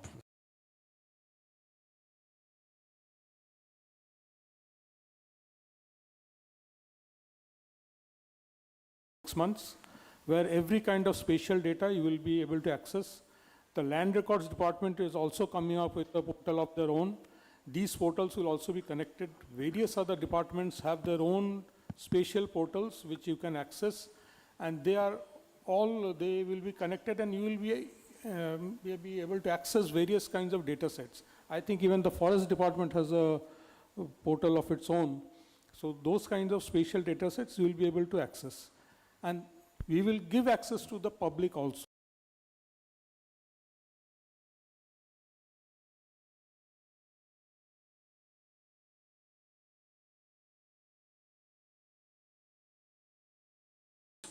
National Remote Sensing Center, they have this Bhuvan platform where you can access it. Even now you can access it. Actually, why I was asking is like that, if there is a corporate group which is willing to put their money into some restoration projects, so they can find that website and just go into it, and they can have their own sort of, sort out those things, and they can approach the government that these are the sectors that we want to put money on. So yeah. Actually, in Bhuvan, what you will get is access to national level projects databases. But in our site, what you will get is, apart from those national level databases, whatever we have generated with state funds, those databases will also be there. I'll just mention with respect to the national perspective, under the PM Gati Shakti, BISAC, the state entity of Gujarat, was given the responsibility for integrating all the GIS-based information for national level infrastructure projects. So all states were mandated with sharing their geospatial data with BISAC. So that's also an agency which any of the investor who is looking at a project and he wants to understand whether that requires certain clearances, he can approach that. One or two more questions? You can take one. Huh? One question, please. Good afternoon. I'm Sushmita from IUCN.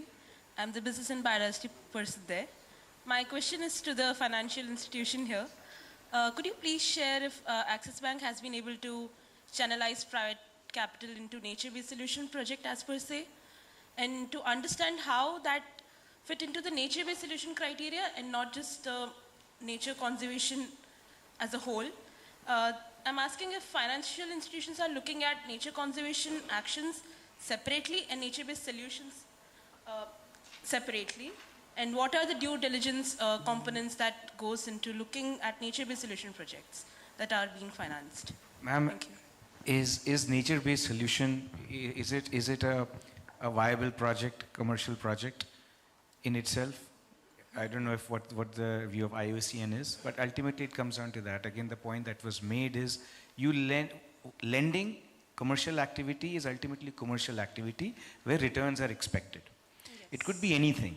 So when we work with very large corporate, like again taking example of greenfield projects, nature-based solutions can get implemented there. So I think in my view, most of the places, they manifest into the kind of actions that organization, the borrowers undertake.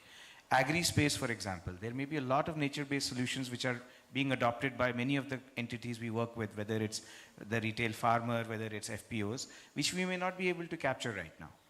But like I said, I think, see, ultimately, it could be a nature-based solution, it could be any water-based solution, it could be anything, blue economy, green economy. Yes. Ultimately, the viability is where any investment decisions are made, right? So that's one. The second point I want to answer is, and then I think this was alluded to in the morning also, one is blended finance.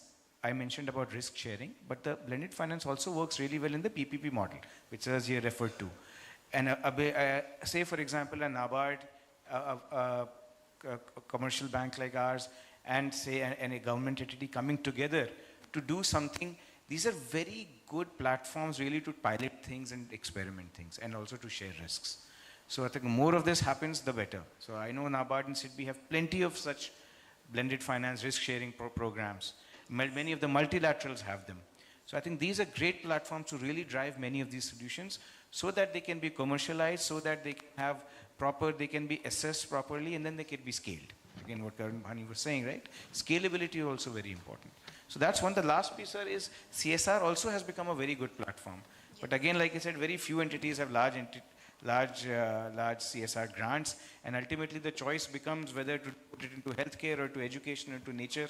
Ultimately, it comes down to the perception of the board. So the kind of finance available, we can do a lot of pilot projects, not a lot of scale, a lot of experimental projects, and civil society organizations with ideas and initiatives, and you can really use this CSR funding here and there, because 30,000 crore rupee annually, about 10,000 crore, about 3,000 crore coming in the environment sector. So that money can be easily utilized for doing this kind of, piloting for new ideas. And if that clicks, you can replicate in a larger scale. So unfortunately, in CSR projects also, I was trying to look into it, what are the very good projects which can be replicated. There are not many.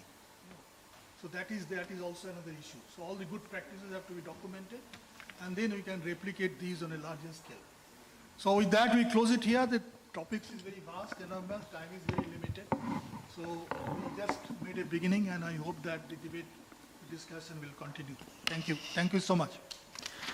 Thank you, Professor Chakraborty, for chairing this insightful session. And a heartfelt thanks to all our distinguished speakers for their thoughtful contributions and rich perspectives. We are now honored to felicitate our panelists, starting with Mr. Abhijit Agarwal, Mr. Hani Karun, Dr. Sanjay Nag, and Mr. P. Kamalakant in recognition of their outstanding contributions to their respective fields. We request Dr. Dipankar Saha, Honorable Advisory Committee Member of News, to kindly come on stage to present the tokens of appreciation.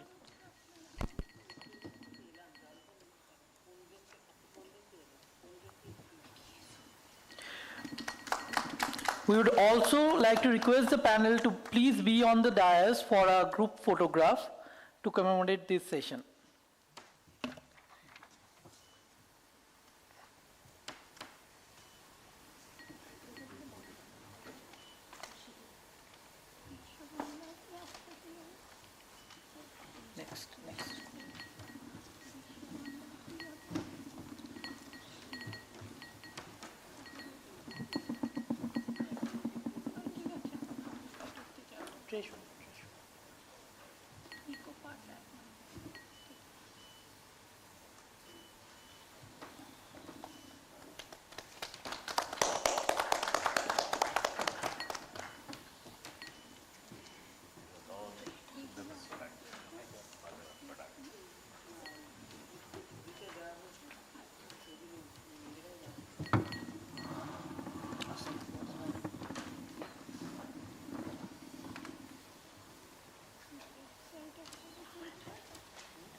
I would request the panel to please gather for a group photograph.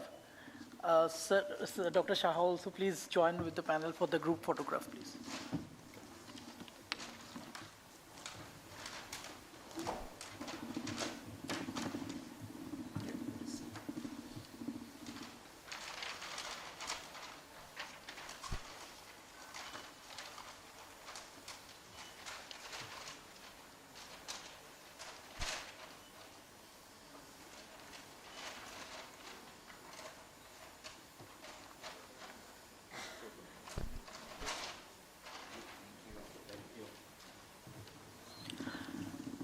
Thank you all. So with this, we conclude the breakout session 1.1, which was on blended finance and nature-based solutions under the theme of financing ecosystem restoration.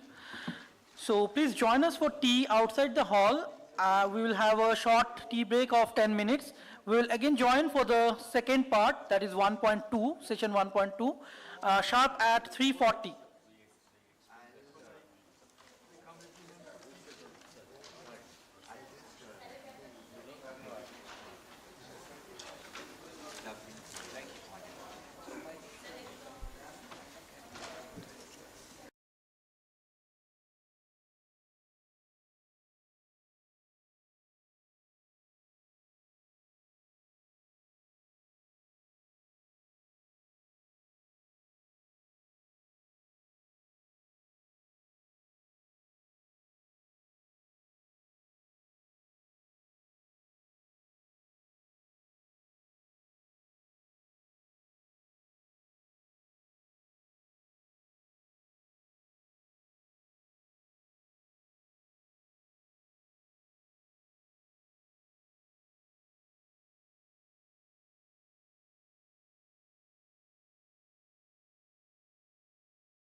আগের বারের মতন করি, আগের বারের মতন করি।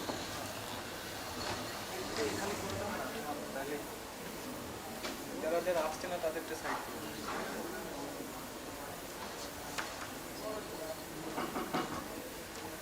হ্যাঁ হ্যাঁ হ্যাঁ হ্যাঁ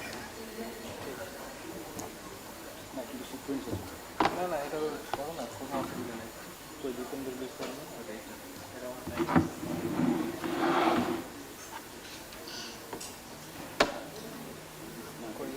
না কিন্তু প্রত্যেকটা সুবিধা হতো দুজন একদম বসতে হবে, এখানে দুজন একসঙ্গে বসতে। এই সাইডে কেমন ছিল?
ছিল তো ওখানে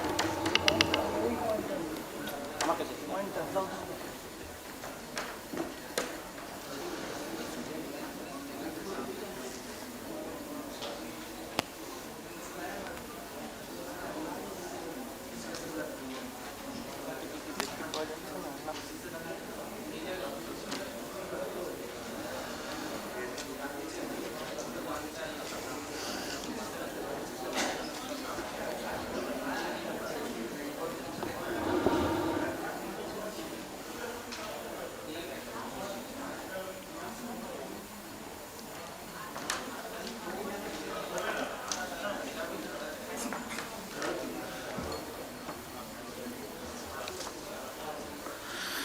So, good afternoon once again. We welcome you all to session 1.2 titled Carbon Markets and Green Credits under the theme of Financing Ecosystem Restoration. So, as the world accelerates efforts to tackle climate change, carbon markets and green credits mechanisms are emerging as powerful tools to channel finance into nature-based solutions. These instruments not only help reduce emissions, but also other incentives for restoring ecosystems and supporting community livelihoods. This session will explore the evolving landscape of carbon and green finance and how we can build credible, inclusive, and high-impact models. This session will be chaired by Mr. P. Kamalakant, Additional Principal Chief Conservator of Forest Government of West Bengal. And may I now please invite Sir on the dais. Following which, I'll introduce the panelists one by one. We have in this panel Mr. Pawan Karian, IAS, an alumnus of IIT Kanpur, who is a distinguished officer known for his work in public administration, finance, and urban development. He has led key reforms in West Bengal, notably in public finance and e-governance, and has served as district magistrate in 2 major districts. We have 2 of our panelists who will be joining online virtually. Dr. Jitendra Veer Sharma, a forestry expert with nearly 40 years of experience, a former Principal Chief Conservator of Forest as well in Uttar Pradesh, and he holds a PhD in Forest Ecosystem Valuation. And Ms. Mallika Bose, who has over 18 years of experience in climate and renewable energy, specializing in carbon credit projects under CDM, Vera, and Gold Standard. She has worked with leading firms and global agencies, including WWF, GIZ, and Ministry of MOEFCC. We have with us Ms. Madhura Mitra, Executive Director at PwC or PricewaterhouseCoopers, India's climate change and sustainability team, and has over 16 years of experience in carbon markets, climate finance, and mitigation. And last but not the least, Mr. Pradipta Kunar, Senior Program Manager at Solidarity Network Asia, leading an EU-funded sustainability initiative in the Kolkata leather cluster since 2018. He focuses on sustainable supply chains and inclusive growth, driving environmental and social improvements while bridging policy, practice, and community engagement in the leather sector. We now hand over the session to Mr. P. Kamalakant. Sir, over to you in continuing our session 1.2, Carbon Markets and Green Credits. Yeah. Good afternoon, everyone. Welcome to this breakout session. So we have two distinguished panelists on board online, but the topic for our breakout session being carbon markets and green credits. Carbon markets essentially will look for the project which is in line and aligned with the national and international framework and commitments, and subsequently develop it. It should be validated, looked into for its suitability for going forward, and subsequently going for the carbon credits per se. I'm giving a very, very skeletal sketch because more of this subject, let's hear from our panelists here. I would request the panelists to keep your deliberations with respect to your organization role and the extent of your participation in this area for maybe about 10 minutes. So subsequently we'll look for the Q&A. To have the overview, I would start with requesting Ms. Madhura Mitra. I hope I've got the pronunciation correct. Madhura Mitra, Price from PwC, so that she can give an overview of the scenario and also what PwC is doing in this aspect. Thank you. Good afternoon, everyone. Just to introduce, and set the context, PricewaterhouseCoopers at this moment, has been very fortunate to work with the government of India, setting up the first ever domestic carbon market for the country, and I have been very fortunate to lead that particular program on behalf of PwC. And as my role in PwC, I lead the climate change vertical, and within the climate change vertical, carbon market is one of the focus areas, very important focus areas. So as I said, India as a country, has been participating in different international carbon markets since 2000, early 2000, when the Kyoto Protocol came into being. Under Kyoto Protocol, there was a mechanism called Clean Development Mechanism, which was meant for trading carbon credits. And when we say carbon credit, we mean 1 ton of CO2 or 1 ton of CO2 equivalent, just to be, on the same page with all of you. So PwC was playing a very, I would say, a pioneering role from early 2000 for the last 25 years. In creating carbon market projects, in developing carbon market projects, mainly with the private sector parties. And these carbon credits under Kyoto Protocol were sellable to the European Union and other developed nations. So developing nations were investing into clean technologies, were investing into nature-based solutions that we were discussing in the other session. And those credits were being sold to the developed nations, and at that point in time, I would say till 2020, only the developed countries had targets, emission reduction or carbon emission reduction targets. India and other emerging economies and least developed countries, they didn't have any target to reduce carbon emissions. But from Paris Agreement regime, which started on 1st January 2021, all countries now have committed to take up targets, targets in terms of their emission reductions. For example, India has its target to reduce 45% of their GHG intensity by 2030 vis-a-vis the 2005 levels. So that is called nationally determined contribution. So it is very important to have a mechanism to drive decarbonization in the country. It was realized by the government that it's very important to have a driver for decarbonization or deep decarbonization in the country, and carbon market can play the role of a driver, a very significant driver that will push decarbonization action across industries within the economy. And that is why the concept of domestic carbon market in India came into being. And this whole exercise around developing the market started 3 years back. Now we were working with the government for the last 3 years. Now it's almost ready to be launched. You will very soon see that the market will be launched in early 2026. The market will be up and running. This particular market will have two basic components. One is a compliance market. This compliance market is a market which will be an extension of perform, achieve and trade, the PAT scheme that is there in India already existing, which is on reduction of energy, specific energy consumption. All the energy intensive organizations will get a target. I mean, they were already getting a target. That was in terms of their energy conservation or energy reduction of energy consumption.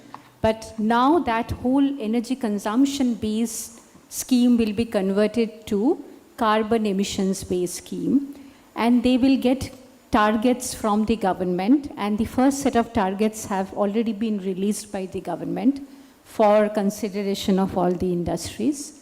So, this target will be vis-a-vis a baseline. They will get some incremental target, and if they overachieve the target, if the industries overachieve the target, they will be able to generate carbon certificates. Earlier, they were generating energy certificates. Now they will be generating carbon certificates, and those certificates will be tradable within the country. Now, if someone falls short of the target, they will have to buy the certificates. So this is how the market will run in India. It is based on incremental targets that organizations will receive. These targets are organization based and unit based. If, for example, Tata Steel has a iron and steel manufacturing unit in Jamshedpur, Jamshedpur will get a target. That target will be very different from any other Tata Steel unit in any other state. So it will be very, very unit specific target, and the target will be determined by the curvature or by the the trajectory that is drawn based on the 45% emissions intensity target or the NDC target of the country. So this is the logic of the compliance market. If you have seen that in other countries like European Union, they are having such a compliance market for the last 25 years. What they do is they sell out all possible emission as emissions allowances. And a unit that has, say for example, 100 tons of CO2 as emissions, they buy all 100 tons as allowances, and then whatever they reduce, they sell it back to the government. That's how it works. But that will, in India we contemplated, should we go for such an allowance-based system? But it was decided it would be a very huge cost burden on the organizations. So it would be better to have an incremental target. The other component of this particular market that we are going to develop is the voluntary carbon market or the offset market. This offset market will cover all projects, whether it's a nature-based project or say a carbon capture project, any project-based emission reduction which is not falling within the compliance market will be considered under the offset market, where anyone can come in, develop a project on a voluntary basis, generate credits and sell those credits within India, outside India as well. Those credits are sellable outside India as well. So, and this will be governed by the Indian regulations, the mechanisms, the methodologies that are getting developed under the domestic carbon market. In certain cases, if India generates credits under offset market, that may also be considered under bilateral trading with other countries. That will be under Article 6.2 of Paris Agreement. So this is how these two markets will operate. I should also mention that this market will operate in parallel to all the other voluntary carbon markets that are already there in the country and internationally, like voluntary carbon standards, gold standard, all the other markets that are already there will continue, and this market will continue in conjunction with that market. I will stop here, and I would answer any questions that you might have, after everyone speaks. Thank you so much. Thank you very much. That sets a pretty good context. It reminds me of the time when US decided to come up with the cap and trade mechanism and was a pioneer in introducing this, which laid the foundation in the Kyoto Protocol for the CDMs. Cap and trade is continuing now also with respect to the compliance market. And thank you for also holding back a little bit, because with your experience, it's always easy to continue on the pace of the time. So let's take it forward with one of the agencies which is also into this field and also has come out with lots of white papers on this subject and has a vast international exposure, the South Pole. Joining us online is Ms. Mallika Bose from South Pole. So I would request her, if you have a presentation, please do, or can I request the organization to connect us, please, to Ms. Mallika Bose. Thank you.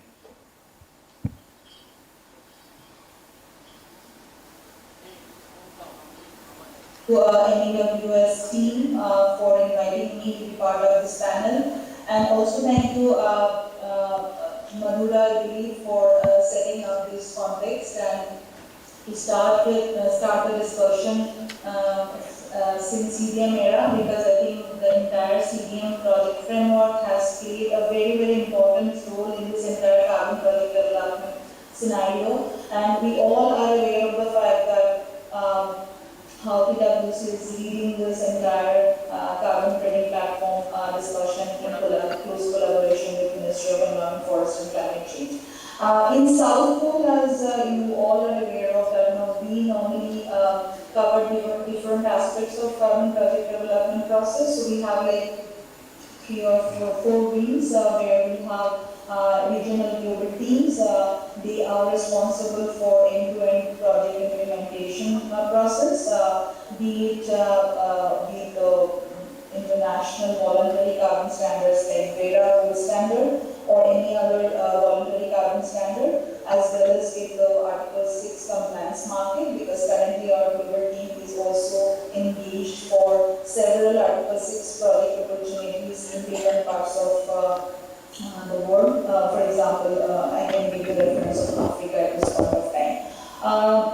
We also have a climate investment wing where we normally explore the investment opportunities for potential projects. So for example, if we are talking about an agroforestry project and project implementer is reaching out to us with certain acres of land where we need investment support to implement a plantation program under that particular area opportunity, our investment team engaged in that process as well, of course after doing the necessary due diligence. We have a dedicated policy and strategy team who takes part in different government engagement in terms of Article 6 framework related capacity building and subsequent work. Of course, we have a dedicated sales and portfolio team who normally takes care of the sales and trading part of the carbon credits. I am currently being part of the South Asian Nebulous project team. I am based in Delhi. So I would really like to thank the entire team and the dignitaries who are there in the panel for giving me this opportunity to speak on carbon market. So to start with, I think the role of carbon carbon credits or green credits in achieving SDGs is I think a well-proven fact now. I think it has been a practice for many years. If we see the carbon project development started my first project registration with CDM only, and that was a 100 megawatt hydropower project in Himachal Pradesh in India. So I think we have come, I think, a long way seeing a market for CDM credits. Then we have seen voluntary carbon credits under VERA, Gold Standard and others, as well as I think now Global Carbon Council, which is a MENA region-based carbon standard, GCC, is also I think a well-known kind of carbon standard in RE segment at least. And now again we are shifting towards the Article 6 kind of compliance setup. I think the complexities that is there with regards to carbon project development, which you have faced in the past as well, in regards to capacity building. So when I'm saying capacity building, I think it is the capacity building of the end users. So for example, if I'm giving an example of sustainable technology-based projects, for example, installation of maybe safe water technology units, or maybe Kutir for bioregister, which is mostly a community-based project. There is always a lack of clarity, I think, to the end users in terms of the benefits that they will be achieving from this kind of projects. This could be a similar case for an agroforestry project as well, where I think there is some sort of lack of information which is not there for the farmers, that what kind of incentive they might get if they would like to move ahead with an ARR project implementation, or maybe what could be the direct or indirect benefits that they can achieve while implementing this kind of project. So uniformity in this kind of information sharing and subsequent capacity building is, I think, is key for sure. In addition to that, I think I would like to also highlight that capacity building in regards to investment is also, I think, much needed when we are engaging end users like farmers or any other community end users. So, for example, if one ARR project which is covering maybe 10,000 acres of land, and the implementer knows about the investment requirement, if there is necessity capacity building will be in place, they can actually come up with a precise investment requirement in terms of maybe plantation plan, or maybe the when kind of cost they need to incur for that particular project, so that in case they are moving ahead with their investment request to organizations like South Pole or any other potential project partners, there will be no further back and forth that will be happening in the internal due diligence process, because we have many times have observed is that the investment request that we are receiving for several ARR projects is highly inflated, and the offset price that we would normally like to look into for credit wise, it is way more higher that the investor is actually looking forward. So maybe to minimize that gap and also to maybe reduce the timeline for providing investment for this kind of project, I think necessary capacity building would be very, very important. Maybe I would like to highlight the role of maybe corporates in terms of their CSR fund. So the structure that we also normally follow in South Pole as well as in several other formats, also we have seen that corporates can play the role of the investor here, maybe to take care of the direct offtake that is coming out of the project, as well as maybe to address any other scope 3 emission that they would like to request. The CSOs or this kind of FPOs can play the role of the project implementer, because they have more on-ground hold, they are more engaged with the end users like farmers to secure maybe the land right, carbon right for this kind of agroforestry project, and of course farmers will be the end users. So this kind of structure has been, I think, beneficial and effective in the past as well. But moving forward, also this kind of structure can help implementing more projects if we are talking about restoration projects. The direct benefit sharing mechanism that we normally take care of in this kind of projects, it could be direct as well as indirect. And when we are talking about direct benefit, it could be, of course, the carbon credit, the benefit that the farmers or the end users are getting out of any project. So there should be I think clarity that what would be the percentage of carbon benefit sharing that they will be getting out of any project. And in terms of indirect benefit, of course, we can always talk about promoting the sustainable land practices. If suppose for any project a knowledge hub is being set up, this particular knowledge hub could be then used by several other farmers in that region to get information how they can actually move ahead for the project implementation, considering of course the agroforestry kind of an opportunity. And I think it also gives a definite boost to the women who are, I think, quite vulnerable for this kind of, if you consider the areas where this kind of project is normally getting implemented. So I think direct and indirect benefit sharing mechanism and a transparent one can again make this kind of project to be implemented successfully. Now, if I can just maybe slightly take another minute to highlight the requirement of technical, the usefulness of this kind of collaboration or capacity building in terms of technical eligibility of a project. So the recent methodology that we are seeing for agroforestry project, which is BM47, is giving us or maybe requesting us to highlight the financial additionality aspect also in a much more clearer manner, which was not the case in the past. And while doing so, I think if there is some sort of secondary research document or some critical source will be there, where maybe we can easily find out the information regarding the incentive and which gets updated every year. I think that would actually give us some sort of leverage in establishing financial additionality for any project that maybe where it's going with Vera. I would like to pause here, and I'm happy to answer any query any of one of you will be having in this regard. So thank you very much.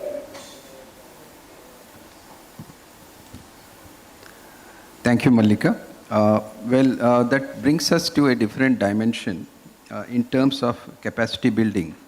Capacity building essentially deals with the grassroots level organizations and the other stakeholders like government and institutional framework. Coming to the aspect of grassroots level organizations, I would request Mr. Pradipto to enlighten us on how can these grassroots level organizations access the benefits of carbon markets while giving a brief on your own organization's role in the carbon markets frame. Thank you, sir. Good afternoon, everybody, and thank you for inviting me in this beautiful occasion. So just being an engineering graduate, I'm representing an organization which is called Solidaridad Network. It's an international civil society originated from our headquarters in Utrecht, Netherlands.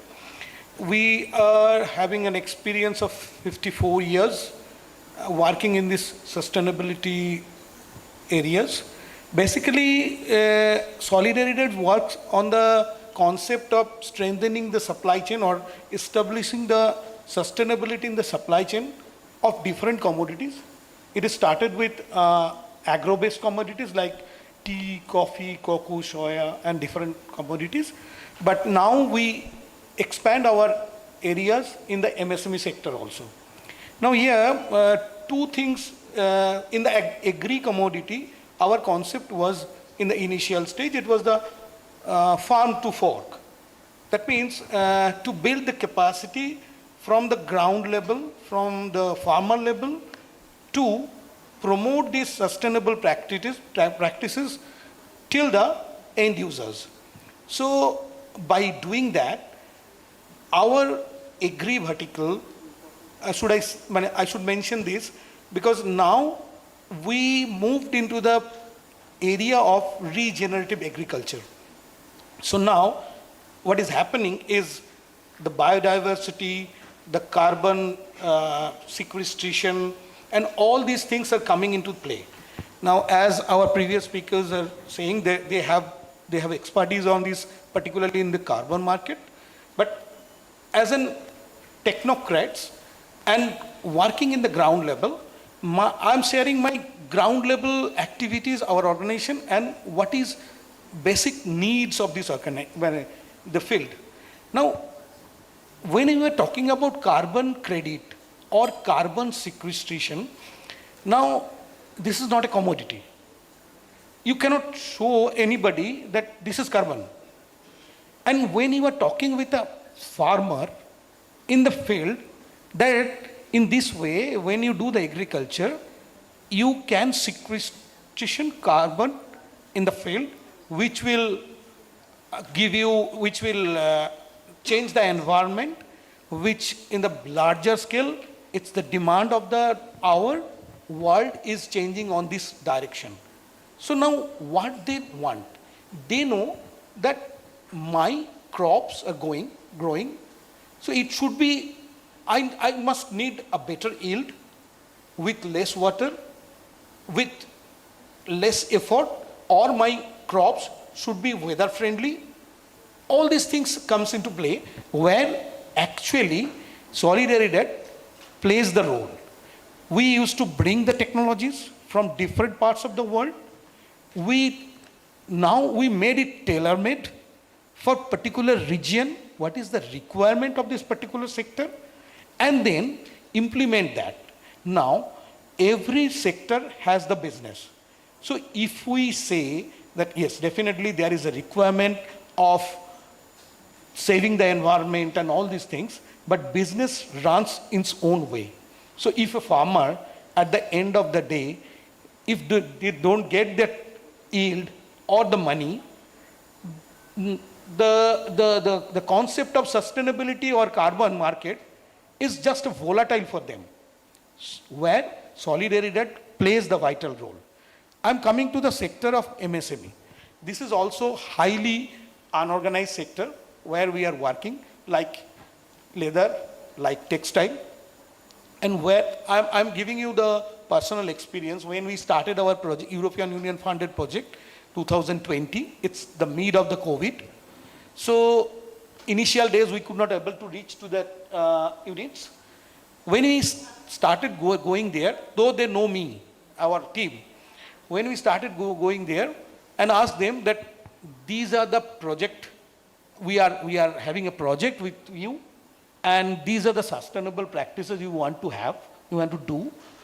So then the replies come that, sir, the business has not started yet after the COVID. Please let us do some business, then you implement the sustainability. So where we struggled in the initial days, but I am happy to share you that after that, we get a overwhelming support from this industry, because everything, when we started with talking about reducing the TDS or pollutional load in the water.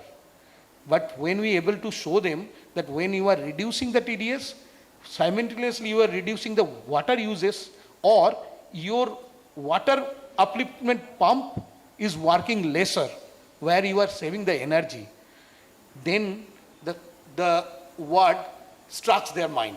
So this way, we as a solidarity debt started working with this MSME sector, unorganized sector, and the other way around, we actually creating a platform for them who are working for this, conservation of water, sustainable practices, minimizing their waste management, or recycling of this waste, so that these efforts can be shown in the international market to project that we are creating a platform where they can showcase that, so that starting from the production house and the consumer or the buyers who can understand that yes, that efforts are really being done in the ground level, and the products which is coming, what is that called, the supply chain,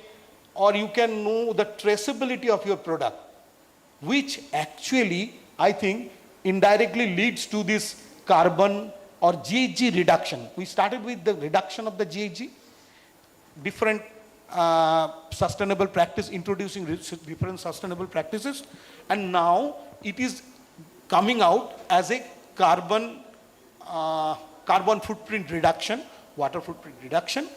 And I think in this way, maybe this hand-holding of carbon, understanding this carbon market and getting this carbon credit, where I think Solidarity can play a vital role with the business, with the other player in the market, in the PPP model. And I'm ready to answer other questions also. So I'm resting my speech here, and I think we will discuss some more in the future. Thank you. Amazing, Mr. Pradipto. There are tools to assess your carbon footprint. You know, you can individually check your own carbon footprint. My carbon footprint is 1.8. Somebody's might come 13, 12, 10. That means I need 1.5 Earths to sustain. You know? I mean, it's all figurative, but at least it amplifies the significance of the adverse climate interventions that each one of us are doing. Speaking of the regenerative agriculture, there has been discussions and talk also on the zero tillage aspect. Very rightly, you have mentioned about the capacity building at the grassroots, and most importantly, you have highlighted on giving visibility. Speaking of visibility, we now move to the next panelist, Dr. Jitendra Veer Sharma, who is comes with 40 years of experience in the forestry side. Terry has been at the forefront. If you look at the Green Climate Fund, energy is one of the priority sectors. At the same time, Terry has been acting as the Pandit of arranging the weddings, like developing the projects and enabling governments. Of late, recently I had the opportunity to visit one of the projects which Terry had facilitated in Uttar Pradesh in Lucknow, where you were mentioning about a farmer. So a farmer had put in 2,000 horticulture crops, and the gestation period for receiving the benefits is 5 years. But we need to give the credits right now, so the investor was asked to give the credits. Different tools are coming in place, but more I would like to hear from Dr. Veer Sharma, where I would also request him to enlighten us how the National's Green Credit Program is also aligned with the NDCs, please. Over to you, Dr. Sharma.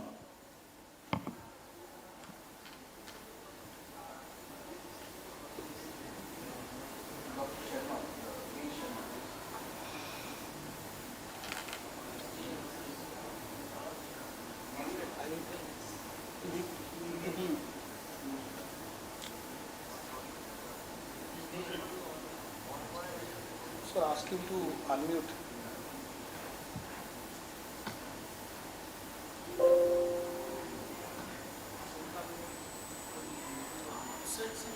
He's in mute.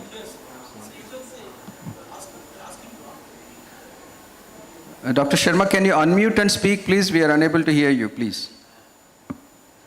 Yes, good afternoon, everyone. Now I am audible. So, as we all know that India stands as a critical center where ecological restoration and sustainable development must go hand in hand. One of the emerging tools that can bridge this gap is the growing framework of carbon finance and green credit scheme. Green credit mechanism. I like to mention if someone like to have the benefit of the green credit, the same person from the same plantation can also have the benefit of the carbon credit also. So that both, that is very much written in the guideline and the rules of the green credit scheme. These instruments provide an opportunity to monetize ecosystem services, create nature-based livelihood, and most importantly, drive investment in restoration at a scale. Carbon finance offer a result-based approach to monetize ecosystem services, especially the carbon sequestration potential of the restoration forest, agroforestry, wetland, and mangroves importantly. Now I am coming to the ground reality, what we are doing. So Taal is implementing 40 projects. Out of 40 projects, 13 have already been registered and the benefit has already been filed. Once 2016 we got registered 10 projects of the UP Forest Department in the Vindhyan region and Bundelkhand region. Credit have been issued, but government institutional memory is very weak, and so that officers are transferred, the coming officers they didn't take interest. So that we have changed our business model. That now in our other agroforestry and forestry projects, we are not sharing the credit with the project opponent. We are sharing revenue out of those credits to the farmers, to the forest department, to the forest dependent communities. And I give you an example that passing on financial revenue to the farmer is not also an easy job. In Punjab, 3685 farmers were there in 2 projects, and around 8800 hectare agroforestry area was there, and 6,84,000 credit have been issued, and we have assured $6 minimum. But after deducting the expenditure of the project, and Malika will also agree with me that expenditure is huge, because you have to technical development, you have to mobilize farmers, you have to build their capacity, you have to have stakeholders, validator fee, verification fee, listing fee, registration fee, issuance fee. There's so many. So the total expenditure I can also explore, which we have been shared with Punjab Forest Department as a project opponent, is a 15 crore for that particular project. And 45 crore have to be passed on to the farmer, and out of 45 crore, 12 crore has already been passed on to the farmer in their account. Why I am saying it is difficult to even money pass on to the 100% farmers. There are many farmers, they have sold land, there are many farmers, they die. So like 10 to 15% such cases are there. Money is in hand, but it is not easy. And what Malika has mentioned particularly, that a lot more expenditure is as far as agroforestry projects are concerned. And now I am coming to that aspect. From Tally, we offer 2 kinds of the business model, in which the same, you have given the example of the UP, and for UP example I am giving, we have signed a tripartite MOU.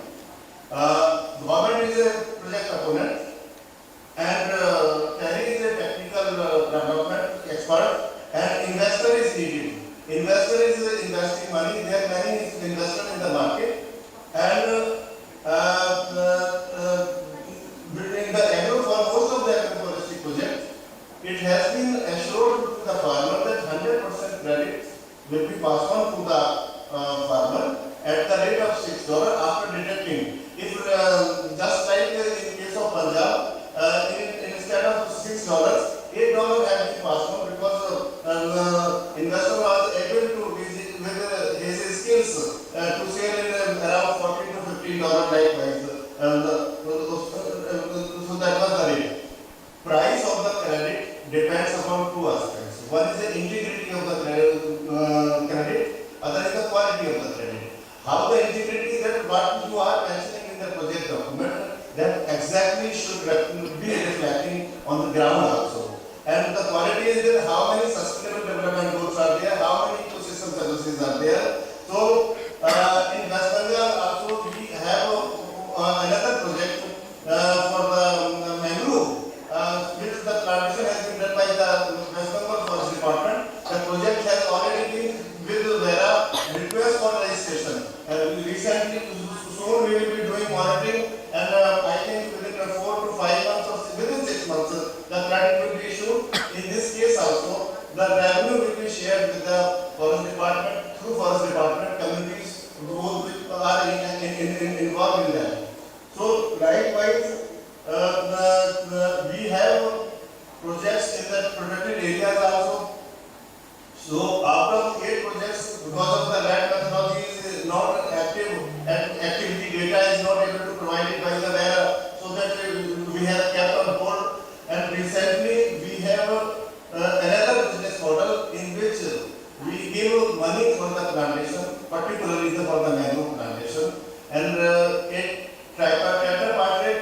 agreement has been signed recently, few days back, in planting of 1 crore seedlings in 3 years with an institution, government-based institution guide in the Kutch district and Terry and the investor, so that soon we will be starting that kind of project.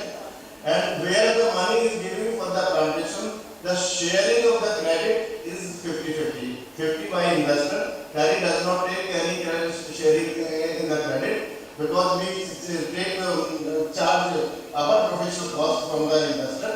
So if the existing plantations done by the farmers, in which presently that 100% revenue will be going to the farmer after deducting the cost of the project, which I mentioned that it was 15 crore in case of the Punjab projects. So there are very challenges. There are 2 challenges we find in the agroforestry and forestry projects in India. One is that it is difficult to prove the additionality because in India, long-standing tradition and culture of the farmers is that they are keep on planting trees on their fields. So that and we have another is a common practice. So that quality planting criteria we are explaining, we are providing evidences, and we were able to prove that that additionality in case of the agroforestry, and we have to take zero baseline also where for the last 10 years no plantation activity was there.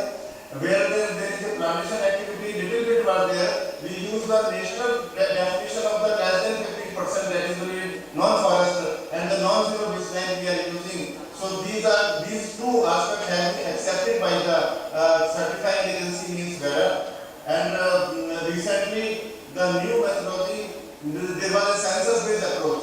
It is just next to impossible to apply census-based approach in Indian agroforestry. So we conducted a roundtable conference where this time we will invite Malika also in that. So there are changes. If the more than 50% trees are together, you can use area-based methodology. So that is the success of our, and in which we have invited Vera, Police, Planetary, all other stakeholders we have invited. So my colleagues have written my speech, but I am not. I'm just sharing you with whatever the experience is, what can help that we can generate more and more projects, because this workshop is being organized in Kolkata, so that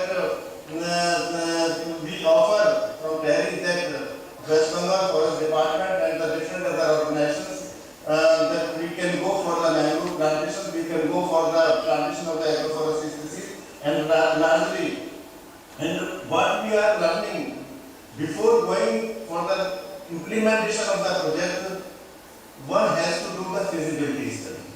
Whether these land parcels are feasible or not.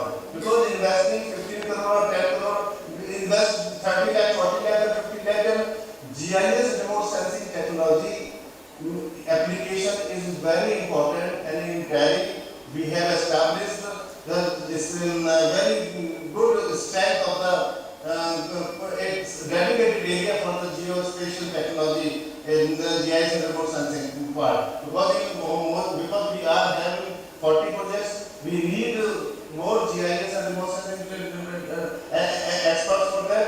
So these are the practical difficulties we have to overcome. For the last 10 years we are working in this field. We have overcome many difficulties, and at present, as far as agroforestry is concerned, stakeholder consultations are very, very difficult part. And one of my panelists mentioned that it is difficult to explain farmer that how the carbon credit is a commodity or not, and some of the farmers are saying how big bag we bring to take the carbon credits. So we have to start from that level, and we have to explain to the farmer understand that if I am getting additional money, farmer is agreeing to that. If, so that is the most important aspect. If project proponent earlier we were working with the government as a project component. Now we are working with the farmers, producers organization. We are working with the trust. As a project component, we are working with the university as a project component. We can work as a project component with any organization who can mobilize the farmers, who can mobilize the forest dependent communities. So just I have shared my hands-on experience, field experience, and if any question, I will be happy to reply. And I have not mentioned anything theoretical or whatever we have generated. And another important aspect is that monitoring, reporting, and verification is very clear and important aspect. And we should have a strong team of the GIS and remote sensing technology so that we could do feasibility study. And I give you the one example that in Saharanpur district of Uttar Pradesh, we are going developing a project with the farmer producers organizations. 4 farmer producers organizations, they have authorized one farmer producer organization as a project component, and we have done feasibility study. And I like to mention here that 2 lakh hectare is a feasible land in Saharanpur district. 2 lakh hectare for the carbon finance project, out of which through those farmer producers of FPOs, we are taking in that project only 20,000 hectares. So that we know that feasible areas are there. So we know it. So that is why we can present to the investor that you can invest 15-20 crore, no problem. The project will generate enough carbon credits and enough revenue to support the farmers, to support the project, and to sustain the project, because projects are for 40 years, minimum 40 years. So that we have to give evidences for how the farmer will be sustaining for the first 40 years, because most of the farmers are planting harvesting species. After 8 years or 6 years they are harvesting. So that these aspects are challenging, but we are overcoming those challenges with the help of the state forest department, with the help of the farmers, with the help of the FPOs, with the help of the universities. Most of the certifying bodies, where gold standard, etc., they are now looking for the India as a big market for the carbon credit. Of course, CCTS scheme is also coming, and we do not know. I am just saying earlier 10 projects were in a compliance market, and rest 30 projects are in the voluntary market. Maybe see the CCTS, particularly nature-based solutions and the forest aspect, they have to see the day of the light. And so I stop here, and if any question, I will be happy to answer that, and happy to explain it. Thank you so much. Thank you, Dr. Sharma. Coming from a field experience, amazing. That also, I mean, I cannot resist, but me being from the government and also having a colleague on the dais from the government, can we dovetail an announced scheme into a carbon credit framework? See, you just mentioned about 2 lakh hectares, etc. My question is in 2 parts. Suppose my project area is 3 lakh hectares. Can it be in multiple parcels? Can it be dovetailed into a declared scheme of the state? Yes. And in 3 lakh hectares, maybe in a multiple 3 lakh part, no problem. 6 lakh part, no problem. But what we need KML file of each parcel. So that verifier or the validator could see from their computer each and every site. That is a key aspect. And in Punjab, as I mentioned, we bundled 3685 farmers. In UP, in all 13 projects, we we are having more than 2 lakh farmers. So likewise, it is very much possible only that KML file is key. Thank you, Dr. Sharma. So that also puts in a restriction because that means the minimum size of the land parcel cannot go below a 2 hectare or 2 acre because then the KML file will become a dot. You need certain visibility in the spec. I hope my understanding is correct. No. KML file can be prepared for the half hectare also, for the 1/3 hectare also. We have prepared. I'm not GI expert, but my GI team has done it. More than 86 farmers in India are marginal. They have around 1 hectare or so land, less than 1 hectare of land. So we are having projects registered under that category. Great. You also mentioned about the challenges in determining the additionality. So for activities that are already in place, it fails the additionality clause. Whereas in the forestry sector, the activities which are taken up for maintenance of plantations or afforestation that was done maybe 2 years back or 3 years back, can I bundle? See, for example, our state has every year annually about 3,500 hectares new creation and close to 15,000 hectares maintenance of older plantations. So can I bundle this entire 15,000 hectares into this? Because all these are geotagged, georeferenced, KML files, entire data is there. That's fine. First, as I mentioned that we have to see the land parcel feasibility. So that methodology says for the last 10 years, there is no plantation activity on their land. And at least we can take 2 years back plantations, fresh plantations together. That's all. But recently, the VERA has changed in its methodology that if we have less than 50%, because this is a definition of the government of India given to the UNFCCC for the forest, otherwise there is no definition of forest in the country. So if the area in the last 10 years, the available plantations or tree crop is less than 15%, then we can take the non-zero baseline and we can do those areas will be feasible. So feasibility has to be done. Physical land parcel has to be seen before implementing or initiating the project. Great. Thanks, Dr. Sharma. So in the Q&A session, we'll again connect back with you. So that brings the circle to my colleague in the morning. The Additional Chief Secretary of Finance had flagged a very important and path-breaking scheme which the government of West Bengal has started in 2020, the Mati Srishti. So I'm sure there are possibilities in taking forward that scheme in this direction. Let's hear from Mr. Pawan Kadyan, Dr. Pawan Kadyan, Secretary of Finance, and what is the state of West Bengal planning in this direction of carbon markets and carbon credits? Thank you for having me here. Since morning,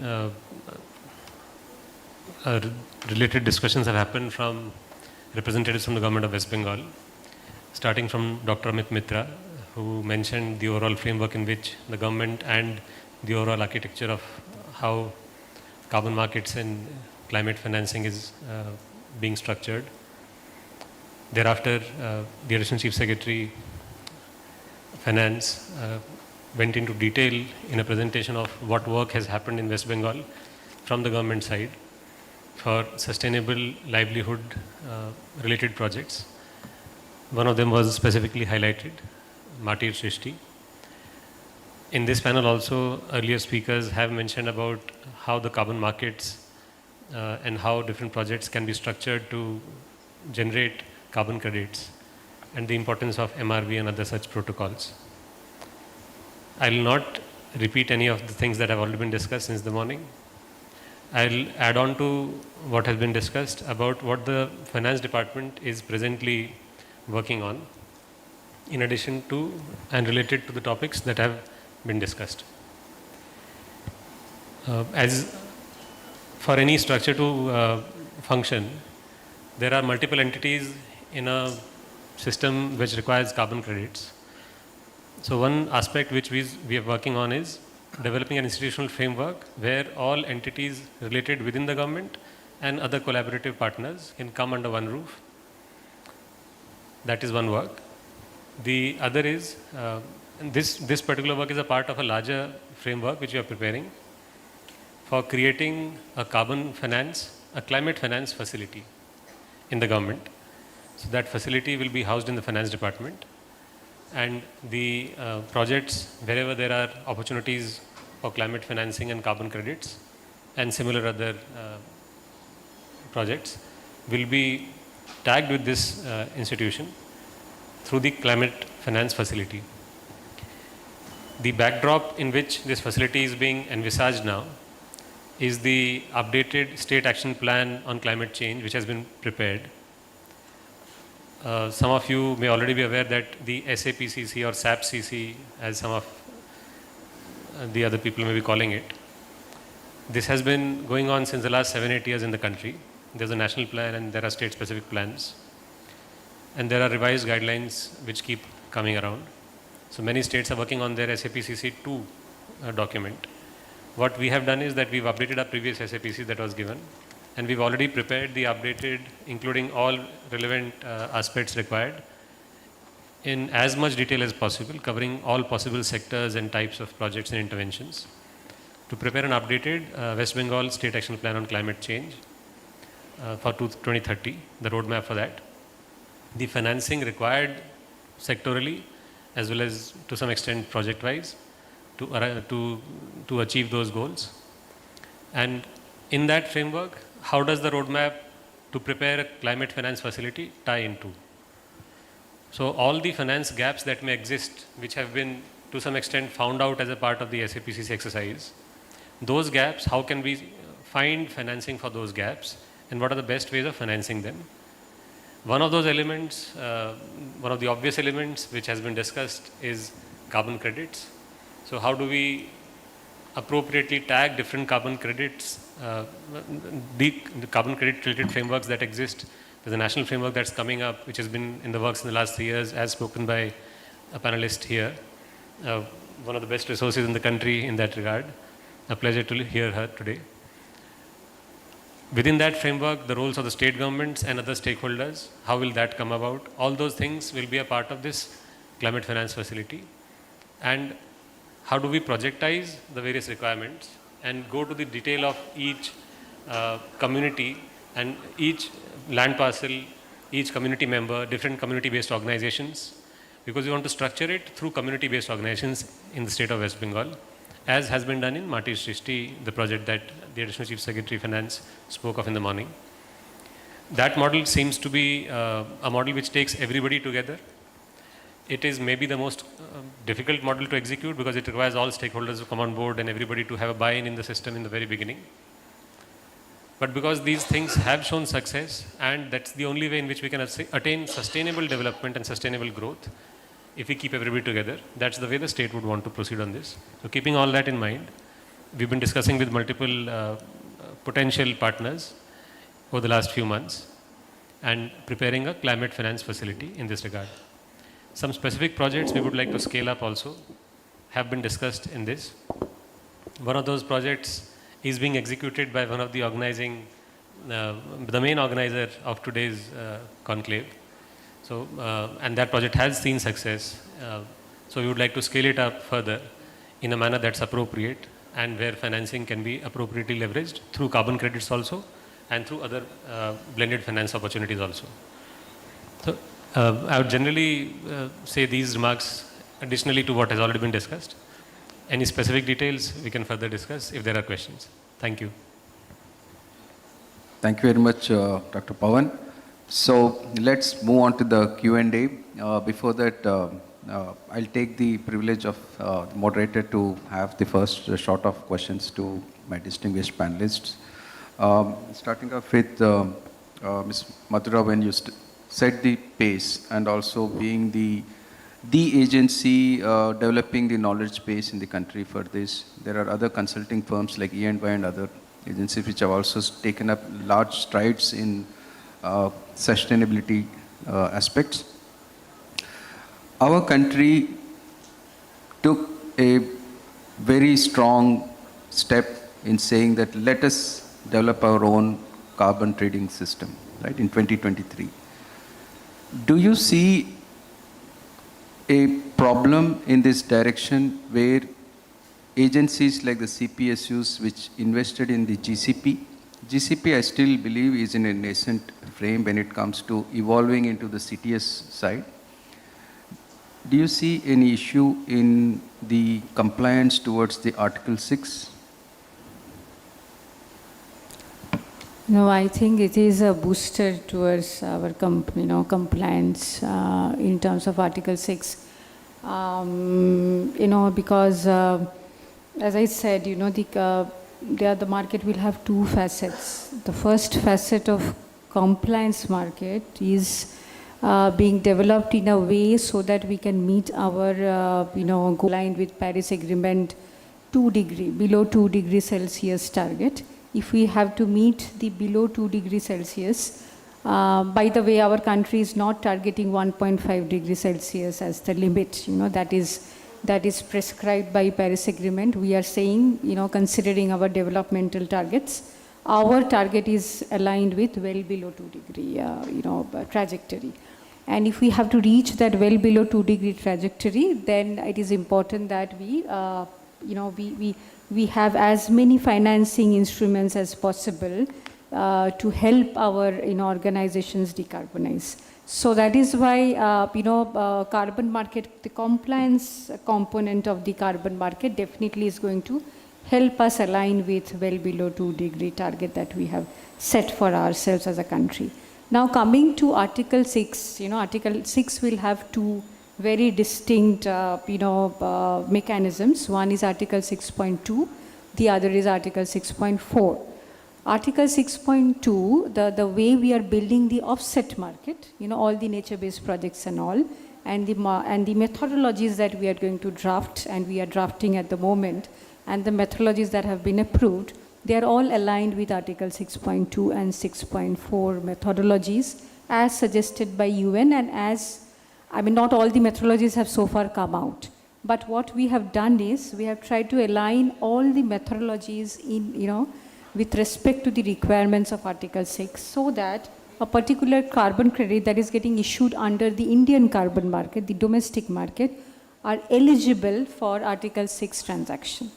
So, we do not see an issue or a conflict between Article 6 transaction and the domestic transactions. The credits that are getting generated will be aligned and will be, from a quality perspective, will be aligned with the Article 6 standards.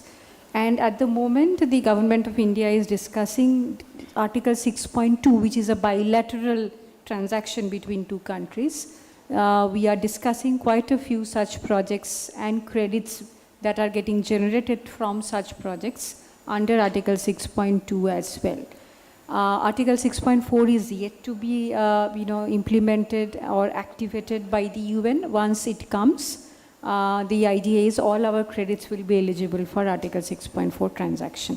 However, whether UN will accept any credit from the domestic carbon market to be traded under Article 6.4 is a big question which is yet to be answered. We do not know. UN's nod is also very important to trade our credits under Article 6.4. However, Article 6.2 is a bilateral agreement, and that depends on two countries. For example, India is currently discussing this with Japan and Switzerland.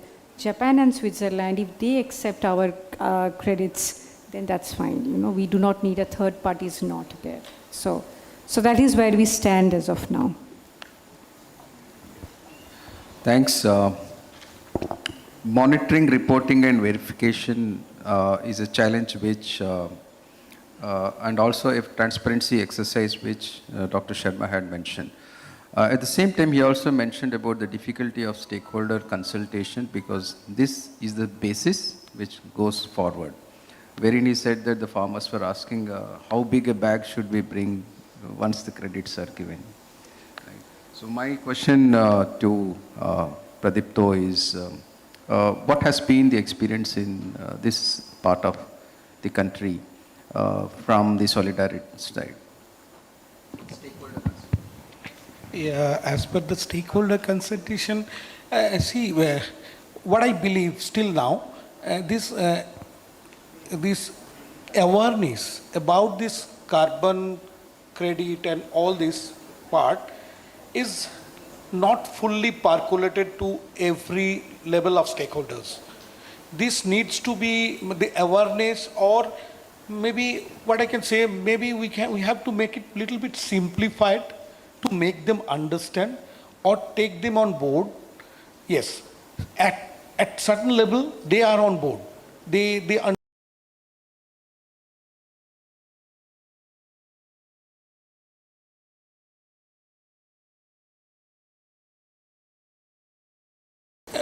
as far as we are discussing that after this agricultural sector, the MSME sector is one of the biggest area as far as West Bengal is also concerned.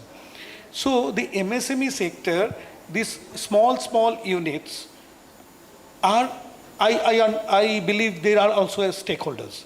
Now, to take them on board through the consortium or association, yes, they are willing to be a part of this, but they don't know how to be on board, how to take part of this, and who will handhold them.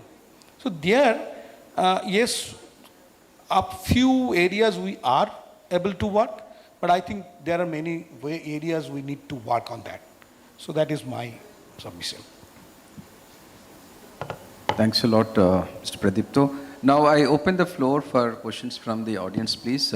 Feel free to raise your queries to the panelists who have joined us online, Dr. Jitendra Sharma or Ms. Mallika, or any of us here on the dais.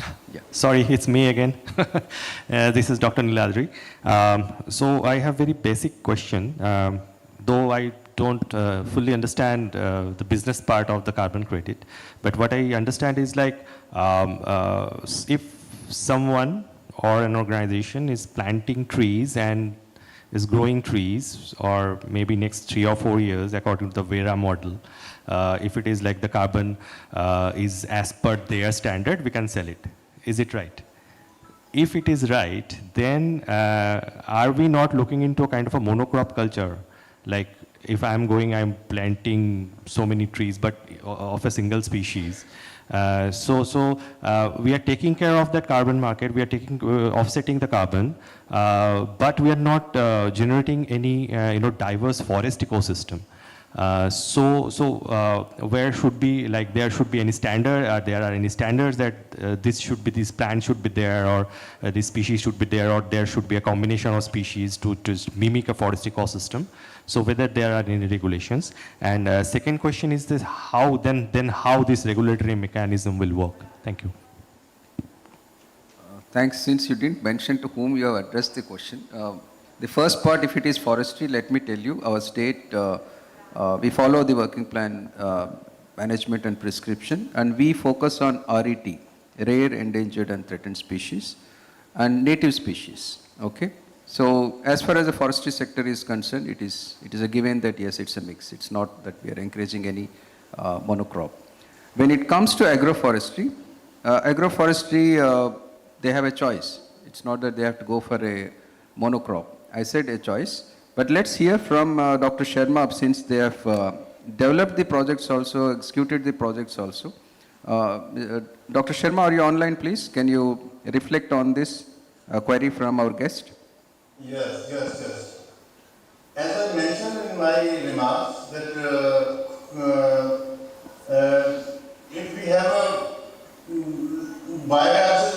biodiversity species are planted, definitely it is fetching a good price. So price is even in monoculture you can have the price, but price of the credit is depending upon I mentioned that integrity of the credit and quality of the credit. This is more biodiversity, more ecosystem services are included. And I give you the example, in Punjab and Western UP, the plantation of the poplar, eucalyptus, Myriadodia, Tactina branches, teak, etc. are there. So they are getting around 12 to 30 to 40 dollars per credit. But West Bengal has the mangrove plantation. For the mangrove plantations, the price starts from the 30 to 40 dollars itself.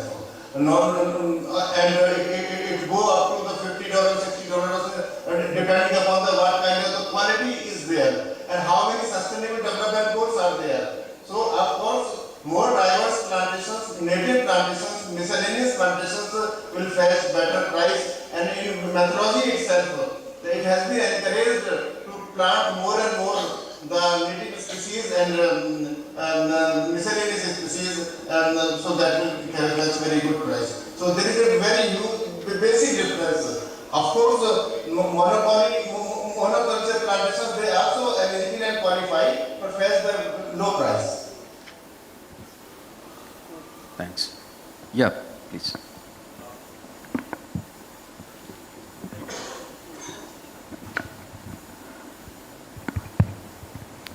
Thanks. I'd like to add here, because having planted close to 7... Can you hold the mic closer? Yeah. I'd like to add here, for everybody's information, having planted close to 7 million I think, Mr. trees. Mohan, you should introduce yourself, please, Okay. for the benefit of the others. Yeah, my name is Raj Mohan. I represent Sustainable Green Initiative. We are a tree planting organization, having planted close to 60 million trees across India. In the agroforestry model, what we have done in eastern Uttar Pradesh is that we have 18 species which the farmers choose from. And this helps take care of two things. One is hardy species like teak and others are planted in areas where water availability is less. And fruit-bearing trees, which give an immediate yield, that is 3 to 4 years, are planted in areas close to their homesteads where they can take care of them. We also help the farmers by helping them put solar pumps, bore wells, and irrigation pipelines through the entire area so that it becomes easy for them. As you know, Eastern UP is extremely drought prone. Sonbhadra, those districts. And it helps them take care of these plants during the difficult dry season. So biodiversity becomes automatic in the planning. The problem is that Vera keeps changing goalposts. It keeps adding certain things which makes it a little difficult for the implementing organization on the ground to take care of things. Thank you. Thanks. Yes, please, you had a query. And in fact, you clarified on part of our experts. Thanks. Hi, panelists. Nice to meet you all. I'm Manoj Singh. I represent Nature Conservancy. My question is basically about the quality of carbon projects. Because there might be multiple carbon projects and, but I think the key ask is how we are ensuring the benefit sharing mechanism with communities, and second, maintaining the transparency, and third, in terms of definitely the quality part of it, the FPIC process and other things that needs to be followed. So yeah, just need to understand from panelists who worked on carbon markets as such. Yes, yeah, go ahead, Dr. Sharma. Yes. Whatever you have mentioned that if FPIC is not there and the project cannot be registered, cannot be validated, monitoring report cannot be verified, credit cannot be issued. If credit are issued, I am coming to the quality. I mentioned that quality of the project means quality of the credit. It depends upon the, again repeating, depends upon the two aspects, integrity of the credit and quality of the credit. Quality of the credit decided more biodiversity, more ecosystem services, more sustainable development goal. Of course, where I mentioned that minimum 4 SDGs are to be met from the project to be registered.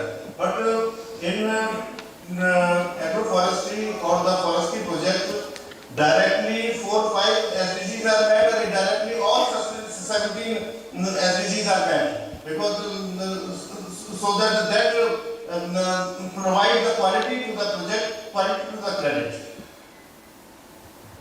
Thanks, Dr. Sharma. And one of the observation which the participant had mentioned is about Vera changing the goalpost or the criteria. So on this aspect, can I request Ms. Mallika Bose to reflect, please? Since are you there, please, online? Mallika is not there. I can give this wetland. Yeah, sure. Yeah, please. Yes, Vera has changed that sensor-based approach for a new methodology. And sensor-based approach means counting every tree, geotag every tree. And for the economic viability of the project, around 40 to 50 lakh seedlings are required. Kind of expenditure is involved in that. That is why for economic viability, project can be prepared for one tree also, but not be economically viable. Here we have organized a roundtable in which we invited Vera, we invited board standard other stakeholders also, and Vera changed its in the guideline, in the methodology, that 50 trees are together, then you can use the area-based methodology. So that, of course, challenges are there, and we have to bring challenges before the Vera and other certifying agency. Definitely they consider it. Yeah, please. Yeah, I'm Arjun Basura from Nature Mates. So for these carbon projects, it's for Mr. Kadian that, you know, the land ownership plays a very important role. Now, in many places where, you know, the projects will be coming up, and the projects is meant for 30, 40 years, means beyond our lifetime. So the commitment is starting from us, but it has to hold beyond our lifetime to get the benefit, to reap the benefit out of the project. So do the government has a guideline so that, you know, that Vera standard or every other standards they are asking for the ownership of the land must be very clearly stated. But for a place like Sundarbans, where the ownership of the land is understood in a very different scale, you know, the tidal level during the particular tithi and all those things are there in place, you know, to give an idea about the land ownership. So is there any rigid standard or is there any guideline provided by the government so that what if we start a project, if we commit to the, you know, the donor agency, or if we really want to reap the benefit for the sake of everyone, is there a standard that we can follow and we can be assured of that political changes, person on chair changes, but the commitment will remain there in place? Thank you. You first spoke of land ownership issues. To address that, there are three things being considered now. One is that we are not looking at individual owners in their individual capacity. We are looking at things in a community-based organization kind of capacity. So it could be cooperatives, it could be JFMCs, it could be SHGs, it could be FPOs, it could be other such community level organizations, which will be the ground level implementing field partners, one can say. So that addresses most of these issues between themselves. Because if everybody in that particular group is on board, then that means there is no such issue and there is no requirement of checking individual land ownerships. That also fast tracks these issues. The other thing is that for any project to go ahead, the buy-in obviously is required, not just from the community, but also other stakeholders. It could be donors, it could be government entities, everybody.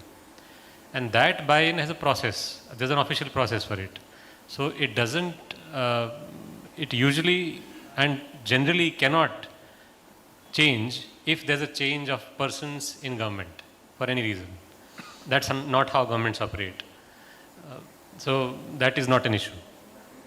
The third thing that is being envisaged here is, so that, which is one of the points which Dr. Sharma also mentioned, the state, I'm also working on another project parallelly, is doing a completely revamped, detailed, accurate to the T kind of a GIS system. It's developing that.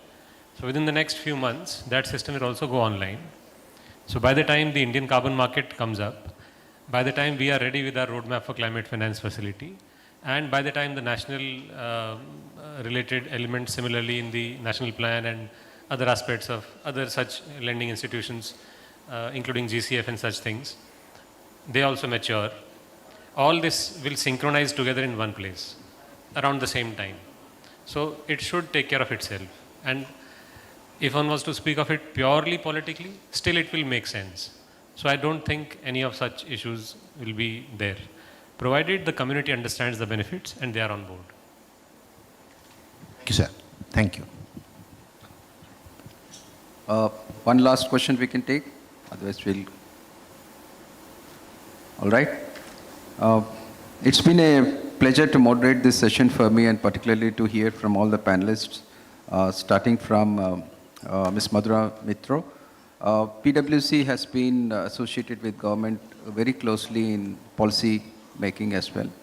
And we look forward to certain such policies which will dovetail with project developers like TERI and other organizations, and also organizations which are connected with grassroots levels like News, and agencies like Solidar and other multiple agencies. You have heard from our panelists the state of West Bengal's mindset, which is developing an institutional framework which will couple both the government and non-governmental organizations in taking forward the climate change initiatives. We will look at carbon credits as an additionality, but climate change mitigation measures as a necessity. That would be our approach. So with that approach, I think we are in the right direction, working towards a better environment for our future. Right. Thank you all for your participation. My sincere thanks to the panelists, and thanks to all of you for listening to us patiently. Thank you. Thank you, sir. This has been quite an engaging and very beautiful session. And special thanks to Mr. Jitendra Veer Sharma and Ms. Mallika Bose, who have joined online and have taken out time for this session. So we are now honored to felicitate Dr. Pawan Karian, Ms. Madhura Mitra, and Mr. Pradipta Konar in recognition of their outstanding contributions. And I would request Dr. Dipankar Saha to do the honors of felicitating the panelists, please.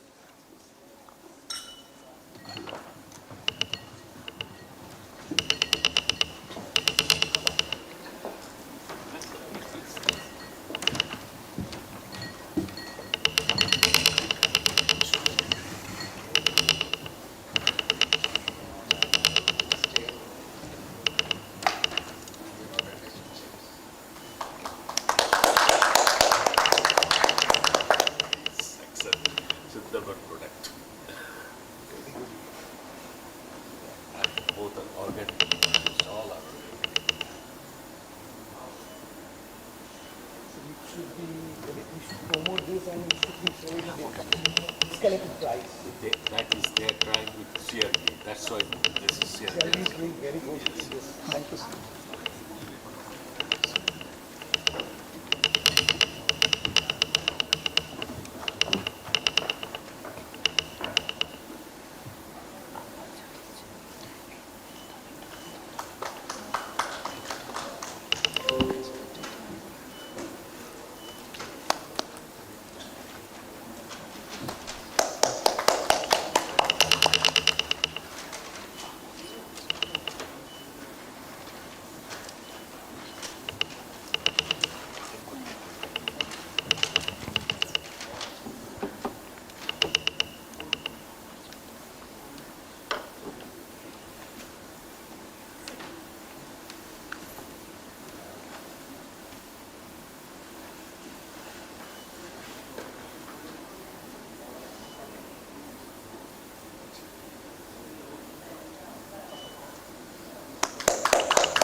We would now request the chair and our esteemed panelists and other dignitaries to kindly join us for the group photo.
I would request everyone to please wait for the wrap-up session. We will start within a moment.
So welcome everybody.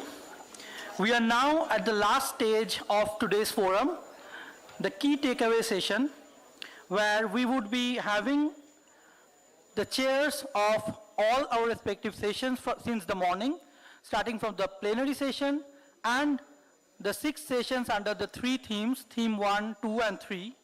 I would request the chairs to please come on the dais, starting with Dr. Pawan Kadiran for the plenary session, Dr. PG Thor Chakraborty for session 1.1 Blended Finance and Nature-Based Solutions, Mr. P. Kamalakant for session 1.2 Carbon Market and Green Credits, Mr. Rijit Sengupta for session 2.1 Sustainable Supply Chain and Circular Economy, Dr. Ramesh Mittal for session 2.2 FPOs and FPGs in the Green Economy, Ms. Ajanta De for session 3.1 Nature-Based Livelihoods and Climate Adaptation, and last but not the least, Ms. Nisha D'Souza for session 3.2 Mainstreaming Women and Youth in Climate Action. We request you all to please come on the dais and take your seat for the last and conclusive session. Thank you.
Plenary दिए.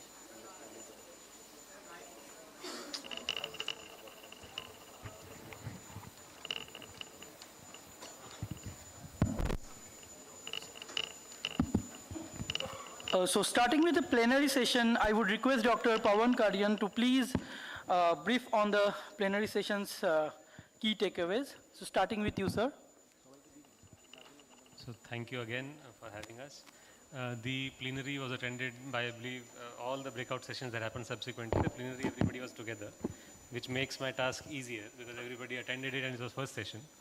So everybody was attentive also. And there was no lunch before that, so that helps. Among the speakers in the session, Dr. Mittal had emphasized about the requirement of a holistic approach to bring all stakeholders together and the important role which government's credibility can play to catalyze all stakeholders into a single platform. That was an important takeaway from the session. The other aspects discussed by Dr. Prabodh Chakraborty, where he emphasized about the whole ecological cycle, the larger picture in how the present context is situated, the entire how the global degradation is happening, and how and what can be done to reverse it. That the requirements of huge investments are there, and there are funds created and there are facilities available. However, the actual fund being released or being extracted from there after all the discussions is still limited. There are private sector opportunities also and sources of funds also, but they need to be somehow leveraged more, and there has to be more structured approach towards it. So these were some important takeaways from what he spoke. Ms. Dhruvi Shah from the Axis Bank Foundation spoke about the intricate connections between livelihoods and conservation. Although the role of CSR is limited, but it can be seen as pilots and then they can be scaled up through other interventions. The importance of government in all of that will continue to play an important role. And there are checks and balances required, there are funding partnerships required, and in all business cases to be developed, we need to factor for climate risk.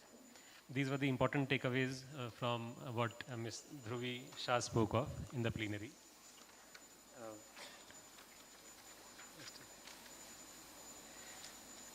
The Consul General of Kenya, Mr. Pranay Poddar, he spoke about the experience of Kenya in this regard, and he shared about what Kenya is doing, including aspects about the 10% national tree program that they've started.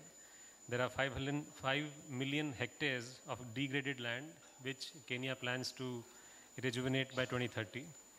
And he spoke of single-use plastic and waste-to-wealth opportunities, ocean plastic, which have to some extent been done, and the role of PPPs in that.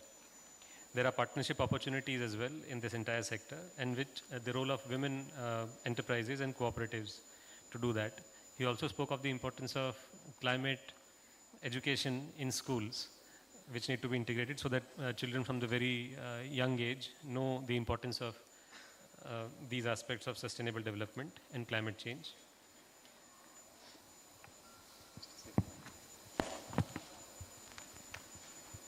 As you may be aware, I was not actually moderating the session. I am substituting for Additional Chief Secretary Finance to summarize it for all of you.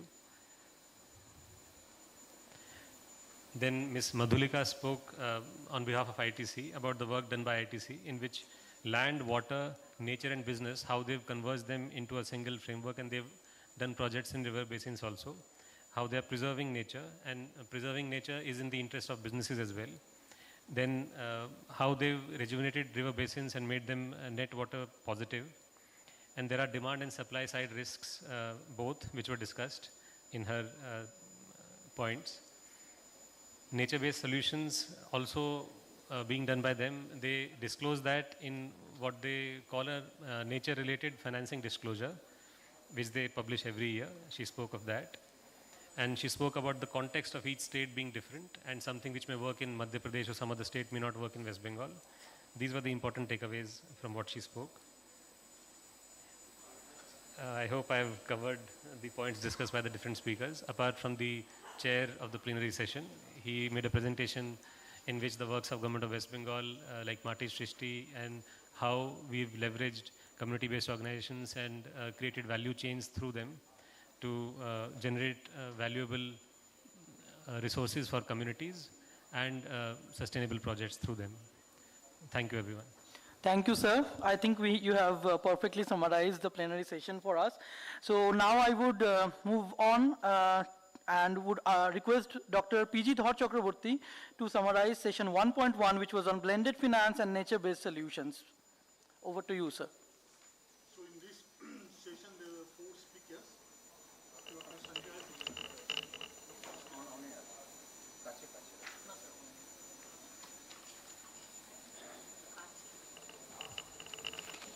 We had 4 speakers in all. So Dr. Sanjeev Nag from Department of Science and Technology, Government of West Bengal, was the first speaker. He spoke on the GIS-based remote sensing and GIS-based analysis he did for the 9,370 wetlands, following different models, the flow accumulation model, the wet burn model, and the cost distance model, and different categories of these wetlands that West Bengal has. And also he spoke about the activities of this department, the research grant facilities that he is providing to the academia and other scientific institutions. And he also spoke about the relevance for his research for the NBS, because the nature-based solutions is required a lot of scientific evidences and data. And the remote sensing in GIS is a very powerful tool for providing the spatial information, and which will be useful for formulating projects on NBS. So, and based on his projects, on his analysis, a lot of projects are being developed by the government of West Bengal. So Mr. Avijit Agarwal, he spoke, he started with a very interesting remark that nature is an equity partner. So that means nature is contributing to the productive process as much as the human capital and the financial capital. So the successful success of these projects, NBS projects, depends. The bankable projects will depend on the bankability and the scalability, and therefore the governance of these projects play a very important role. So he analyzed various aspects of the governance of the projects, the TNFD framework, the PI framework, etc., and the risk sharing in a blended kind of a finance where there are a lot of partners. So how the risk can be shared among the partners. We discussed these also in detail. So Mr. Hani Karun, he spoke about a dilemma, the dilemma being that the environmental issues are created on a long-term framework. But when you're looking for a solution, we are looking for a quick fix solutions, which is difficult. So we should have also a long-term framework for addressing the environmental issues which are critical and which cannot be solved overnight. And the finances is limited also. So he talked about the capital, the social capital, the human capital, and the financial capital, on which we have a lot of understanding. But on the natural capital, there are still a lot of we do not have complete full information. It's a very dynamic subject, changing subject, with changing in the climate and changing in the other scenarios. So we have to fully appreciate the national capital, for which a lot of research is still required. So he also spoke about the blended model, the public-private partnership, and what kind of incentive structure can be developed for greater private investment, and also talked about the regulatory system, the regulatory framework, the better enforcement of the framework can give better results. He further discussed about the bankability of the project and the scalability of the project. How a project and a demonstration project on a pilot basis, how we learn the lessons and how the tested and proven projects can be replicated on a larger scale. So Mr. Kamalakant is the additional Chief Conservator of Forest, Principal Chief Conservator of Forest, Government of West Bengal.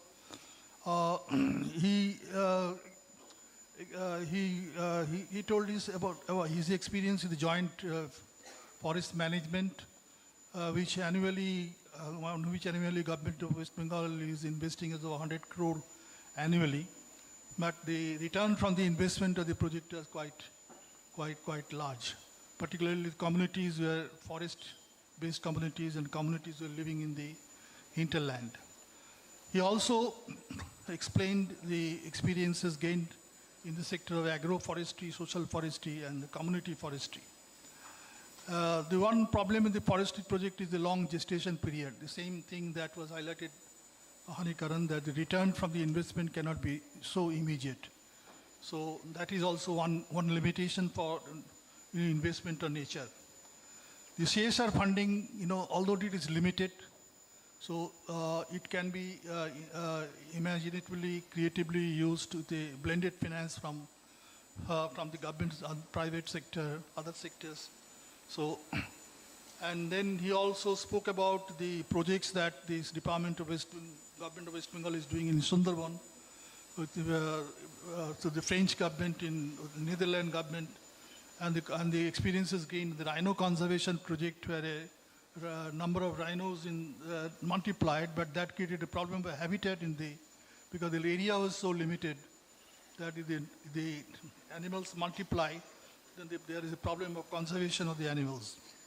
He also spoke about the technology and how artificial intelligence can be effectively employed for solving some of the nature-based problems.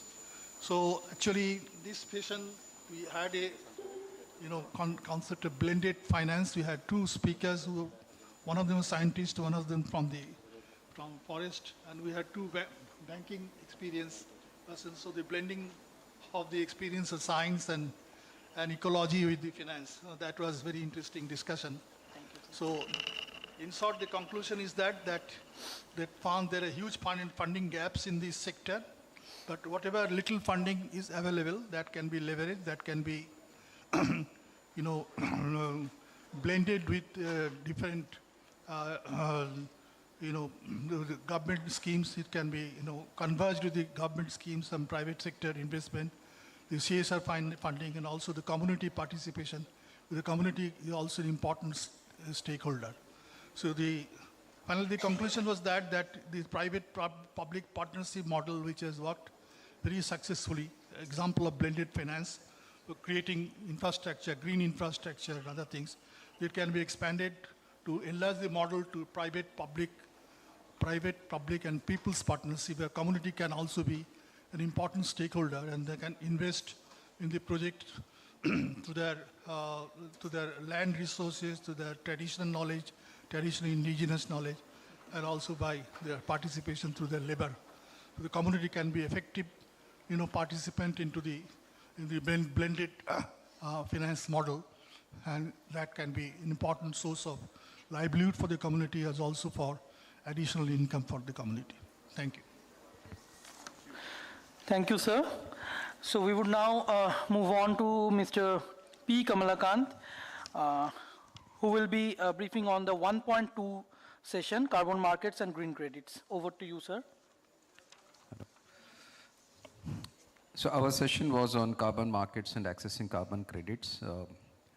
So we started off our session with Madhura Mitra from PwC giving the overview of the basics in terms of the carbon financing markets and carbon credits, the adaptation or the offset based, and the PwC's role in aligning with the Government of India in developing the policy framework.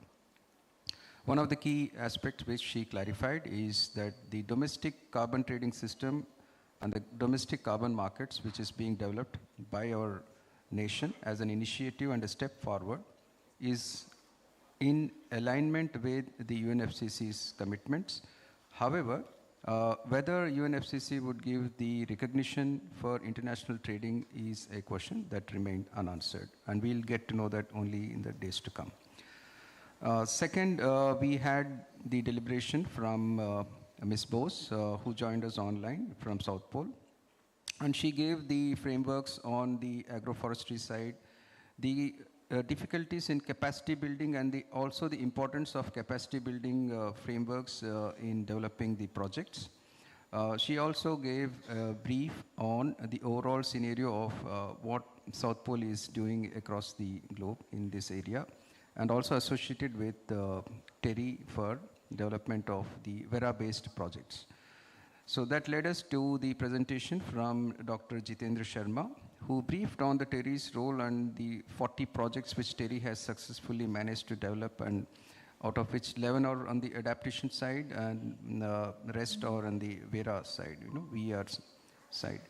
So he also emphasized the key aspect of stakeholder consultation, which is essential before we get into the development of the project. The project feasibility is an exercise that needs to be assessed. Otherwise, the costs involved in development of a project is pretty large, to the extent of 15 crores or so.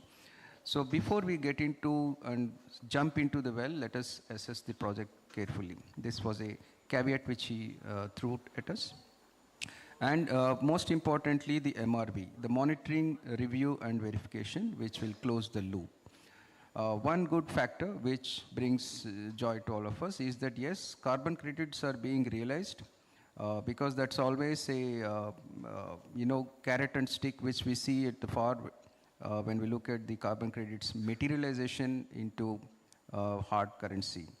So there is a likelihood. However, one of the participants flagged the issue of Vera changing its goalpost or the criteria, which is indeed a fact, which we cannot factor in as a certainty right now. It remains as an outlier. So let us hope that Vera doesn't keep changing its goalposts.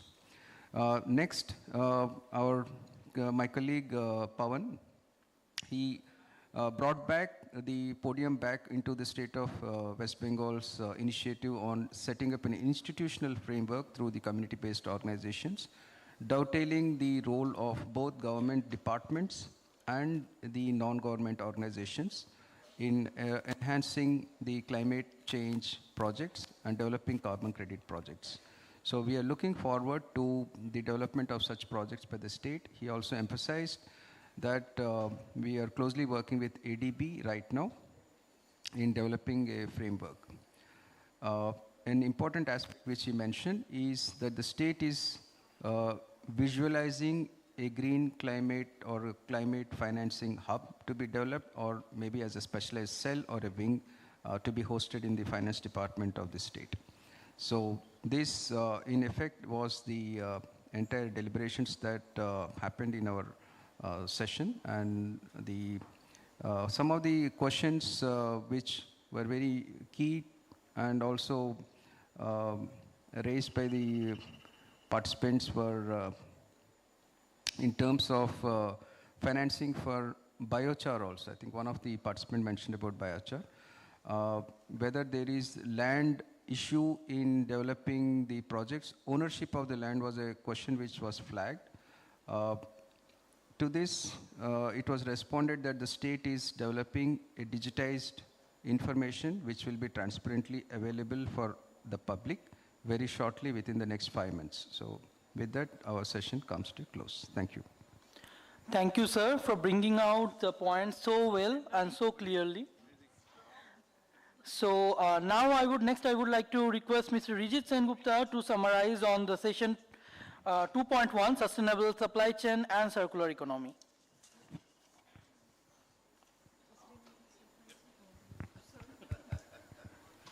Thanks. Yeah, we had 5 panelists: Srimoy from Marico, Somnath from Reliance Retail, Joyanto from Bengal Chamber of Commerce and Industries, Prachi from Wasan, and Adarsh from Preferred by Nature. So it was sort of a multi-stakeholder panel and fairly well balanced in terms of the gender as well. I'll just summarize some of the key sort of takeaways that we had at the end of the session, and there are 6 of them that I was looking at my notes. So one of the first things is that, you know, the business of business remains business whether we like it or not, and therefore in some sense a sort of a business case is always critical for business to understand why should they invest in nature. So that was one of the first sort of takeaways from the conversation. The second was, having said that, businesses are and should actively integrate and actually identify nature as a key stakeholder in their strategy and policy and operations at every level. The third was in terms of the challenge that remains. One is in terms of understanding the difference between the expressions of nature and biodiversity. Often they are used interchangeably, and from a business's perspective, it is critical to ensure that there are scientific, robust, yet simple methods available for doing an assessment of the impact that businesses can achieve as far as nature and or biodiversity are concerned. There are methodologies and tools available, but they continue to be complicated and not sometimes questionable. From a business attitude and a leadership position point of view, it was evident that the choice on investing in nature, much like investing in gender or investing in water or investing in climate, can be approached either reactively or proactively. And that's the choice that business leaders will have and will have to deal with in their operations, in their strategies. And it is important to understand what kind of data or evidence that business leaders might resort to in order to either develop their own thinking around a proactive or a reactive approach to investing in nature. The last but one point was about the actual, the actual or the true cost of nature, and whether and how it can be integrated into the cost of goods and perhaps services as well. The cost that there has been a fair amount of discussion on the demand side also in terms of how do you ensure that markets for nature positive products and enterprises are developed, and how can consumers actually appreciate such products. So essentially the last point, which is the point number 6, was exactly on this point about how do you engage consumers into appreciating and raising a demand for products which have a very positive connotation of their impact on nature.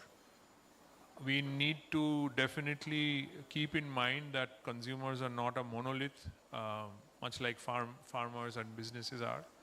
There are different categories of consumers who are willing to actively engage on sustainability and circularity and pro-nature products, and therefore the onus perhaps lies with the business leaders, the marketing and the brand managers to start designing and devising ways to better communicate with consumers, which is something that even the best of the best companies in India and beyond are not doing as of date. So that these are some of the points which were raised, and of course some of the panelists are still around, and I'm sure they will be happy to raise any further additional point if I have missed out, not here but maybe at the IT.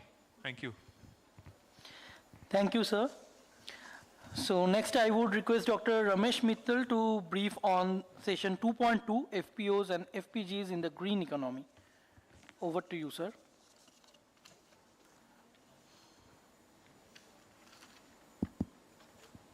So like the session title was 2.2, FPOs and FPGs in the green economy.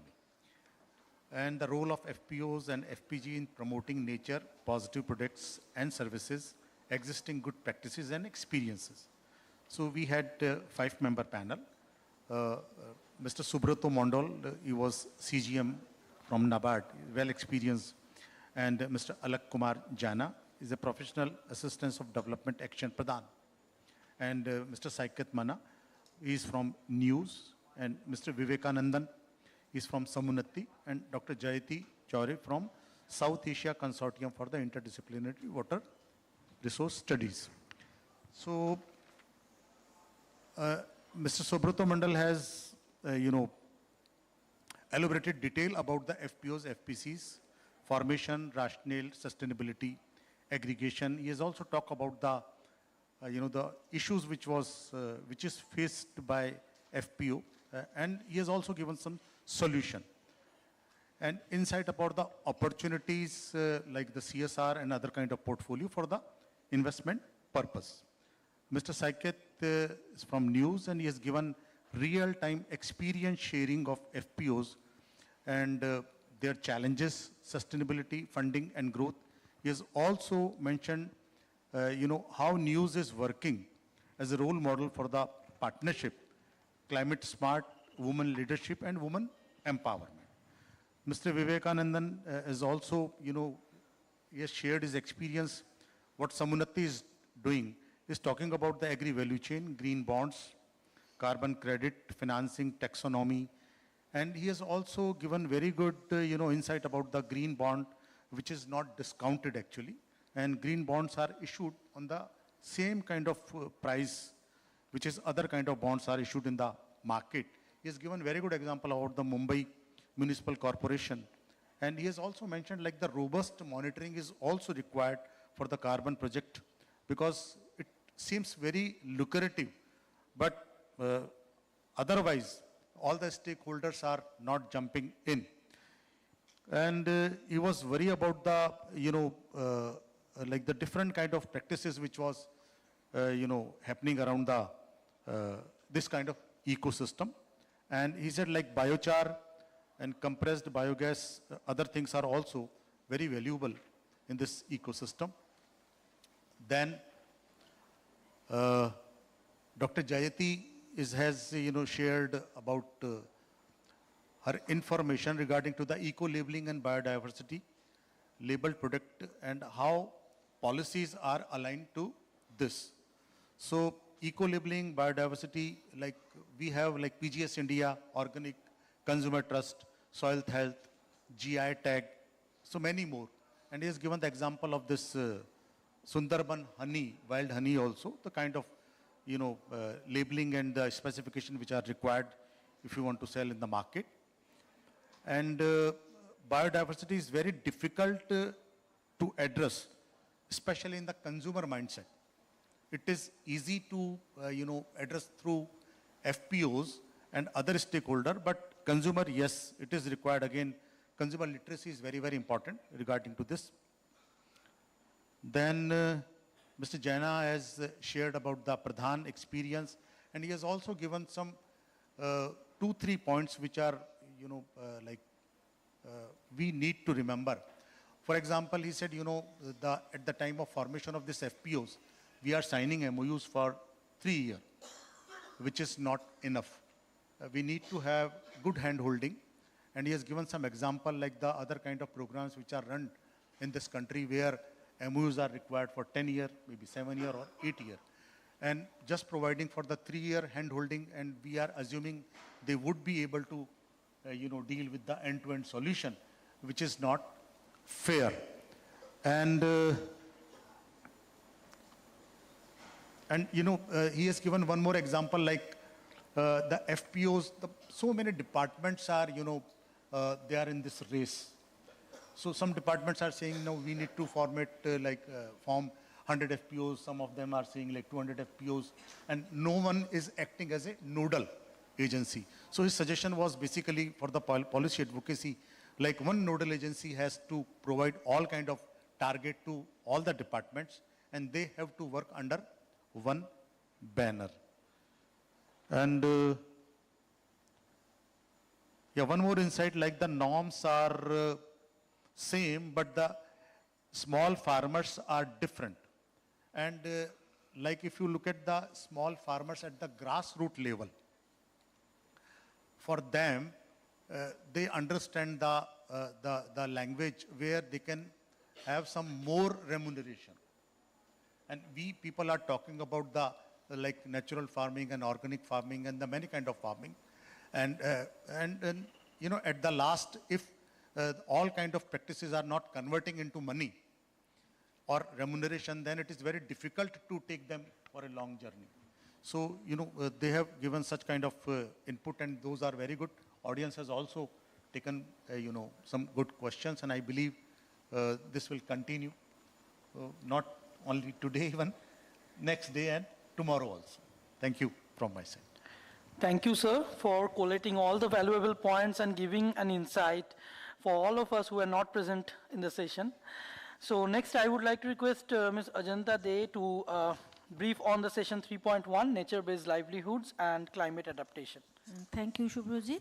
So in our session, nature-based livelihoods and climate adaptation, we had with us Mr. P.K. Bharadwaj, the Chief General Manager from NABARD. Then we also had Anumitra Anurag Danda from WWF India. We had Manoj Singh from the Nature Conservancy, Urijit Raha from the Indian Tea Association, and Karuna Singh from the Earth Day Network. So it was a very diverse panel represented by corporates, by grassroots workers, organizations, and also the funding corporates who are handling adaptation funds, green climate funds like NABARD. And Manojji has had a like international experience working over 80 countries. Nature Conservancy is one of the largest conservation organizations. So we had a very diverse, it was really very participatory, and there was a lot of discussion with the audience also. And the main key takeaways, if I can say, that it was like ultimately at the end of the day, we have to impact the rural livelihood, because they're the lands, they're the communities, there is the societal well-being at large is lying. So nature-based livelihoods, when we are talking about it, we have to consider the rural livelihoods. Not much things came about around the urban livelihoods though, but what was important that here, if we talk only about livelihoods, is not important, so infrastructures are also important in order to have livelihoods be generated and then into the value chain, into the market, the entire value chain, because the livelihoods has to have impact measurement metrics. This was very much talked about, and there are frameworks. So impact measurement metrics are required that should include the incremental income, social vulnerability reduction, biodiversity integrity, and global standards should be followed, which are all coming. So Mr. Raha talked a lot about that how the global standards, Manojji also talked about that how the global standards can be taken into consideration for making these frameworks. And also in that case, prior to the engagements that we foresee, it is important that we have feasibility studies done very strongly, where the vulnerability matrices are very much included, and co-designing, strengthening of community-based institutions for sustainability with contextual roles are well defined. Otherwise, we plunge and then we get into a lot of circular loops where we go on circulating and circling around and we don't find the way out. So these vulnerability indices and matrices mapping, all these were talked about. And then it was also said that yes, business has to work, because business also has to protect the natural resources. So business is concerned, but the economic growth model is still driving the entire discourse. So in the economic growth model, being at the focus, changes can be adopted in redefining the material sourcing. So that can be a game changer in where business can engage, where the material sourcing can be redefined in the context of like eco-labeling, So with other biodiversity labels, credits, zero credit products, all these were talked about, but again, consumer awareness, how much it exists, there were questions, and how can we leverage in between was also discussed. But the key takeaways, if I say in this context, would be more like redefining the material sourcing, because already the frameworks, the laws, the regulations are there for this from the Government of India or global perspectives. So we can leverage on that. And then it was also decided that the philosophy is of coexistence. We have shared resources. So it's a philosophy of coexistence, but at the end, everyone needs money to survive. So that is also to be taken into account, and how business, biodiversity, thriving communities can all go together is a process. It is nothing that community resilience can be adapted or done overnight. It is a process, and adaptation is also a process, and we are all engaged in it, a continuous process. And these systems have to be worked upon. So these were the key takeaways. Thank you. Thank you, ma'am, for summarizing the session so well and defining the key points of the session. So now I would like to request Ms. Nisha D'Souza to please brief on the session 3.2, mainstreaming women and youth in climate action. Over to you, Nisha. Thank you, Suprajit. We had 5 panelists in our session: Anandit from Tear the Homes, Sushmita from Water Aid, Ruth from Poshtik Life, Manish from Hewlett-Packard Foundation, and Prachi from Wasan. We had a very lively and engaging discussion, and several key messages emerged from this. The first is that understanding the context within which we're working in is extremely important. Understanding our partners, the women, the youth, the marginalized communities, their lived experiences and their actual needs and aspirations, as opposed to the perceived needs and aspirations, is extremely important to actually designing more impactful interventions and ensuring that their voices are heard in all decisions around our interventions. To that point, understanding intersectional vulnerability matters. Any approach to climate action that doesn't take, for instance, gender, generation, class into account is incomplete, and it risks reinforcing exclusion in our work. We further talked about the learning systems, not just traditional educational systems, but also intergenerational dialogues, whether they're still happening, and if they are, what is it that we are actually learning in this? Our environments are changing so rapidly, especially in a climatic context. So younger generations need to actually adapt. They need to question learning systems in order to actually apply them to their contexts. And finally, we also looked at, we also discussed bridging the policy or the top-down approaches with the bottom-up and the ground-level approaches to actually ensure that voices are included all across the spectrum. And I hope I haven't missed anything, but if I have, I think the panelists can fill you in. Thank you, Nisha. So with this, we conclude this session. I would request all the chairs to kindly note down the key takeaways which they have shared with us right now. This will be a very valuable document for all of us. I would request them to kindly mail the points to us. We would be sharing the mail IDs where they can share the points with us. And now I would request Ms. Ajanta De and Mr. Rijit Sengupta to conclude today's forum with the closing remarks. Over to you, ma'am and sir.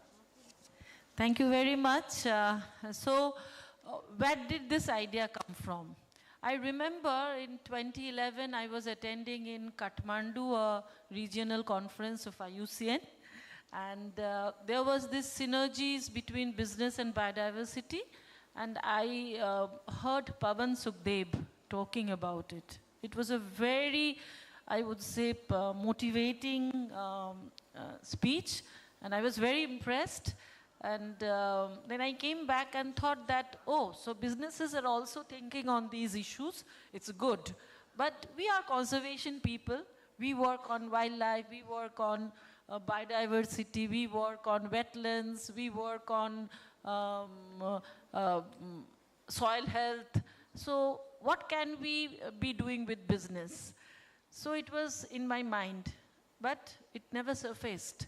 And then remember in 2012, yes, I was in Bangkok, one conference, and there I met one of the proprietors of Godrej. And they said to me that we are working to protect the wetlands because we work on water business. So if I want my business to continue for 7 generations more, I need to protect the water resources. So I said, oh, so the business has definite interest in protecting the natural resources. And we could understand that the material sourcing for everything is coming from the nature and the natural resources. So now the depletion is happening at such rates. Biodiversity loss is happening. Climate change has totally disrupted the discourse of agriculture, patterns you cannot predict, production you cannot predict, rainfall. I was telling last 2 weeks back, I think, to my friends that, oh, you are so happy in Kolkata that now in so hot summer we are having good showers. But the farmer in the field is crying because they are apprehending something wrong, that they were supposed to make the farm grow. So what's good for you is not good for others. So the erratic pattern of climate is disrupting, as we also heard that what happened in Northeast just few days back, one day, huge rainfall. So these we are all witnessing, and we felt that, yes, when we are talking about to the CSRs, corporates, business houses, that we need to invest, we were facing with a lot of challenges. Well, solutions do exist. Nature goes its way. You cannot help it. So all these questions were there, that hybrid solutions has to be there. Does really building with nature will work? But I'm so happy that Government of West Bengal, everyone around today, because we are all fellow people thinking on the same terms, aligned with the same thought process. We are thinking, and these are all music to people like, music to our ears, to people like us, that when the irrigation department talks that we need nature-based solutions. No more big bridges in Sundarban. We need pontoon bridges, different types of things to work upon. So these are really music to our ears. And we find that when we started this journey, I had a talk with Rijit, and Rijit said that, yes, we should do that from Center for Responsible Business. They are also working with us in developing the farmers' value chain in the Sundarban, because we are not business people, but we know that it is necessary. So we partnered with them, and they were so supportive. And he said to me that, yes, we can do that. But I said that we don't need any business houses in that way. So the entire idea, the session frames, we all built together. It was driven by CRB. And we are so thankful to you and your team, Ramesh ji, Chanda and Rajat working there, Nidhi, Sia, Chelsea from Delhi. So it was 1.5 months, like every day, talking. WhatsApp is like more than 300, 400 messages, corrections, this, that. So it was a really nice time working with you, and thank you very much. So I must say that without CRB, we at Nature Environment Wildlife Society, we couldn't have made it so good. Such representation in every session you saw, that from the government departments. Of course, I would say that our Additional Chief Secretary Finance, Mr. Prabhat Kumar Mishra, I have been knowing him, I think since last 7-8 years, when he was in the Fisheries Department, and we speak, and you have seen that he is driven by some passion from within, and in spite of his huge engagement. We have been talking about how to make this session successful, and he suggested a lot of names so that we can work together, who can be a real partner to this ensuring sustainability thing that we are all dreaming for, sustainability, but we need strong partnerships. So we need the right people also. You know, we people made the difference, changed the world in the way it is today. So we people have to make the difference again. So we people who are thinking ahead has to come closer together. So this particular theme also of the forum, we decided a lot, juggled with words, I remember, and we came out with a very strong message that investing in nature and ensuring sustainability through partnerships. So I'm very, very much thankful to all the government department representatives. Sir is also there. In spite of all their work, they have come and spent and contributed time and their thoughts in this process. I'm thankful to the scientific community. Although sir would like to be part of IAS, but I know you are in the Ramakrishna Mission University, and Dr. Dipankar Shah and many scientists are there here sitting in the morning also session, they were there. So academia is a very important part in finding out the research that is needed to find the solutions. So we are very much thankful to you for coming. And we also have the corporates. My goodness, they are so busy, but they could come, so many of them. And I keep on getting phone calls, you know, that we are trying. So Manoj and many others, Marico, I saw Reliance, Solidaridad, PwC, huge organizations, and they have come here. Axis Bank, Samunnati, Axis Bank, both foundation, Dhruvi was there also, Abhijit ji was there.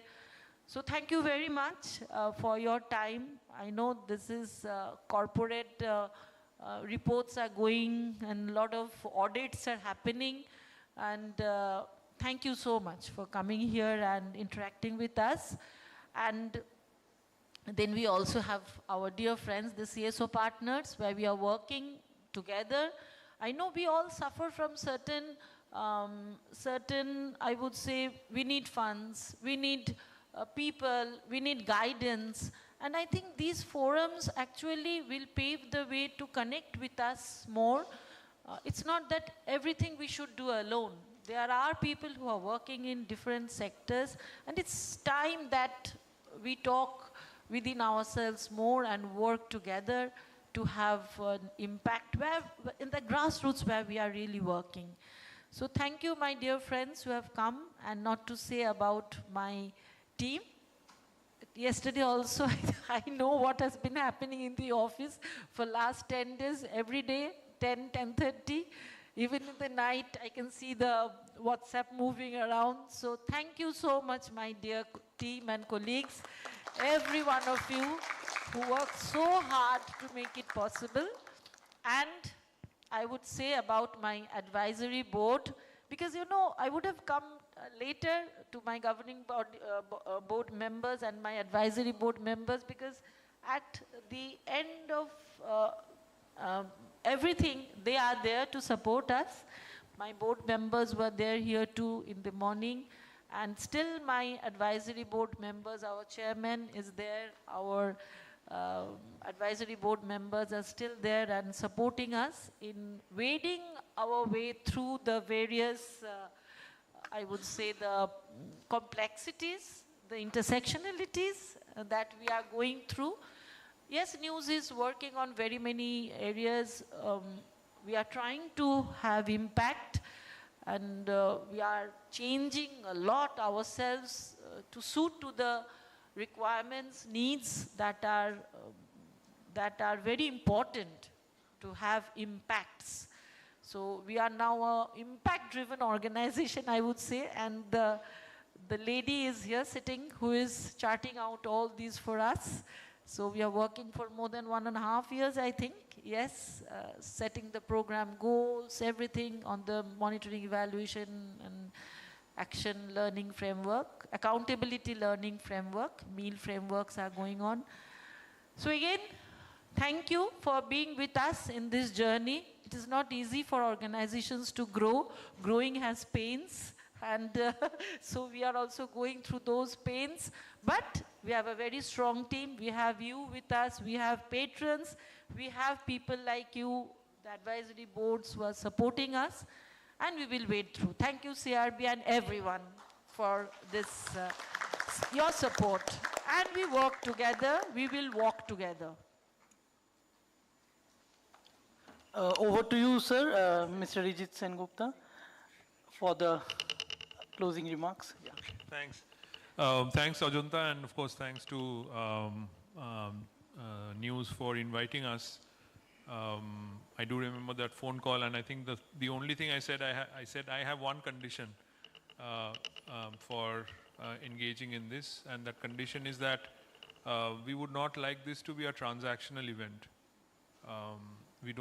We are a very small NGO, think tank, but we don't engage in transactional work. So if you are interested, we would like to build on this, and I think, you know, right now we see that we've been able to sort of create a cohort of ambassadors or supporters of this whole idea of invest in nature.